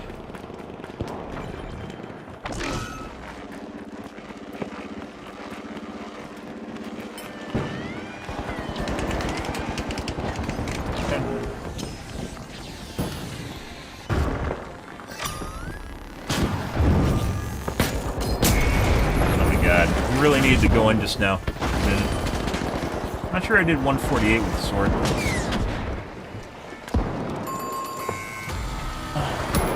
Well, I spent time rezzing that. Guys. I rezzed that guy. One of our teams have just paved their way to fame. Congratulations to our winners. It's a reminder that there's no sniping in this game. When you can actually just use the pistol, the Magnum, and do better. So, yeah. I mean, they could just make sniping super OP. I don't know if you'd want that either. The AK and the SCAR are basically sniper rifles to begin with.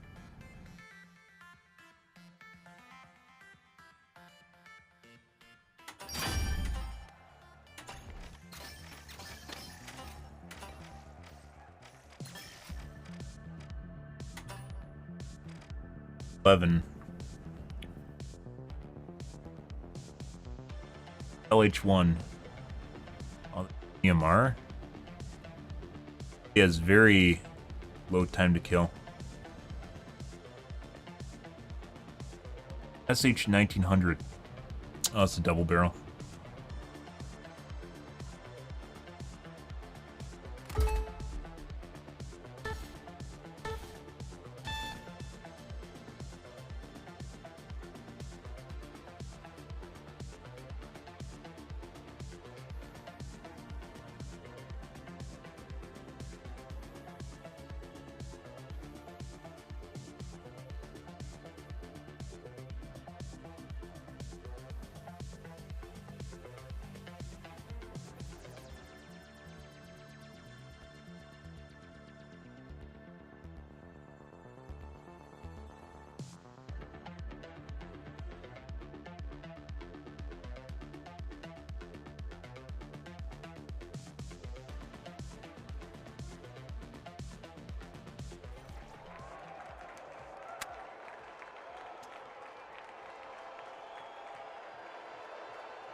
Another group of lights.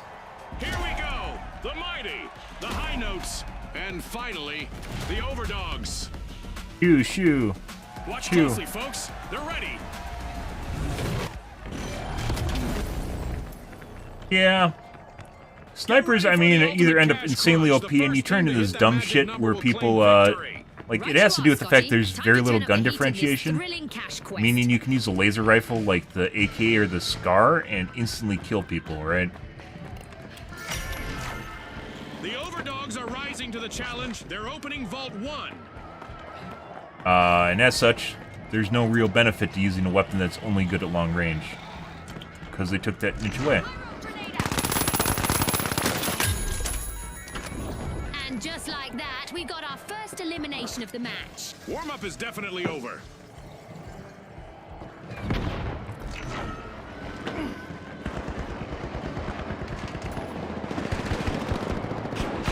Special delivery.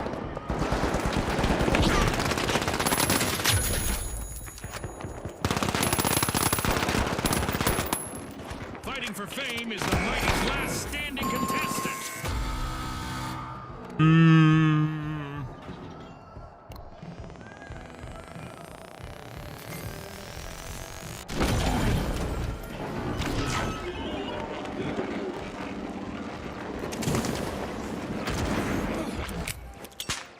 mighty have recovered and Fuck is this placement?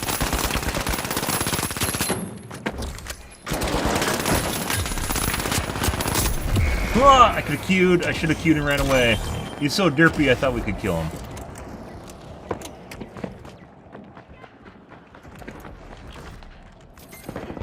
Hey, buddy.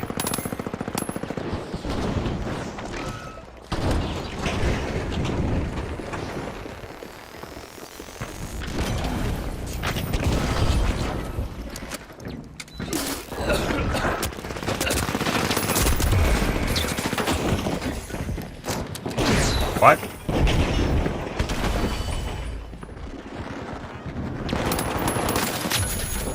Instantly snapped from our teammate to me and instantly killed me with headshots. Okay.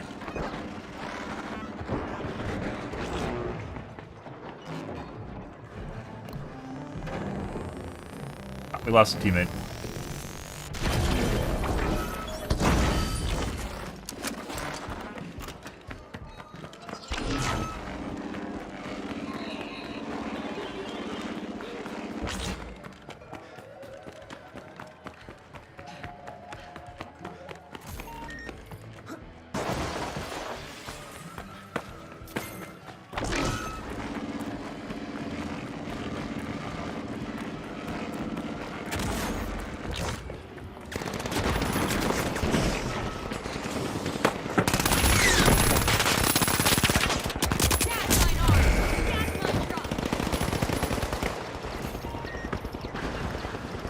Only one contestant left for the overdogs. Not sure if it's a good time for them to play dead.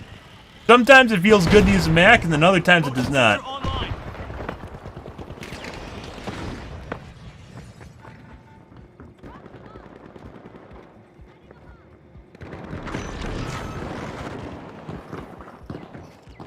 Let's go over there.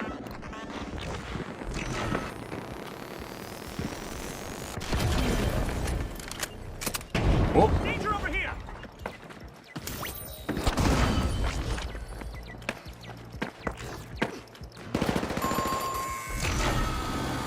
The mighty will need to try again. Team wiped.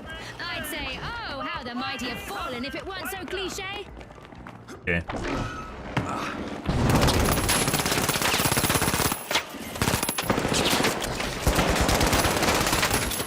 Forget.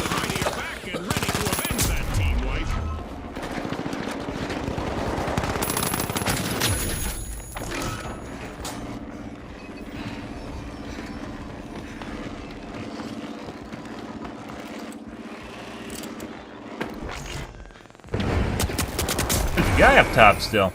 Good. The high notes are looking to make a name for themselves. First cash out started. The high notes have composed an incredible comeback.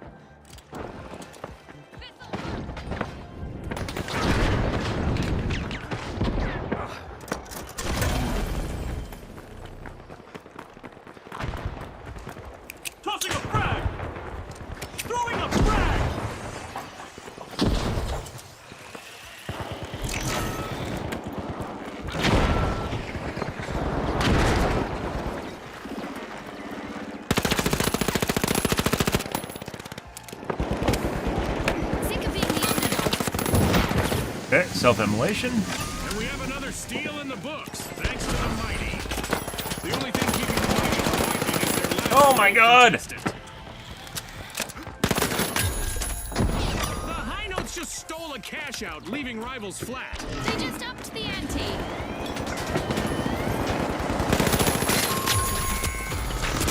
Yikes! Team wipe for the high notes. They lost everything and they paid for it. Great move there by the overdog, stealing that cash out. Aggressive and impressive. The overdogs have ditched the leash with a tenacious turnaround. Oh, that's not gonna work.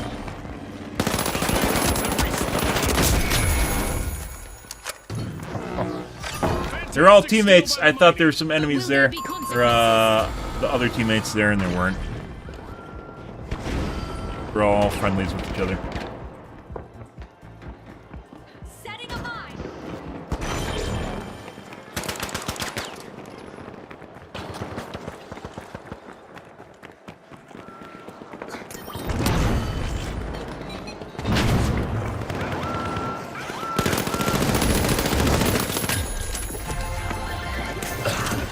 Open the match.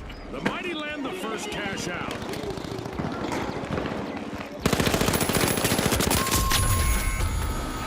Looks like a team wipeout for the mighty.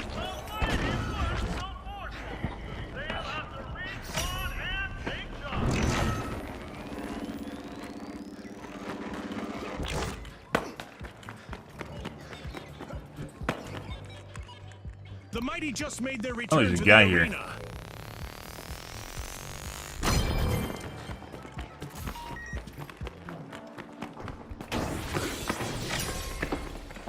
With a show of might, the mighty are opening Vault 2.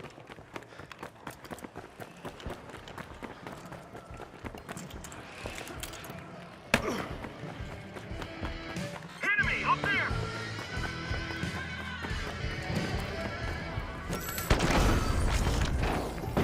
I just used my Q on accident.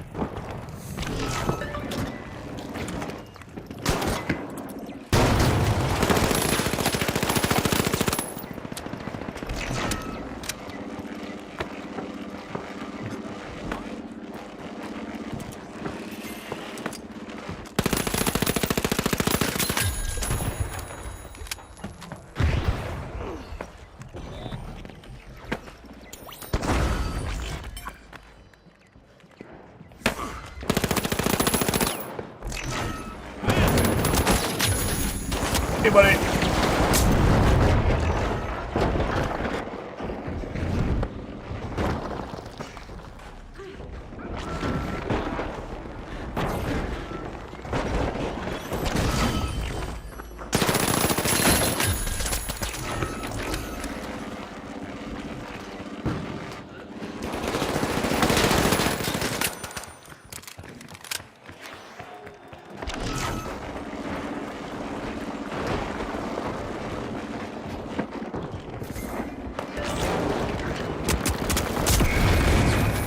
Crap.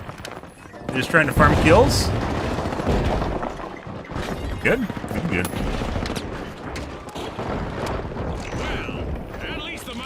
It's kind of weird how many games like you have where the gun balance is just kind of shit. And I don't mean like every gun should be a fucking laser rifle, which some people seem to think every gun in the game should be a laser rifle when it's not. Definitely not true. A lot of Fortnite, or basically a lot of big streamers that play Counter-Strike, will tell you that every gun in the game should be a laser rifle. Because they like laser rifles, because they just play Kovacs. Kovacs bros just play Kovacs. Can't go up there. High notes just jump-started a cash out.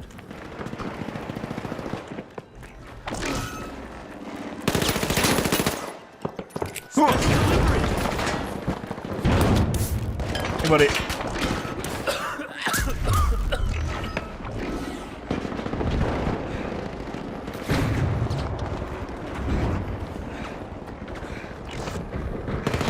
Oh, look at that.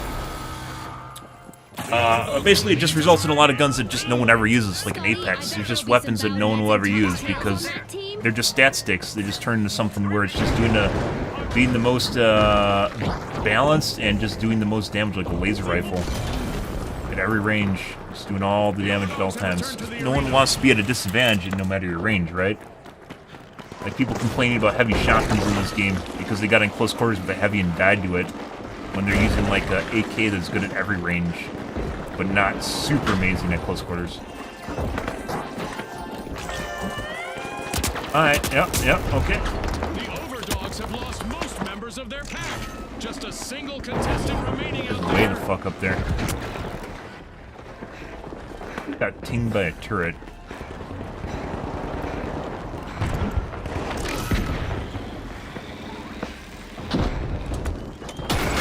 Hey look guys, there is mine on the zipline. It wasn't even on the top floor, it was the second top floor.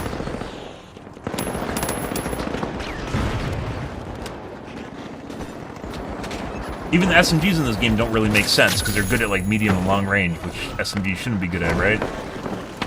It's gun differentiation. Yeah, why have more than one gun, or make two guns that are basically almost identical, you just get them at the same times, which is like the AK and the M4. Serve basically the same thing, they're the best guns in Counter-Strike, right? Making it look easy. Cash out for the high notes. The only thing special about them is the fact that you can't get them all at the same time.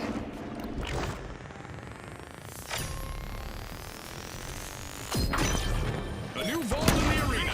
The ultimate omen of mayhem here at the finals.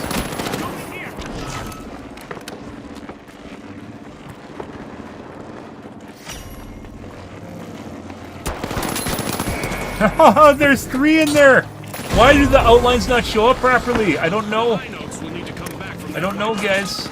The overdogs are close to being wiped. Just one contestant. You know, like they're all working, but like there, it wasn't. And sometimes look at the edge of the screen, it's not working. I don't understand. Look, it's not working now, it is. It's like when it's so close to the center point it works. I don't know if that's a bug or intentional, so you don't see them. But like when I was looking at the area, I was looking with one, I could see one, I couldn't see the other one though. Pushing into Vault 3, it's the mighty. Looked like one guy was like waiting for his shield to come up.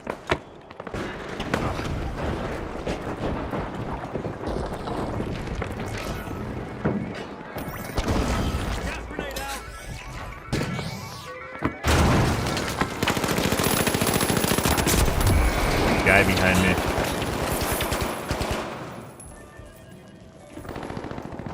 But yeah, everyone, it's my favorite go back to, like, for the last 7 years, is just everyone wants a gun to be a laser rifle.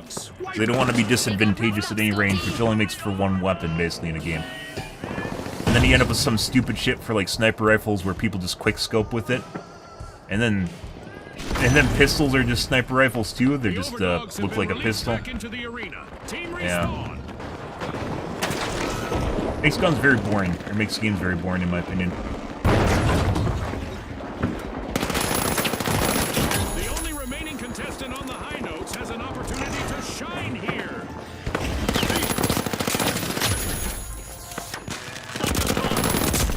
I can't. Oh, I ran out of ammo. I didn't finish trying to reload because he stunned me. God, good. Lost your teammate. Leads to a very one-dimensional game. That's shroud balancing for you. Just make every game like Counter-Strike, which Counter-Strike balancing is actually pretty terrible. You have like 3 weapons, which is M4, the AK, and the AUK. And then you got filler. And that's it. Your econ rounds.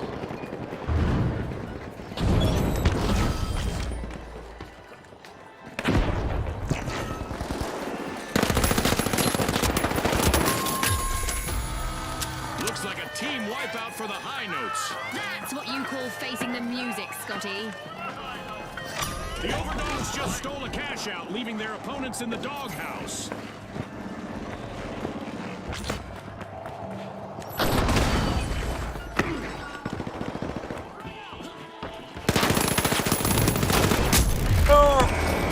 I tried to do. Like, I wish you could fast throw grenades. I really do. You could actually make plays with grenades, but as they stand right now, you have to pull out the item, and even then, it takes you time to throw it. It's so slow. Everything in this game is so fast. The overdogs have completed a cash out.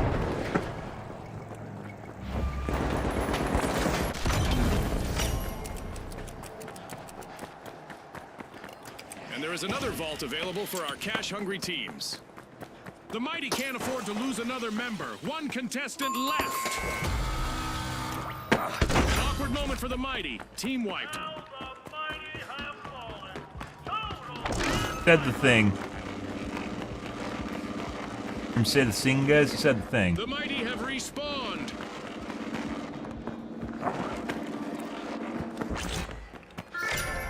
The Overdogs are standing proudly on their hind legs. Terror said the building's missing. 4.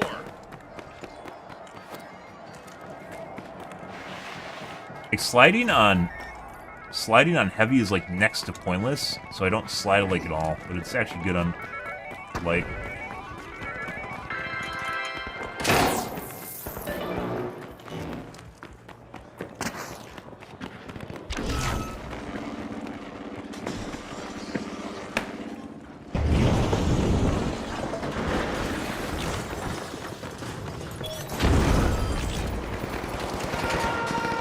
Here we go.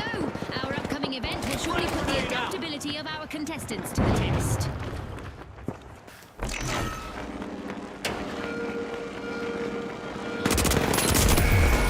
That's really fucking weird.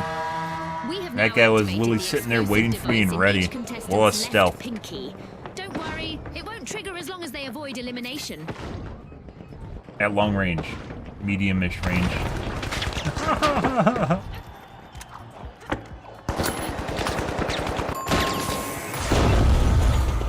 Complete team wipe for the Overdogs. They've been made a cat's paw. Still missing our third player. Only a minute on the clock now. Maybe we just don't get backfills in like the last 4 minutes or something. The Overdogs are back on the scene. Cash out in progress, thanks to the Mighty.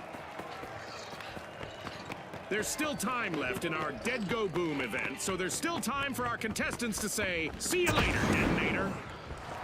Brace yourselves, folks. This match will be decided in overtime. The Mighty have grabbed the advantage. Where did he even get shot from?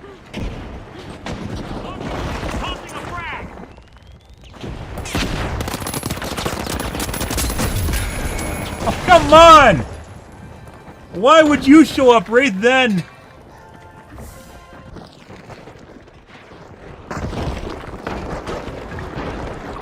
I set that up too. I set it up, guys.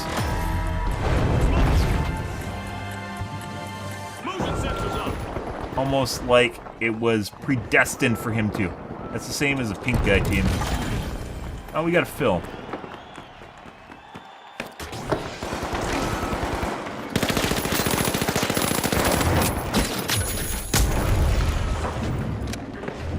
The high notes are almost off the scale. Just one contestant left standing. Our contestants have 30 seconds to show the world. It was still there. Look how far away from it I am. C4 cheese in this game 100% needs to be removed. Where you put it on objects and you throw it at people. We aren't even getting it because we're playing quick play, but in comp it's all over the place. 10 seconds. No, he's yeah. Good try. That's the buzzer. Fantastic performance from all involved.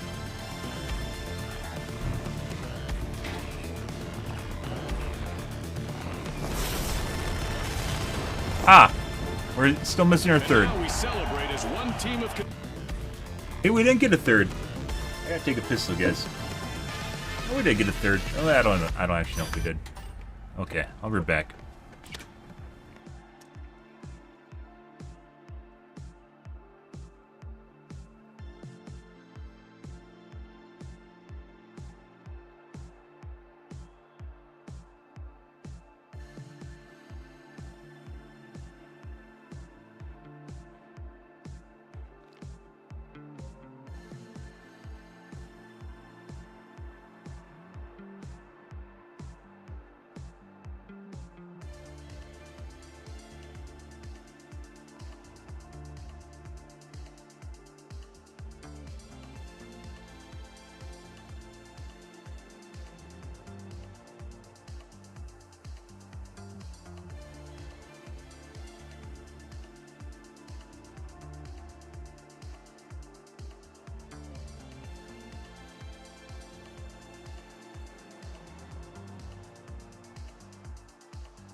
Alright.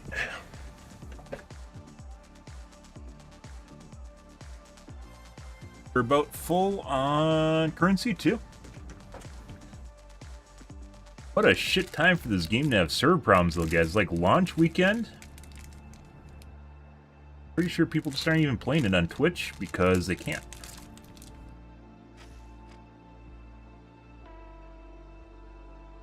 All the platforms.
Probably one of the best games, guys, as far as gun balance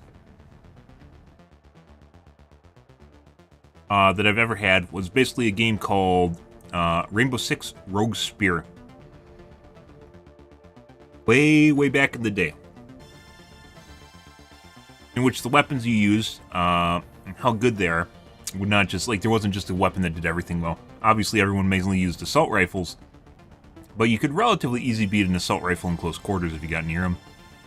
Conversely, if you're like at long range, a sniper rifle is going to be better than an assault rifle. Within reason, because an assault rifle is a jack of all trades, ace of none. Obviously not a balancing that applies to every game. Some are faster paced than other ones, and that was a very slow paced game.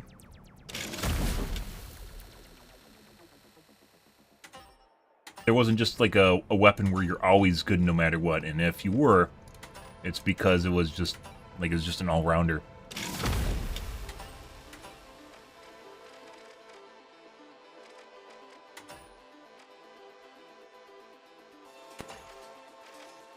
Kids want laser rifles, so here we are in laser rifle meta.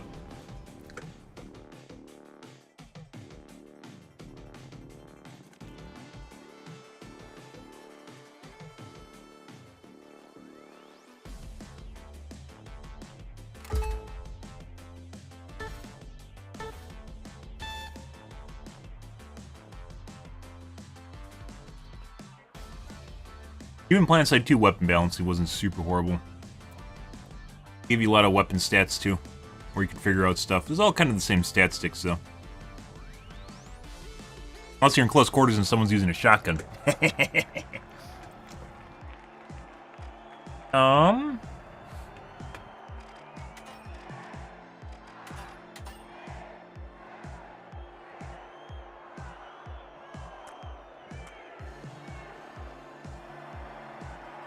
Now, the overdogs, the steamrollers, and finally, the kingfish.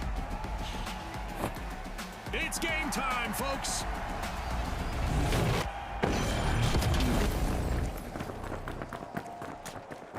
Welcome to Quick Cash, where speed is the key to victory. The first team to stash enough cash will reign supreme. Absolutely, Scotty. Time for our contestants to prove their mettle. The kingfish are trying to rule the waters, unlocking Vault 1.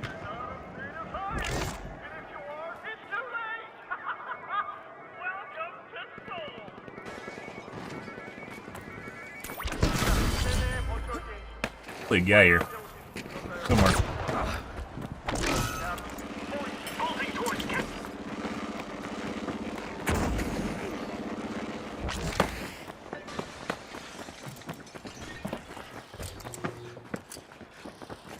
Up by the tree.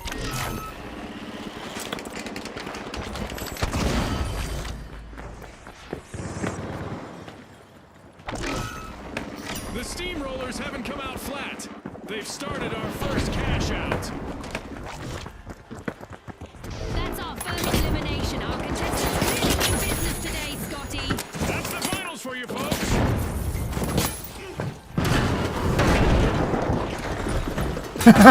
Outnumbered, but not outplayed. The Overdog's last contestant is showing great resilience out there.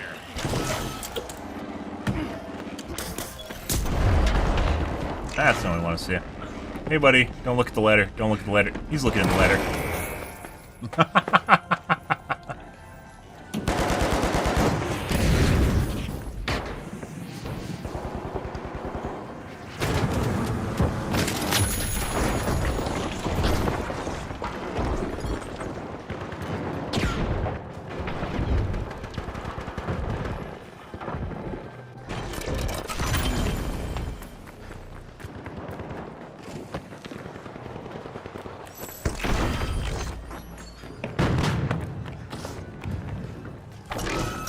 Odd game.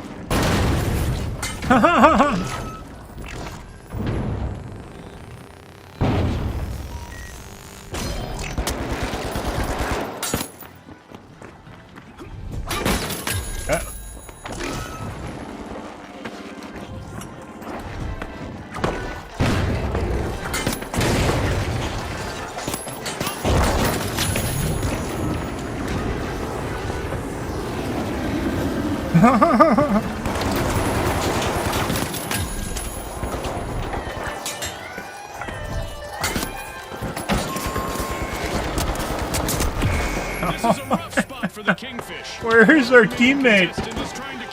What is that?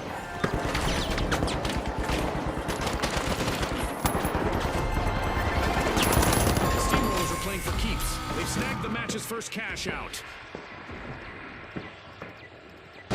Yikes. Team wipe for the Kingfish.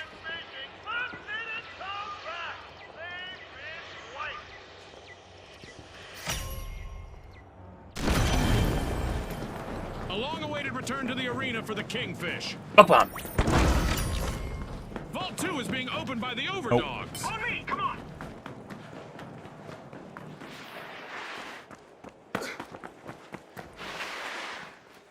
That's not a way of actually moving faster.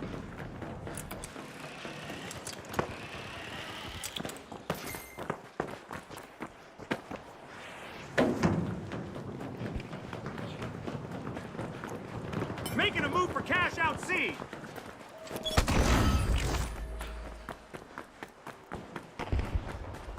Probably gonna take him forever to get there.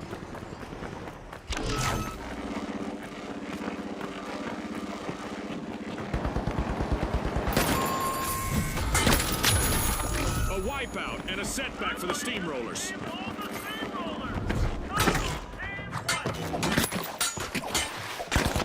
Oh! No, it didn't charge. No.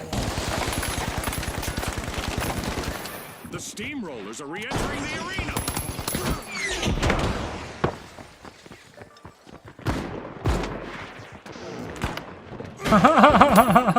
Turns out that there aren't plenty of fish in the sea. What are you Only talking one contestant about? left on the He's Kingfish. running around with a flamethrower. And his quick play.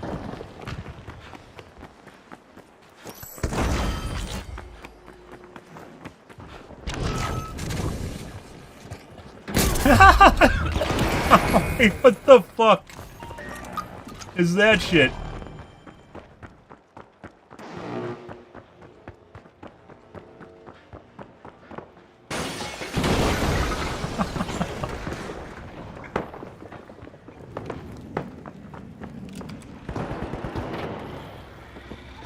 The Overdogs have commenced a cash out.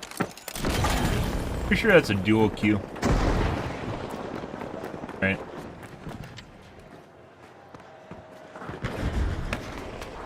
It's actually faster for us just to run up the stairwell. Sadly.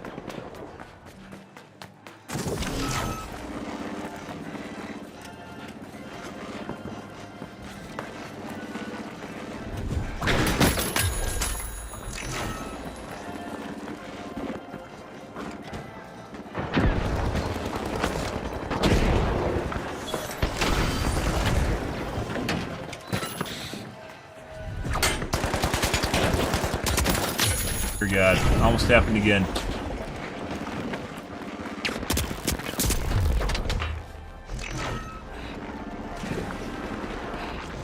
The overdogs are holding on by just one paw out there. Only one contestant left.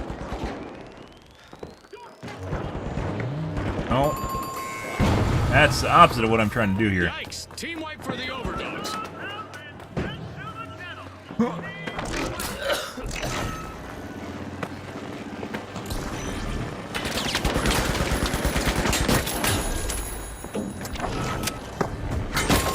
Respawn alert! The overdogs are back in action. There's a guy rising upstairs right now. The Kingfish stole a cash out.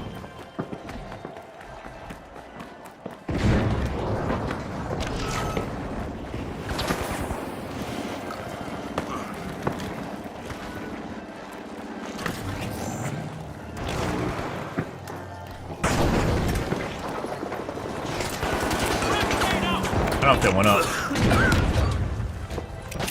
Frag grenade out! Cash out complete, and the Kingfish just got richer. No! So close. Oh look, a new vault is ready to be opened. The Kingfish suffered a wipeout. The Kingfish have respawned. Let's see how they bounce back.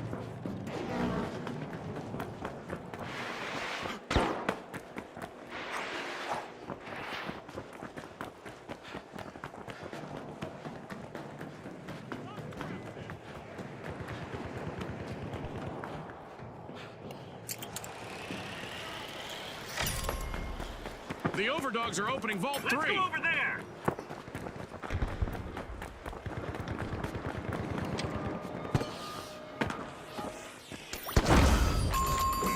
Okay, too soon. That's what she said. Throwing the frag! Frag out!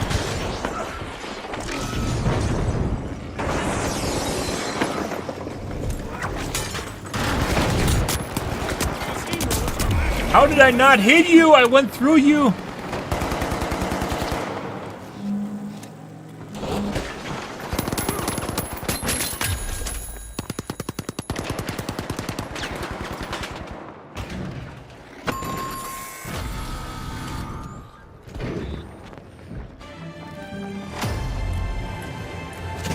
As usual, lots of action and destruction awaits as we enter the second half of the match.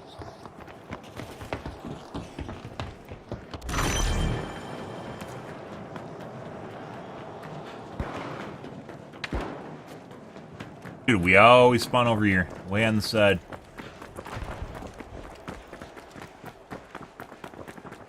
Out here, come on! Heading to cash out D. Yep.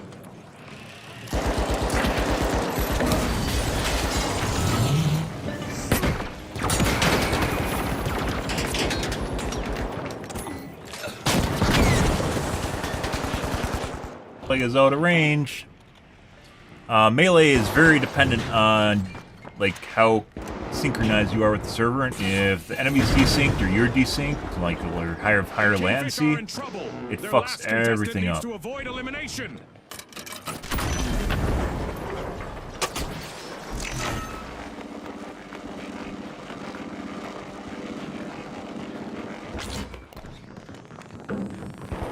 The overdogs are barking up the right tree. They started a cash out.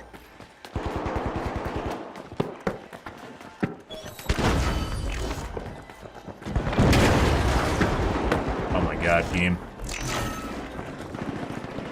Please, game. Please. Oh!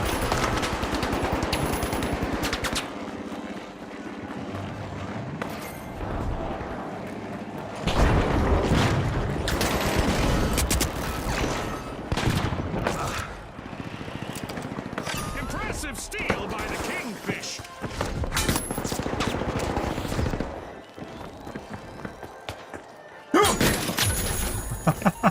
You could have just turned around and killed me.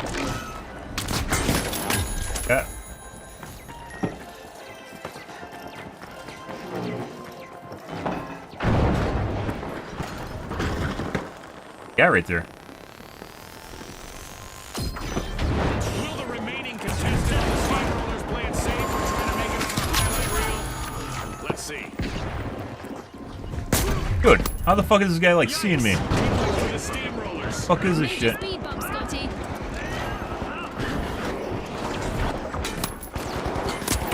Dude, I hit him with the... A long-awaited return to the arena for the steamrollers. The right click? I did hit looted him with the cash right out. click. This was enough damage.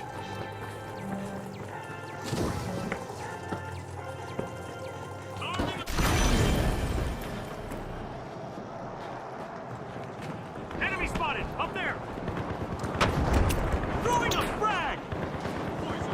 Sending a frag! Oh. Oh. To the overdogs. They just cashed out.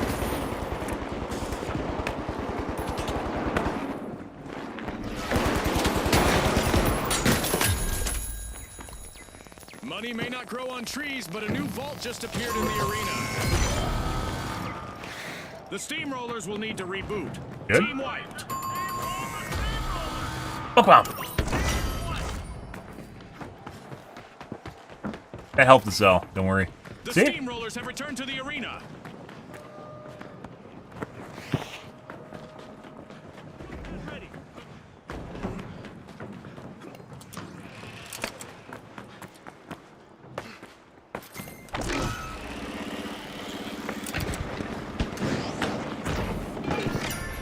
The steamrollers are busy prying into Vault 4.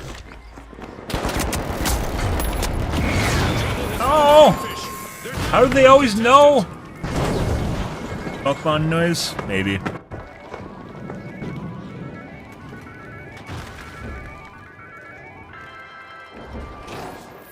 Like I said, I don't understand why it seems like some people in this game can hear extremely well and I can't. Like, they hear you, like, long fucking range. Respawning. They need to avoid being washed ashore again. Absolutely.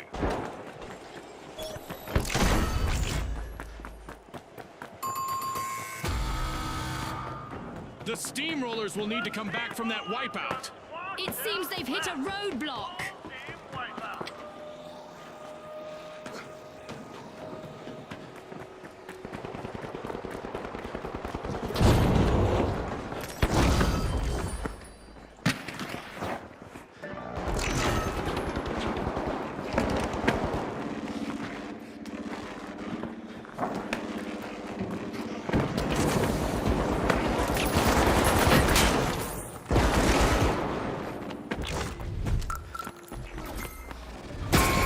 Oh my god.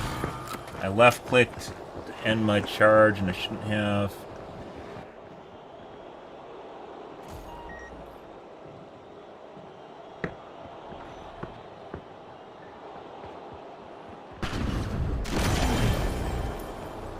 The Kingfish are re-entering the arena.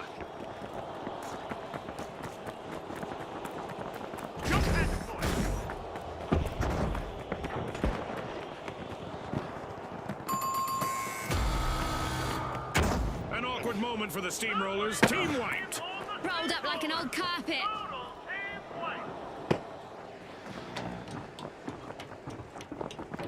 The overdogs have kicked off a cash out.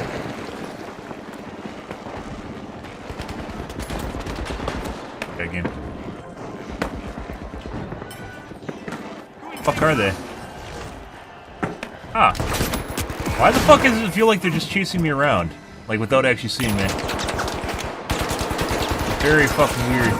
The excitement never stops in the finals, and there's a new event just around Voice the comms, corner. maybe? The Kingfish are Like, that guy, I'm pretty sure was below the platform, as you can see right there. He just trained over to me. Our contestants might keep some distance to their opponents now, as a successful elimination will cause some blowback. No stopping the steamrollers now. They fought back. The steamrollers let off a little steam and steal a cash out. The Kingfish are back in play. The overdogs have been rattled. Team white.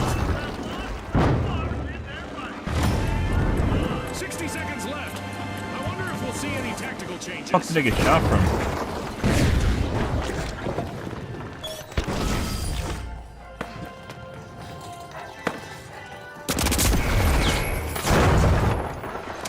Yep. And you can't ping him when you're dead. Because that'd be OP as shit, right? Meanwhile, you can in voice comms. The game definitely, like, so when you're dead, sometimes developers will do weird shit to limit the ping system, but it shouldn't be, right? If you're dead, I should be able to ping people. If you're on voice comms, you'll be able to ping people. It doesn't need to make sense. It's just the way the voice comms work. Because it's meta, right? You can always expect people to use Discord or whatever. But that's not it. 10 seconds. That's the final whistle, and the result is in. Orange guys had some sus shit going on, guys. And even though the battle was virtual, our contestants' newfound fame is real. Not very good. Always just on my dick.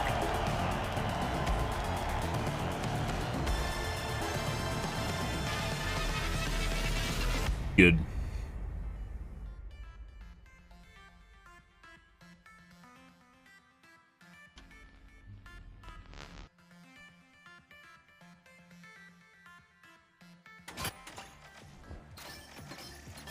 Nice game.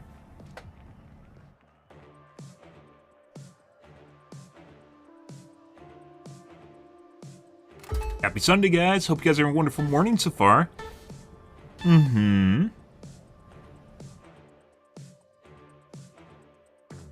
Bookworm.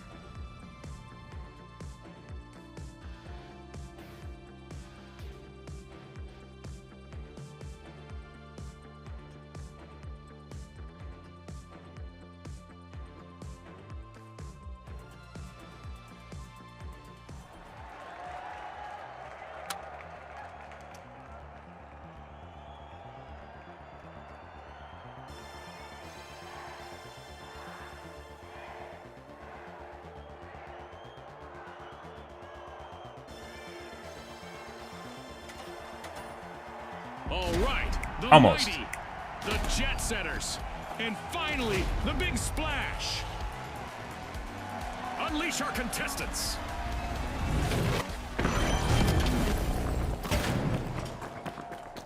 Our contestants will need to unleash their inner tycoons in quick cash. They'll need to gather enough cash first to win.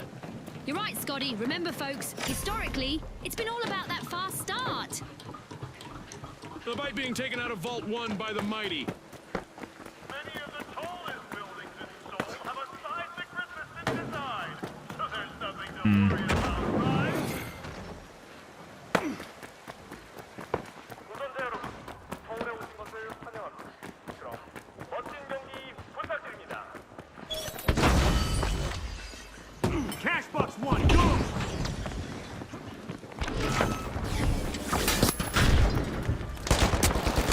Oh my god, I tried charging it, didn't work. That was our Stop first that. elimination of this match, and in all likelihood, not the last. Yeah, up top. Hold on to your Result bucket hats. Brought to you by Result.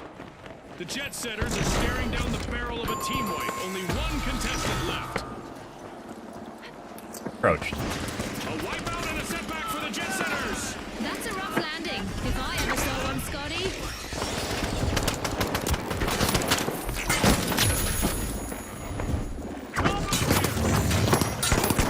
Jet Setters have recovered and respawned.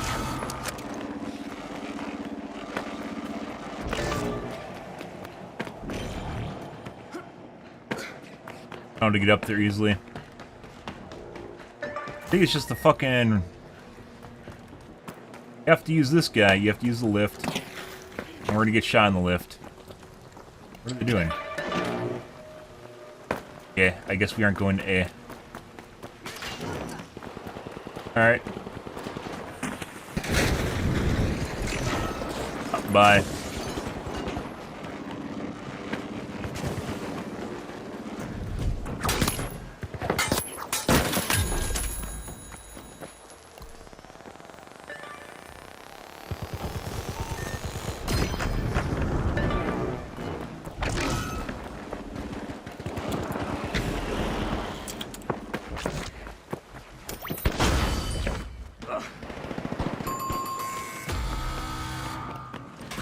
The jet setters suffered a wipeout. They really hit the tarmac, Scotty.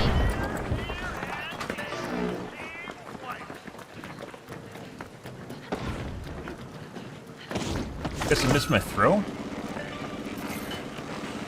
The jet setters are rejoining the match.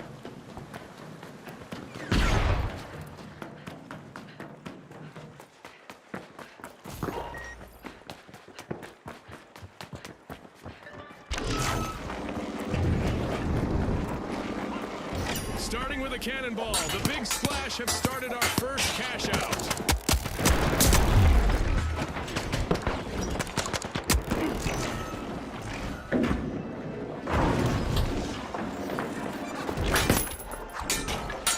You gotta be fucking kidding me. What the fuck is that? And then I got stuck behind the door? How? I like rubber banded behind the door.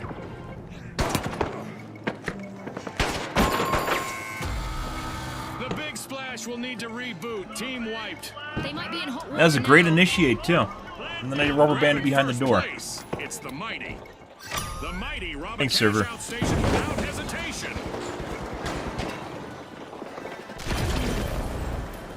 The Big Splash are back. Team respawn.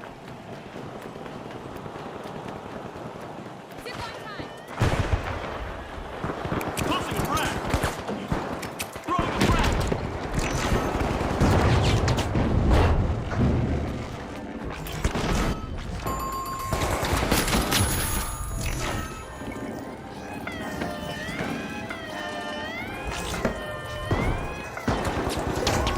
Grabbing first place, it's the Big Splash. A fantastic steal by the Big Splash. Now that's how you play to win this game show. Misfortune for the jet setters. Team wiped. They flew into some headwind there. The jet setters are back and ready to avenge that team wipe. The mighty are almost wiped out, but there is still hope. One valiant contestant still stands.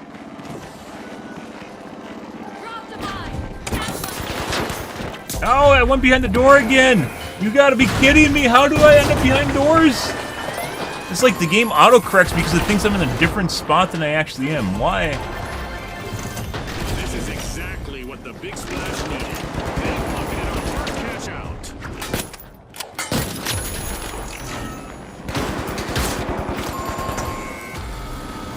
The jet setters will need to come back from that wipeout. Competition told them to go fly a kite. I also have a stun gun. I never use a stun gun. I have a stun gun though.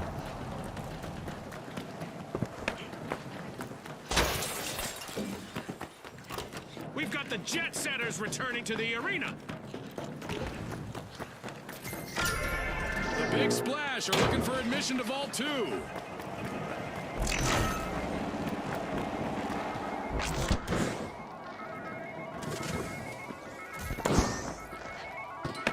Enemy over there.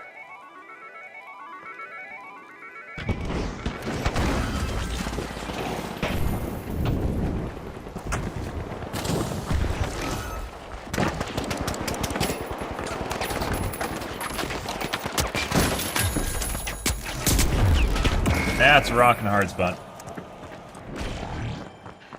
How did he get res? I think that was the guy that died at the vent earlier.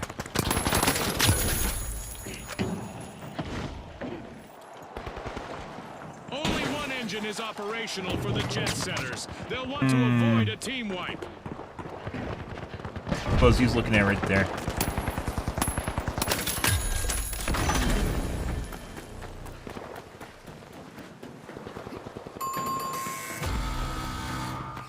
Team wipe calamity for the jet setters.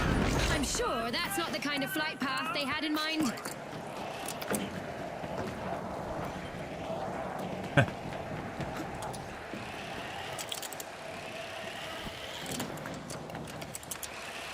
The jet setters are re-engaging. Cash out A, full speed. Yeah, I guess we want to go to C.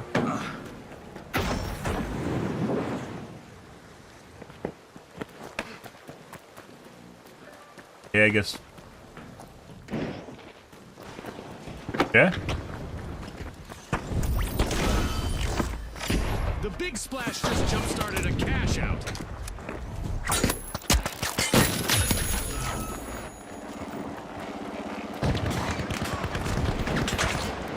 No, you fucking bitch! I thought you knew where you're jumping! That's a blow to the mighty. Team wiped. They've been outfoxed and outflexed. I thought he saw a platform down there, guys. Not again.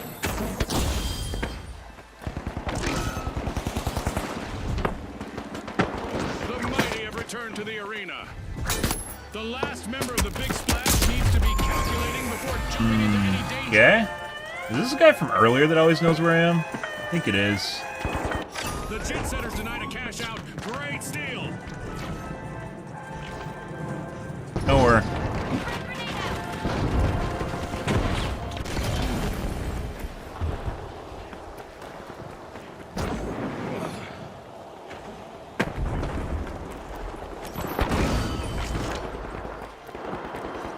Special delivery. Frag grenade out. Okay.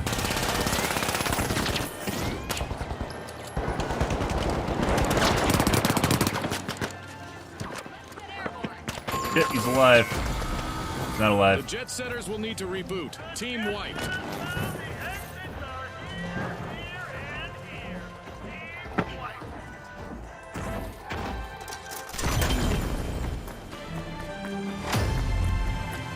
Destruction and mayhem characterize the first half of this match. I can't wait for what comes next. We've got the mighty returning to the arena.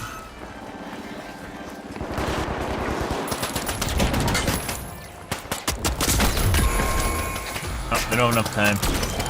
An exhilarating match, but now our game is over. Bugwam.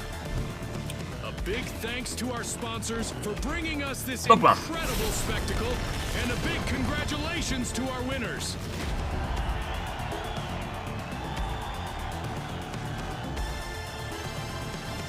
Sword doesn't work that well, guys, if people know exactly where you are. So. I couldn't find people at some points there, too.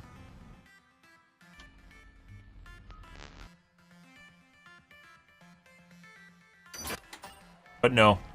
So it turns out melee is not viable. If you aren't getting that.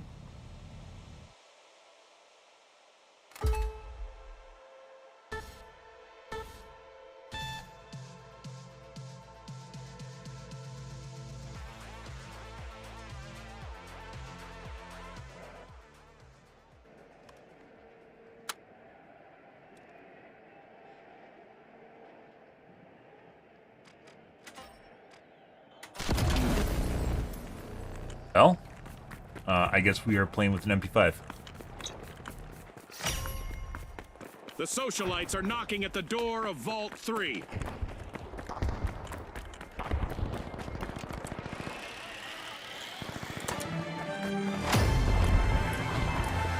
At the halfway point, our contestants are transcending realities, much like our sponsor, Isolt.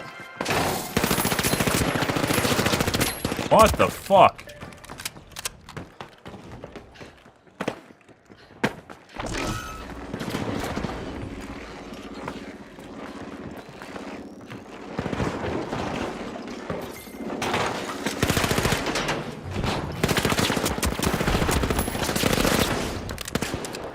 Very laggy. What the fuck is that? Obviously, he's using the teleport dash, but also warping or rubber banding around as well.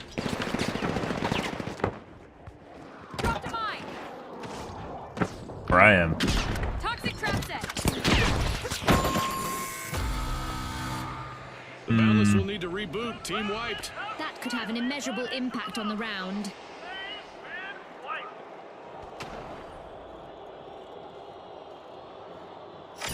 The socialites have commenced a cash out. We've got the Boundless returning to the arena.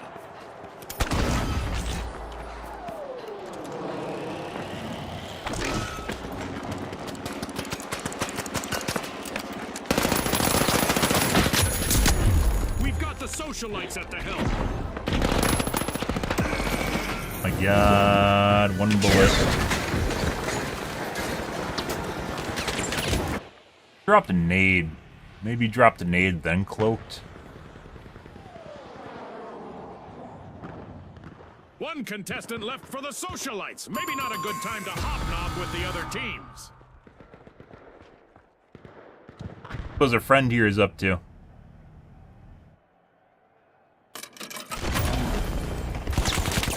Yeah? Is your aimbot not working properly? You gotta check it out, make sure it's working properly. Just took another team's funds. The socialites are re-engaging. Special delivery. Pack grenade out.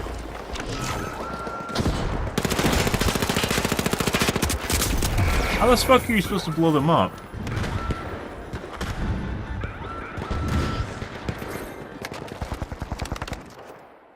What the fuck is this guy doing?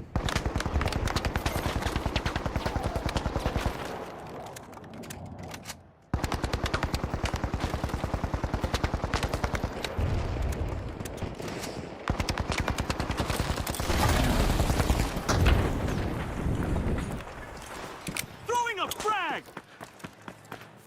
Frag out.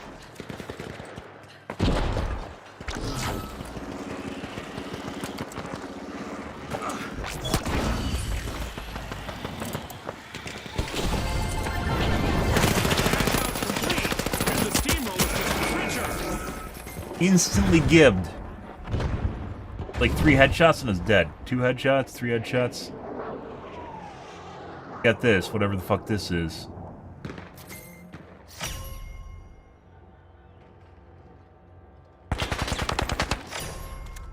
Drilling into Vault 4. It's the steamrollers.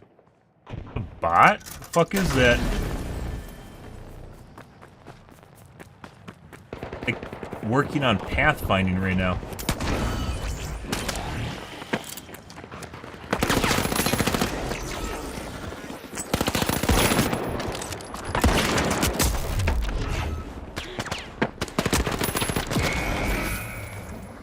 Pretty sure this guy's cheating. That's the 17-1 guy. 17-9. And then we got this shit, whatever the fuck this is.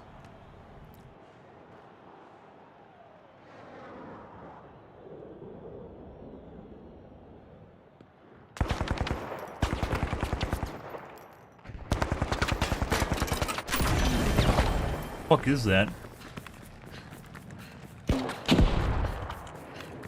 Uh-oh. A contestant on the steamrollers is facing the opposition all alone out there.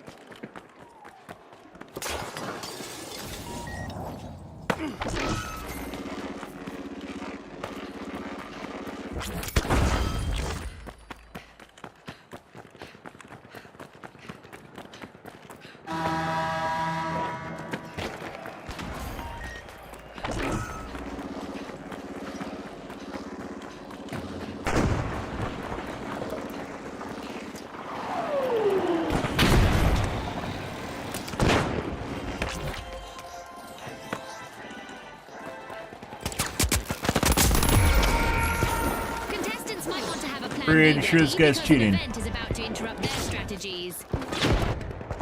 The socialites are at the head of the line. Right, he's checking recoil control.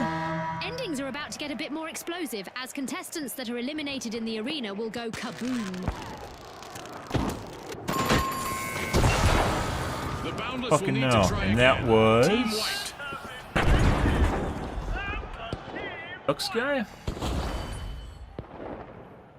Pretty sure that's a guy either making an auto hotkey macro for recoil control, or it's someone working with Boundless are back in play. anti-recoil on an aimbot. Hurry up. 1 minute left. The steamrollers have regained their momentum. They stole it. The steamrollers are rolling in money now. Planting a mine. What are you supposed to do about these? Frag out. Sending a frag. report this guy at the end of this. Not that it fucking matters. I'm pretty sure it's like every other shot is going into your brain too with the pistol. What the fuck is this shit? You got this.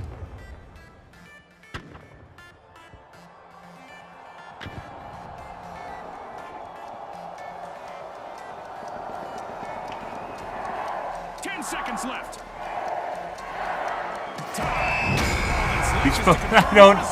I don't know what's going on here. This is something interesting, guys. Okay, we're gonna report this guy. Wait for all the garbage. Okay.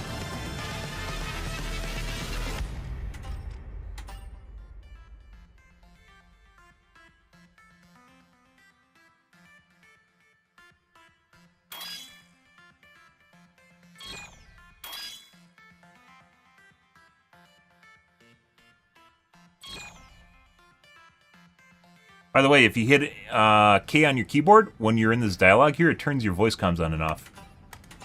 For whatever reason. Next game. Well, that was fun. I hope you guys enjoyed that.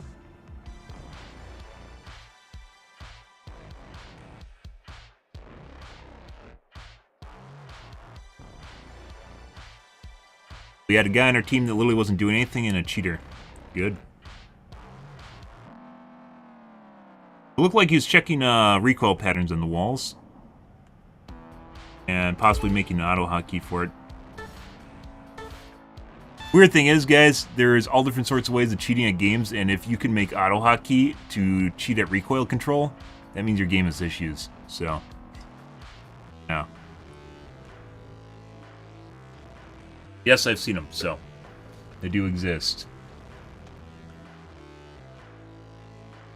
Most games will ban auto hotkey if it detects something like that because it's very robotic, but for some reason EAC is not hardened against it, which is a weird thing to say, but here we are.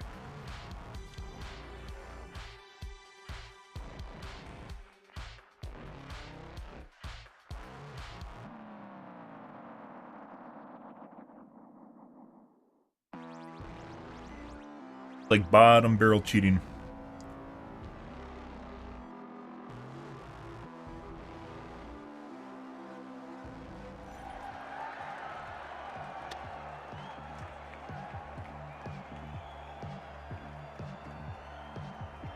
Got Chinese name guy. Fantastic. Probably his friend, also Chinese name guy, but doesn't want to be stereotyped by Chinese characters. A for spray pattern? Yeah, I mean, that's one of the downsides of spray pattern, yeah, is you can make an auto hotkey for it. Auto hotkey should be very easy to detect, though.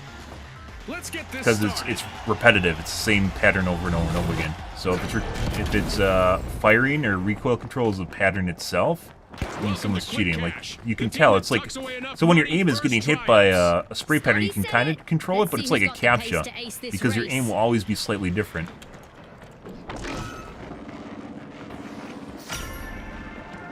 The steamrollers are opening goal 1.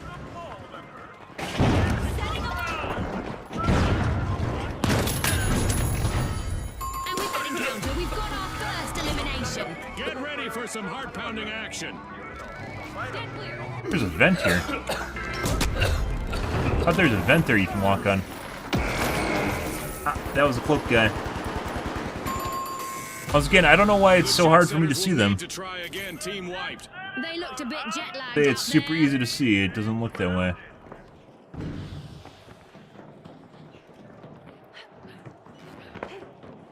So, like, if you use an auto hotkey itself, like the recoil pattern that you're controlling is set, it's automated, so it's easy to detect that your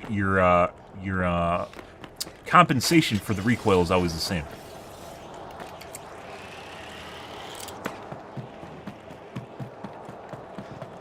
Wrong way.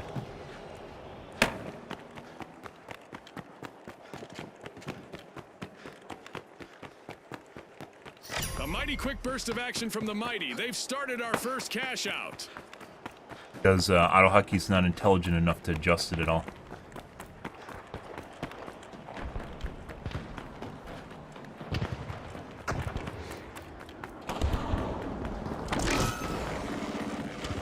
mighty are seizing the lead.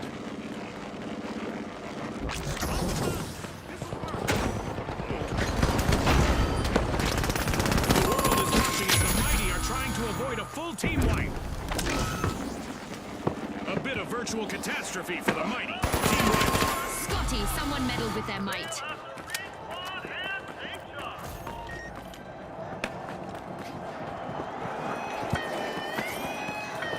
The mighty are back in play.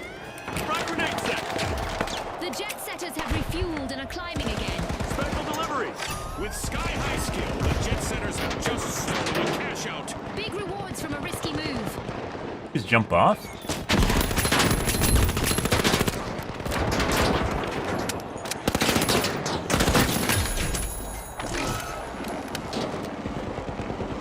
Danger! In there!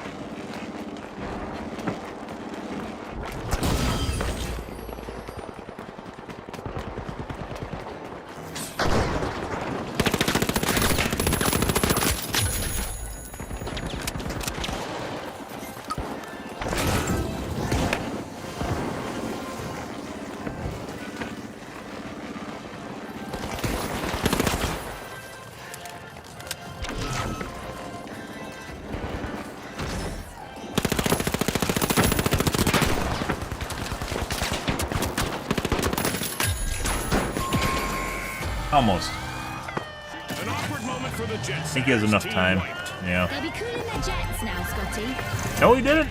No, he didn't. They had to be like a quarter second. The jet setters land the first cash out. 100 ms difference there. That was pretty close. The jet setters have returned to the arena.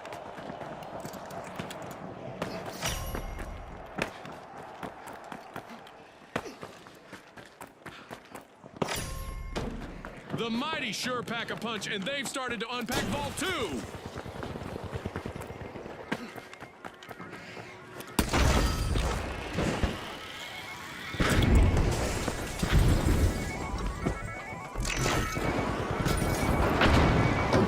Sending a frag. Frag out.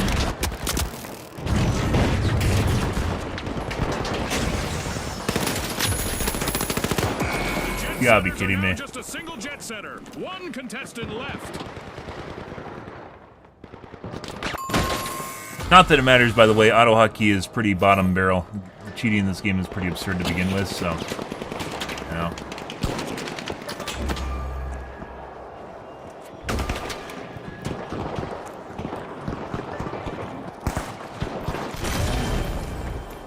The jet setters are back on the scene.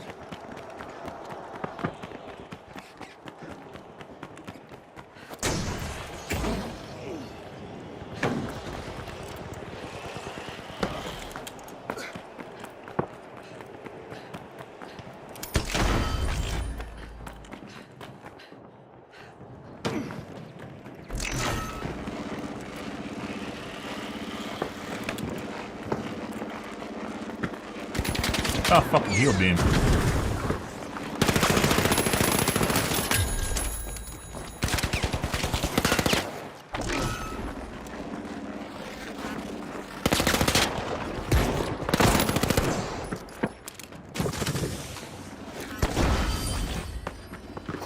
The mighty have kicked off a cash out.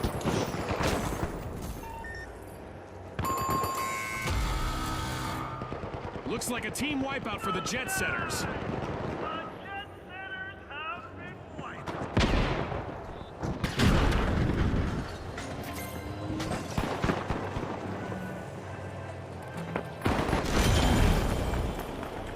The jet setters just made their return to the arena. Frag grenade out. Oh. The steamrollers steal a cash out. That's how you take control, folks. That was so well You gotta be kidding me. They got one shot.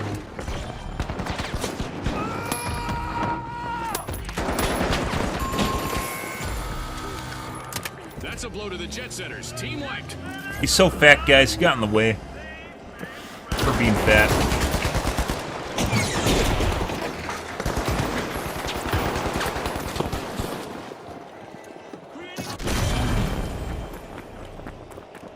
setters are re-entering the arena. Faster way of getting up here. That's not it. That's not it. Frag grenade out!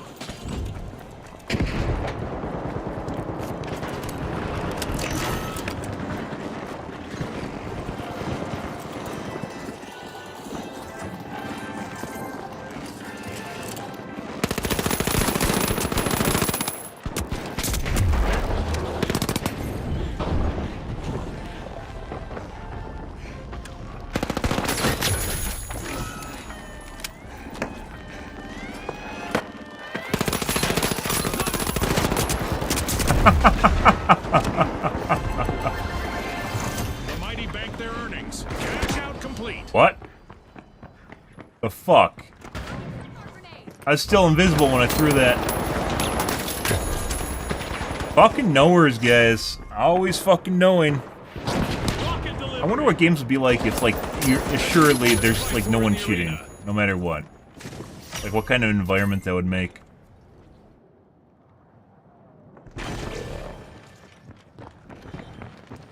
Prezi outside, you can hear him. Like, I can hear shit like that. Apparently no one hears that, and...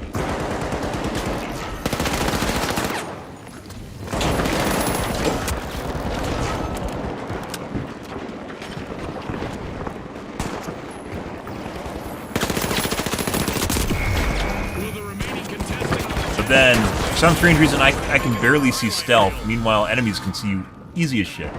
And hear you. The forums told me so, which makes me wonder if it's just cheaters saying that, but... And that's a grammar joke, Scotty.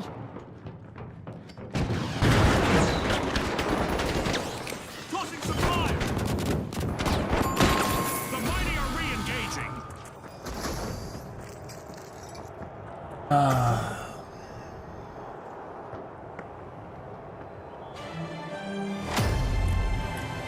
Not a stale moment yet, and we just passed the midway point of this bout.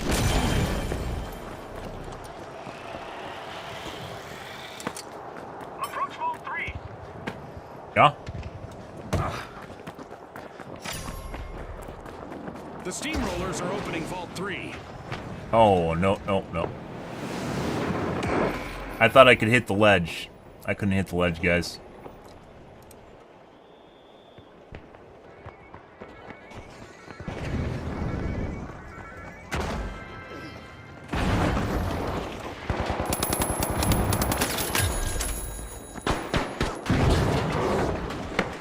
Maybe if you just...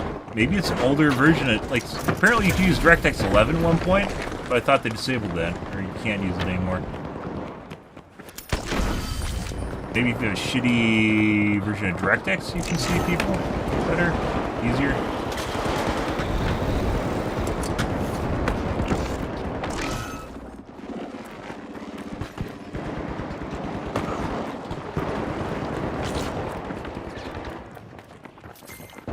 Got it.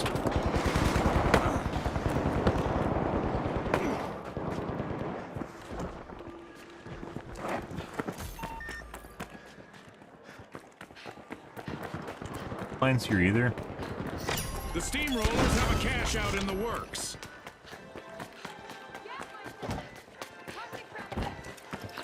Frag grenade set. That didn't go.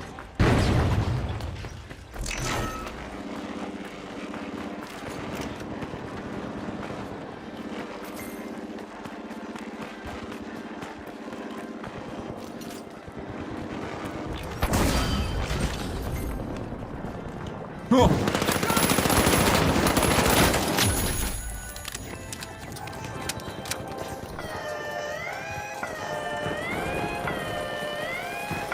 Some turbulence for the jet setters. Only one contestant standing. Saw that. I heard there's another guy coming though.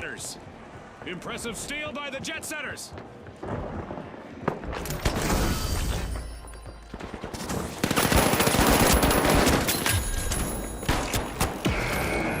Another guy. So I didn't hear this guy until he was at the top of the stairwell. No idea why. I heard the other guy running up the stairs. Did not hear that guy till top, like right there. Is when I heard him, and it's already too late. Why? I don't know. It's like my sound is missing behind me or something. The Mighty take the top spot. The Steamrollers made an awesome steal here. That could be a game changer.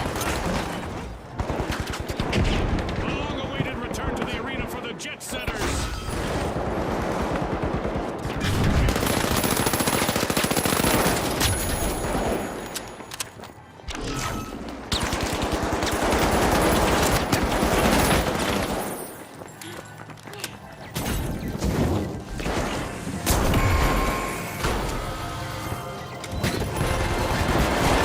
Cash out completed by the Steamrollers.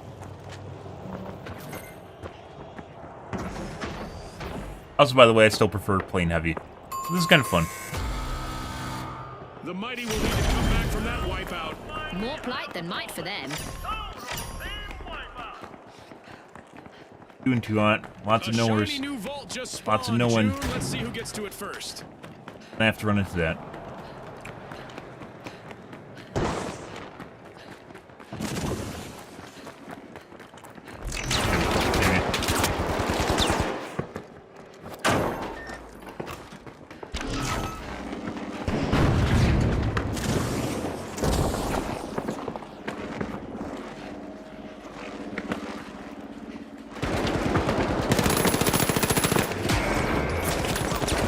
What? Fuck. No sound. No sound. All I heard was a clomp like someone fell behind me, and that's it.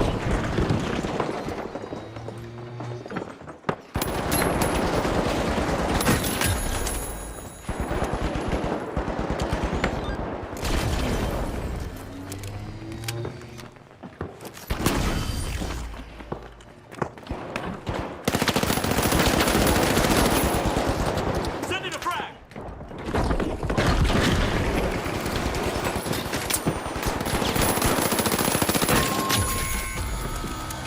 Looks like a team wipeout for the Steamrollers. Steam is going to be coming out their ears. Guy on the top left right now.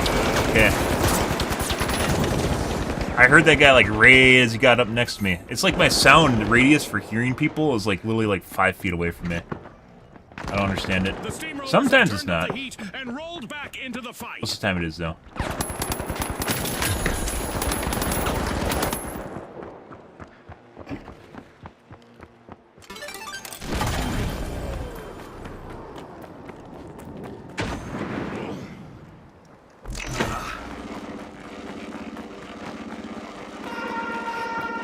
It's time for a new event in the arena, which is sure to test our contestants' skills.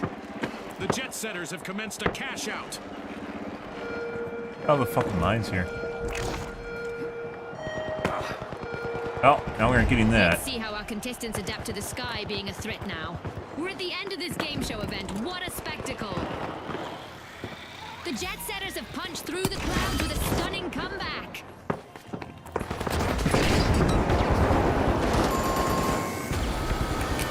Complete team wipe for the Steamrollers. Rolled up like an old carpet. The Mighty are... You're almost dead. Let me kill you.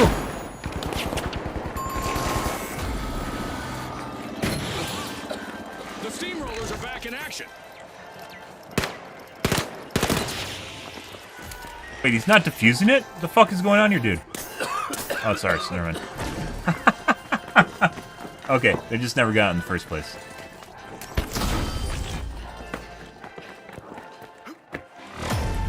One-minute warning. This one-minute warning was brought to you by us Poos. Made your mom poos. Oh! Mine! Mine! Ah! No, what the fuck? And a spin headshot?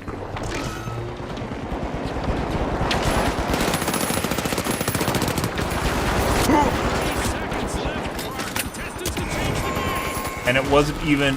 Wait, what the fuck is going on with this guy? What? This is the same guy that was just running around randomly.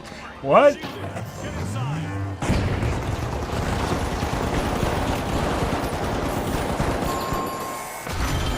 seconds. That's fucking weird. Oh, good. That's not third, that's second place, bro. And now we celebrate as one It's actually team of second. contestants becomes a group of rising stars. Thanks again to our sponsors and to our viewers at home.